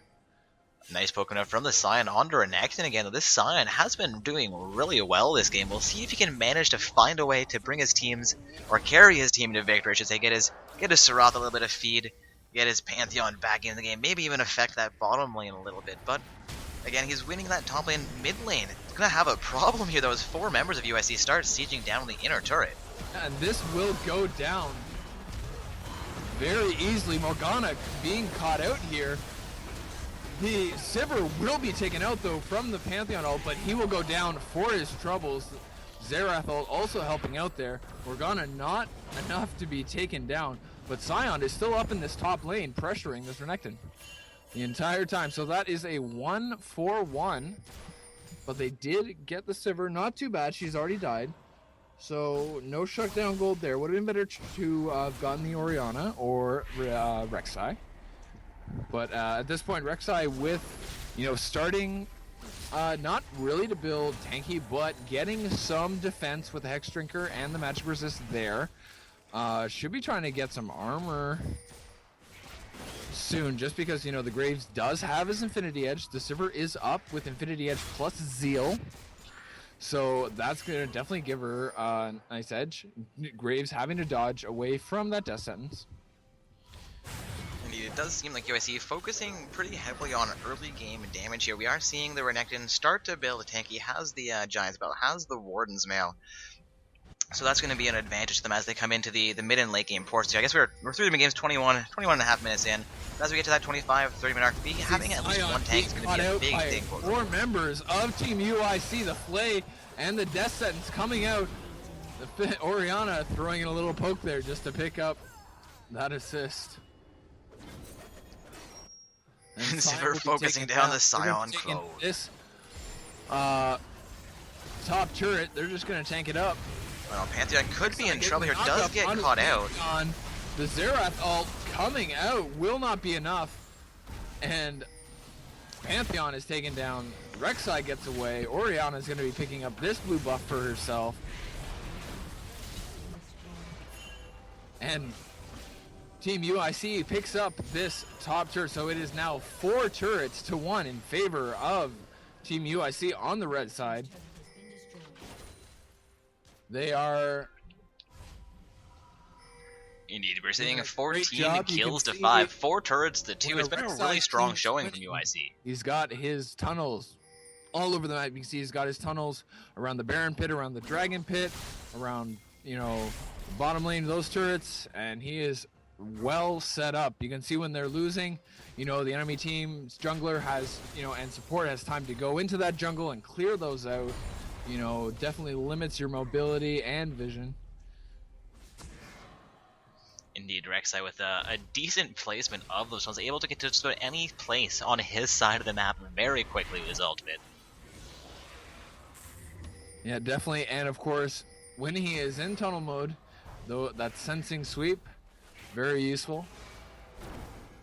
See, Dragon's going to be up in 30 seconds. Ooh, The Death Death Sentence Set from lands that on a Pantheon. Thresh. There is nothing there for them to follow up with.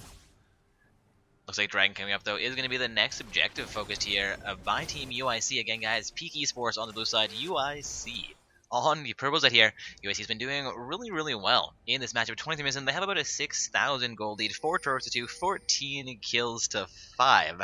Looking for their third stack onto Dragon here. I believe it's going to be 3 dragons to 0. Yep. The UIC doing a great job despite we saw those Master Challenger trims. Apparently don't mean nothing. Team UIC very easily picking up their third dragon of the game.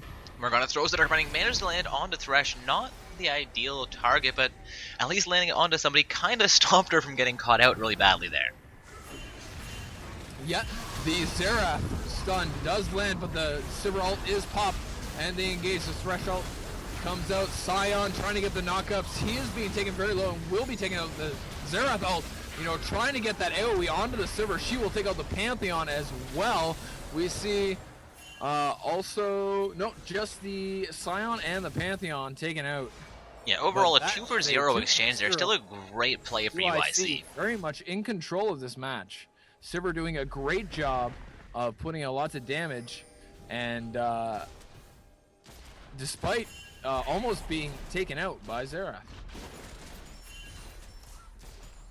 Looking down here, we have Peak Esports trying to relieve additional pressure from them, and they are in a 3 versus 2 situation, actually in their favor.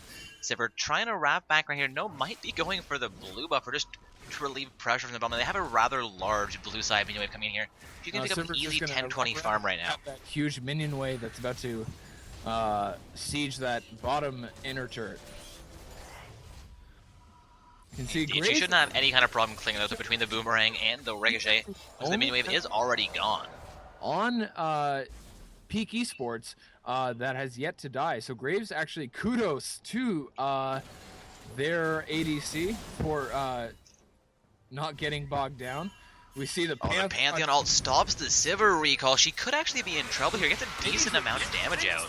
And he will pick up the kill there, but he is caught out, and Rek'Sai going ham with the Thresh onto him. He should go down here for his troubles. Renekton caught out. He'll be taken out by the Xerath and the collateral damage to Graves ult, but Pantheon also taken down there. So that is still a 2 for 1, and the blue team picking up this middle turret, forcing the Orianna flash away. The collateral damage getting a 3-man just the 2-man collateral damage. The Sign will be taken down, and the Morgana able to get away. No, Orianna with the double kill for Orianna. A really strong play there by Peak Esports. However, UIC, as far ahead as they are, able to turn that one around fairly efficiently. We could even see them pinging for a Baron here. They do. Orianna down, but Rek'Sai picking up the aggro. We see Renekton teleporting in. Sivir is on the way. They should be able to pick this up really easily, get the Baron buff pressure for those minions, and just siege down. They'll probably be able to take the 2 inner turrets, the bottom and top lane inner turrets, with this Baron buff if they rotate and pressure properly.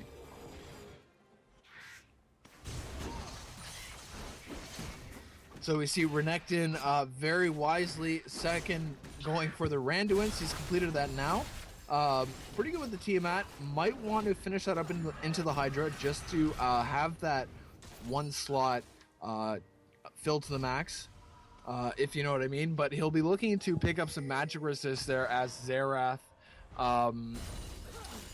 Not nearly as powerful as Orianna, who's already picked up the Rabadons and the Void Staff, so she is able to put out massive amounts of damage with the Sorcerer Shoes, Void Staff, Magic Penetration combination.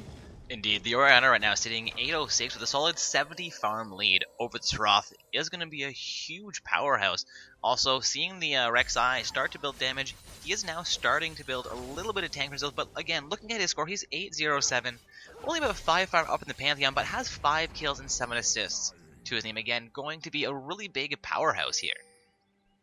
Yes, indeed. As you can see, even though Pantheon himself has a Randuin's,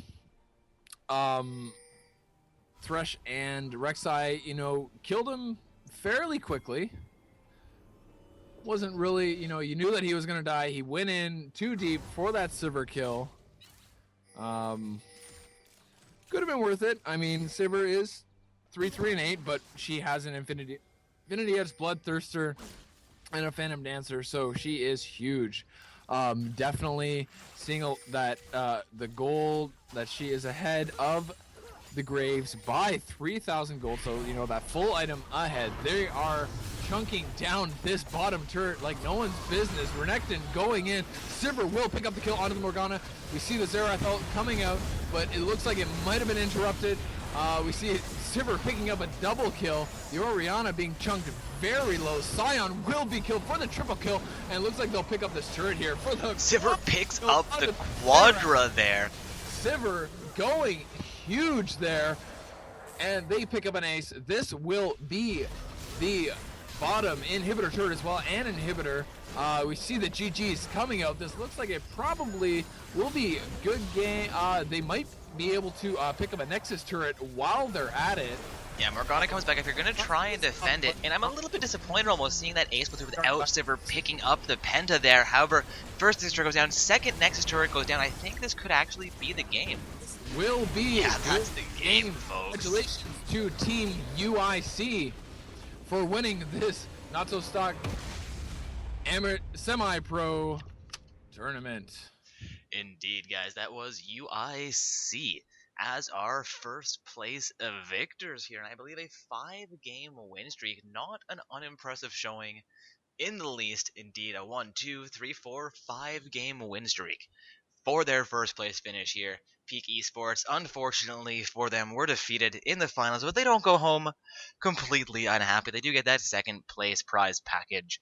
Our bronze matchup hasn't quite concluded yet, but with the finals ending, we will be concluding our tournament stream for this evening. So this is Dark Corpse. Break.